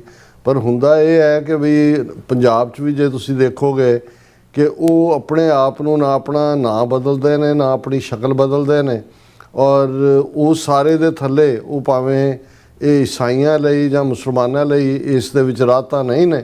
ਸੋ ਉਹੀ ਜਿਹੜਾ ਆਲਰੇਡੀ ਐਗਜ਼ਿਸਟਿੰਗ ਐਕਟ ਹੈ ਉਹਨੂੰ ਇੰਟਰਪ੍ਰੇਟ ਕੀਤਾ। ਸਾਨੂੰ ਇਹਦੇ ਨਾਲ ਕੋਈ ਫਰਕ ਨਹੀਂ ਪੈਂਦਾ। ਹਾਲਾਂ ਪਹਿਲੀ ਸਟੇਜ 'ਤੇ ਜਦੋਂ ਐਕਟ ਬਣ ਰਿਹਾ ਸੀ 1950 ਦੇ ਵਿੱਚ, ਸਿੱਖਾਂ ਨੂੰ ਇਹਦੇ 'ਚ ਸ਼ਾਮਲ ਨਹੀਂ ਸੀ ਕੀਤਾ ਗਿਆ ਕਿ ਜਿਹੜੇ ਸਿੱਖ ਬਣ ਗਿਆ ਉਹਨੂੰ ਸ਼ਡਿਊਲ ਕਾਸਟ ਜਾਂ ਸ਼ਡਿਊਲ ਟਰਾਈਬ ਬੈਨੀਫਿਟ ਨਹੀਂ ਹੈ। ਔਰ ਉਸ ਪੀਰੀਅਡ 'ਚ ਫਿਰ ਅਕਾਲੀਆਂ ਨੇ ਦੇਖਿਆ ਕਿ ਭਾਈ ਕੁਛ ਬੈਕ ਕਨਵਰਸ਼ਨ ਸ਼ੁਰੂ ਹੋ ਰਹੀ ਸੀ, ਤੇ ਉਹਨਾਂ ਨੇ ਇੱਕ ਇਹਦੇ ਤੇ ਮੋਰਚਾ ਲਾਇਆ ਸੀ ਅਕਾਲੀਆਂ ਨੇ, ਤੇ ਉਹਦੇ ਤੇ ਜਿਹੜਾ ਇਹ ਅਰਲੀ 50s ਦੇ ਵਿੱਚ ਹੀ ਹੈ, ਬਹੁਤ ਲੇਟ ਨਹੀਂ ਸੀ। ਪਟੇਲ ਨੇ ਸਗੋਂ ਤੰਜ਼ ਕੀਤੀ ਸੀ ਇਹਦੇ ਤੇ ਕਿ ਸਿੱਖਾਂ ਦਾ ਵੀ ਹਾਲ ਦੇਖ ਲਓ। ਇੱਕ ਪਾਸੇ ਕਹਿੰਦੇ ਨੇ ਜੀ ਸਿੱਖਾਂ 'ਚ ਜ਼ਾਤ ਪਾਤ ਨਹੀਂ ਹੈ, ਦੂਸਰਾ ਜਿਹੜੇ ਸਿੱਖ ਸ਼ਡਿਊਲ ਕਾਸਟ ਨੇ ਉਹਨਾਂ ਦੇ ਲਈ ਰਿਜ਼ਰਵੇਸ਼ਨ ਬੈਨੀਫਿਟ ਮੰਗ ਰਹੇ ਨੇ। ਪਰ ਇਵੈਂਚੁਅਲੀ ਜਿਹੜਾ ਉਹ ਮੋਰਚੇ ਤੋਂ ਬਾਅਦ ਹੀ ਜਿਹੜਾ ਹੈ ਇਹ ਬੈਨੀਫਿਟ ਸਿੱਖਾਂ ਨੂੰ ਦਿੱਤੇ ਗਏ ਸੀ। ਸੋ ਉਹਦੇ 'ਚ ਆਲਰੇਡੀ ਜਦੋਂ ਮਦਰ ਟੈਰੇਸਾ ਨੋਬਲ ਲਾਰੀਏਟ ਲਾਈਵ ਸੀ, ਉਹਨੇ ਦਿੱਲੀ ਦੇ ਵਿੱਚ ਰਾਜਪਥ ਦੇ ਉੱਤੇ ਇਸ ਦੇ ਉੱਤੇ ਜਿਹੜਾ ਐਜੀਟੇਸ਼ਨ ਦਾ ਵੀ ਹਿੱਸਾ ਬਣੀ ਸੀ ਉਹ, ਕਿ ਵੀ ਜਿਹੜੇ ਈਸਾਈ ਸ਼ਡਿਊਲ ਕਾਸਟ ਨੇ ਉਹਨਾਂ ਨੂੰ ਵੀ ਇਹ ਹੱਕ ਦਿੱਤਾ ਜਾਏ। ਪਰ ਉੱਥੇ ਕੋਈ ਬਹੁਤਾ ਪੁੱਛਦਾ ਨਹੀਂ ਹੈ, ਜਿਹੜਾ ਵੀ ਹੈ ਉਹ ਜਿਹੜਾ ਸ਼ਡਿਊਲ ਕਾਸਟ ਕੈਟਾਗਰੀ 'ਚ ਹੈਗਾ ਉਹ ਲੈ ਲੈਂਦੇ ਨੇ ਸਰਟੀਫਿਕੇਟ। ਉਹ ਤਾਂ ਕਈ ਵਾਰੀ ਤਾਂ ਹਾਈ ਕਾਸਟ ਵਾਲੇ ਜਿਹੜੇ ਨੇ ਉਹ ਰਿਜ਼ਰਵੇਸ਼ਨ ਦੇ ਨਾਂ ਥੱਲੇ ਮੈਡੀਕਲ ਕਾਲਜਿਸ ਔਰ ਦੂਸਰੇ ਕਾਲਜਿਸ ਦੇ ਵਿੱਚ ਐਡਮਿਸ਼ਨ ਲੈਂਦੇ ਨੇ। ਹਾਂਜੀ, ਔਰ ਅਹਿਮਦ ਨਦੀਮ ਜੀ ਜਿਹੜੇ ਨੇ ਉਹ ਗੁੱਡ ਜੌਬ ਕਹਿੰਦੇ ਨੇ, ਔਰ ਅੱਲਾ ਆਪਕੋ ਸਲਾਮਤ ਰੱਖੇ। ਬਹੁਤ ਸ਼ੁਕਰੀਆ। ਔਰ ਸ਼ਾਹਿਦ ਜਾਵੇਦ ਜਿਹੜੇ ਨੇ ਕਹਿੰਦੇ India can also try to agreeing Israel has father for permanent peace and share Nobel Peace Award। ਬਿਲਕੁਲ, ਕਿਉਂਕਿ ਮੋਦੀ ਨੇ ਇਜ਼ਰਾਈਲ ਜਾ ਕੇ ਕਿਹਾ ਸੀ ਕਿ ਇੰਡੀਆ ਮੇਰੀ ਮਦਰਲੈਂਡ ਹੈ, ਇਜ਼ਰਾਈਲ ਮੇਰਾ ਫਾਦਰਲੈਂਡ ਹੈ।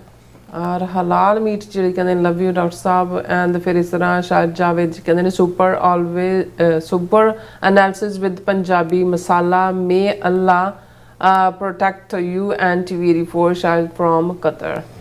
ਹਾਂ, ਪੰਜਾਬੀ ਮਸਾਲਾ ਤਾਂ ਪਤਾ ਨਹੀਂ ਹੈ ਕਿ ਨਹੀਂ, ਤੜਕਾ ਜ਼ਰੂਰ ਪੰਜਾਬੀ ਹੈ, ਤੇ ਤੜਕਾ ਦੇ ਨਾਲ ਜੇ ਮਸਾਲੇ ਵੀ ਰਲ ਜਾਣ ਫਿਰ ਚਾਰ ਚਫੇਰੇ ਉਸ ਦੀ ਫ੍ਰੈਗਰੈਂਸ ਵੀ ਹੈ। ਔਰ ਇਸੇ ਤਰ੍ਹਾਂ ਅਮਰਜੀਤ ਸੈਣੀ ਜੀ ਵੀ ਖਾਲਸਾ ਜ਼ਿੰਦਾਬਾਦ ਕਹਿੰਦੇ ਨੇ। ਸਤਿੰਦਰ ਸਿੰਘ ਜਿਹੜੇ ਨੇ ਉਹ ਵੀ ਕਹਿੰਦੇ ਨੇ ਸਾਨੂੰ ਫਤਿਹ ਬੁਲਾਉਂਦੇ ਨੇ। ਸਭ ਦਾ ਬਹੁਤ ਵਾਹਿਗੁਰੂ ਜੀ ਕਾ ਖਾਲਸਾ, ਵਾਹਿਗੁਰੂ ਹੁਣ ਜੀ ਆਪਾਂ ਆਪਣੀ ਜਿਹੜੀ TV84 USA ਦੇ ਚੈਨਲ ਤੇ ਵੀ ਚੱਲਦੇ ਆ, ਉੱਥੇ ਵੀ ਸਾਡੇ ਵਿਊਅਰਸ ਦੇ ਮੈਸੇਜ ਨੇ ਆਲਵੇਜ਼ ਵੈਲਕਮ ਨੇ ਉਹ ਵੀ। ਔਰ ਸਾਡੇ ਕੋਲ ਮੈਸੇਜ ਆ ਗਿਆ ਪਹਿਲੇ ਵਾਲਾ। ਧਰਮ ਸਿੰਘ ਜੀ ਵੀ ਜਿਹੜੇ ਨੇ ਉਹ ਸਾਨੂੰ ਫਤਿਹ ਬੁਲਾਉਂਦੇ ਨੇ, ਪਾਲ ਸਿੰਘ ਜੀ ਵੀ, ਔਰ ਗੁਲਜਿੰਦਰ ਜਿਹੜੇ ਪੁਰੇਵਾਲ ਜੀ ਵੀ ਉਹ ਵੀ ਫਤਿਹ ਬੁਲਾਉਂਦੇ ਨੇ। ਹਰਮਨ ਪੰਨੂ ਜੀ ਵੀ, ਮਿਸ਼ਰਾ ਸਿੰਘ ਜੀ ਵੀ, ਬ੍ਰਹਮਲੀਨ ਭਿੰਦਰ ਜੀ ਵੀ, ਗੁਰਦੀਪ ਸਿੰਘ ਜੀ ਵੀ, ਔਰ ਜਸਪਾਲ ਜੀ ਵੀ, ਔਰ ਇਸੇ ਤਰ੍ਹਾਂ ਸਤਨਾਮ ਸਿੰਘ ਜੀ ਵੀ, ਔਰ ਫਿਰ ਇਸੇ ਤਰ੍ਹਾਂ ਮੁਸਤਫਕ ਜਿਹੜੇ ਗੁਲਾਮ ਜਿਹੜੇ ਨੇ ਉਹ ਵੀ ਕਹਿੰਦੇ ਨੇ ਕਿ ਅਮਰਜੀਤ ਜੀ ਵੈਰੀ ਨਾਈਸ ਟਾਕਿੰਗ, ਔਰ ਕੁਲਦੀਪ ਕੌਰ ਜੀ ਵੀ, ਔਰ ਗੁਰਵਿੰਦਰ ਮਾਨ ਜੀ ਵੀ, ਔਰ ਇਹ ਜਿਹੜੇ ਮਸਾਲਾ ਪਤਾ ਨਹੀਂ ਕੀ ਜਿਹੜੇ ਨੇ ਹੈਗੇ ਨੇ ਮਸਲਫੁਲ ਜਿਹੜੇ ਨੇ, ਹਾਂਜੀ ਮਸਲਫੁਲ ਜਿਹੜੇ ਉਹ ਵੀ ਕਹਿੰਦੇ ਨੇ doctor Sahib your insight in the global affairs is always valuable learning for us may Waheguru grant freedom earliest to take benefit from your immaculate wisdom in South Asia। ਬਹੁਤ ਬਹੁਤ ਸ਼ੁਕਰੀਆ, ਤੁਹਾਡੀ ਨਿਵਾਜ਼ਿਸ਼ ਹੈ। ਮੈਂ ਤਾਂ ਤਾਲਿਬੇ ਇਲਮ ਆਪਣੇ ਆਪ ਨੂੰ ਸਮਝਦਾ, ਔਰ ਤੁਹਾਡੇ ਸਾਰਿਆਂ ਤੋਂ ਹੀ ਅਸੀਂ ਕੁਛ ਨਾ ਕੁਛ ਸਿੱਖਦੇ ਹਾਂ ਜ਼ਰੂਰ। ਬਿਲਕੁਲ। ਫਿਰ ਕਹਿੰਦੇ ਖਾਲਸਾ ਪਾਕਿਸਤਾਨ ਫਰੈਂਡਸ਼ਿਪ ਆਲਵੇਜ਼ ਜ਼ਿੰਦਾਬਾਦ। ਔਰ ਫਿਰ ਕਹਿੰਦੇ ਕਿ Muhammad Aslam Chaudhry from Lahore says heartfelt regards। और फिर इसी तरह ਤੁਹਾਨੂੰ ਵੀ ਬਹੁਤ ਸ਼ੁਕਰੀਆ। ਹਾਂਜੀ, ਜਸਵੀਰ ਸਿੰਘ ਜੀ ਵੀ 6 stand with America and Punjab stand with America. और फिर इस तरह गुरजीत सिंह जी भी, और राजविंदर कौर जी भी, और सुखविंदर सिंह जी भी, और इंद्रजीत सिंह संधू जी भी, गुरप्रकाश सिंह जी भी, नुपा जी कहते डॉक्टर साहब लेट 80s particularly 1988 ਵਿੱਚ ਮੈਂ 4th ਸਟੈਂਡਰਡ ਵਿੱਚ ਸਟੱਡੀ ਕਰਦਾ ਸੀ। ਐਂਡ ਕੀ ਕਹਿੰਦੇ ਦੂਰਦਰਸ਼ਨ ਤੇ ਕੋਈ ਐਂਟੀ ਸਿੱਖ ਜਿਹੜੇ ਪ੍ਰੋਪਗੈਂਡਾ ਨਹੀਂ ਦਿਖਾਇਆ ਜਾਂਦਾ ਸੀ। ਪਹਿਲਾਂ ਤਾਂ ਨੂਪਾ ਜੀ ਹੁਣ ਤੁਸੀਂ 9 ਸਾਲ ਦੇ ਉਦੋਂ ਹੋਵੋਗੇ ਜੇ 5 ਸਾਲ ਦੇ ਸਕੂਲੇ ਗਏ ਹੋ। ਹਾਂਜੀ। ਤੇ 9 ਸਾਲ ਦੇ ਬੱਚੇ ਨੂੰ ਕੀ ਪਤਾ ਹੈ ਵੀ ਕੀ ਐਂਡੇ, ਅਸੀਂ ਉਸ ਦੌਰ 'ਚ ਹੀ ਬਾਹਰ ਨਿਕਲੇ ਆ, ਉਸ ਦੌਰ ਨੂੰ ਹੰਡਾਇਆ ਹੋਇਆ। ਹਾਂਜੀ। ਇਹ ਪ੍ਰੋਪਗੈਂਡੇ ਦੀ ਲਾਈਨ ਨੇ ਜਿਹੜੇ ਸਾਰੇ ਲਫ਼ਜ਼ ਆਤੰਕਵਾਦੀ, ਅਲਗਾਵਵਾਦੀ, ਉਗਰਵਾਦੀ, ਇਹ ਲੇਟ 70s ਘੜੇ 78 ਤੋਂ ਲੈ ਕੇ ਹੁਣ ਤੱਕ। ਹੁਣ ਤਾਂ ਆਰਟੀਫੀਸ਼ੀਅਲ ਇੰਟੈਲੀਜੈਂਸ ਰਾਹੀਂ ਵੀ ਤੁਸੀਂ ਦੇਖ ਰਹੇ ਹੋ ਵੀ ਕੀ ਸ਼ਰਾਰਤਾਂ ਕਰ ਰਹੇ ਨੇ। ਪਰ ਚਲੋ ਤੁਹਾਨੂੰ ਮਾਫ ਕਰਦੇ ਆ ਵੀ ਤੁਹਾਨੂੰ ਨਹੀਂ ਪਤਾ ਲੱਗਾ ਕਿਉਂਕਿ ਤੁਸੀਂ ਬਹੁਤ ਛੋਟੇ ਸੀ 8-9 ਸਾਲ ਦੇ। ਬਲਜੀਤ ਬ੍ਰੈਚ ਵੀ, ਔਰ ਸਭ ਦਾ ਬਹੁਤ ਬਹੁਤ ਸ਼ੁਕਰੀਆ ਇਸ ਨਾਲ ਆਪਣੇ ਵਿਊਅਰਸ ਕੋਲ ਨੇ ਇਜਾਜ਼ਤ। ਵਿਊਅਰਸ, ਸਾਡੇ ਪ੍ਰੋਗਰਾਮ ਦਾ ਸਮਾਂ ਇੱਥੇ ਮੁੱਕਦਾ। ਤੁਸੀਂ ਆਪਣੀ ਰਾਏ ਤੇ ਸੁਝਾਅ ਸਾਨੂੰ ਭੇਜਣਾ ਭੁੱਲਣਾ ਸਾਡੇ ਇਸ ਪਤੇ ਤੇ SOS@TV84.tv ਤੇ ਅਸੀਂ ਆਪਣਾ ਪ੍ਰੋਗਰਾਮ ਲੈ ਕੇ ਫਿਰ ਦੁਬਾਰਾ ਤੁਹਾਡੇ ਸਾਹਮਣੇ ਮੁੱਕ ਹੋਵਾਂਗੇ। ਤਦ ਤੱਕ ਲਈ ਮੈਨੂੰ ਤੇ ਆਪਣਾ ਸਲਾਹ ਗਿਆ ਦਿਓ। ਦੇਖਦੇ ਰਹੋ TV 84 ਬੁਲਾ ਦਿਓ ਫਤਿਹ। ਵਾਹਿਗੁਰੂ ਜੀ ਕਾ ਖਾਲਸਾ, ਵਾਹਿਗੁਰੂ ਜੀ ਕੀ ਫਤਿਹ। ਰੱਬ ਰਾਖਾ।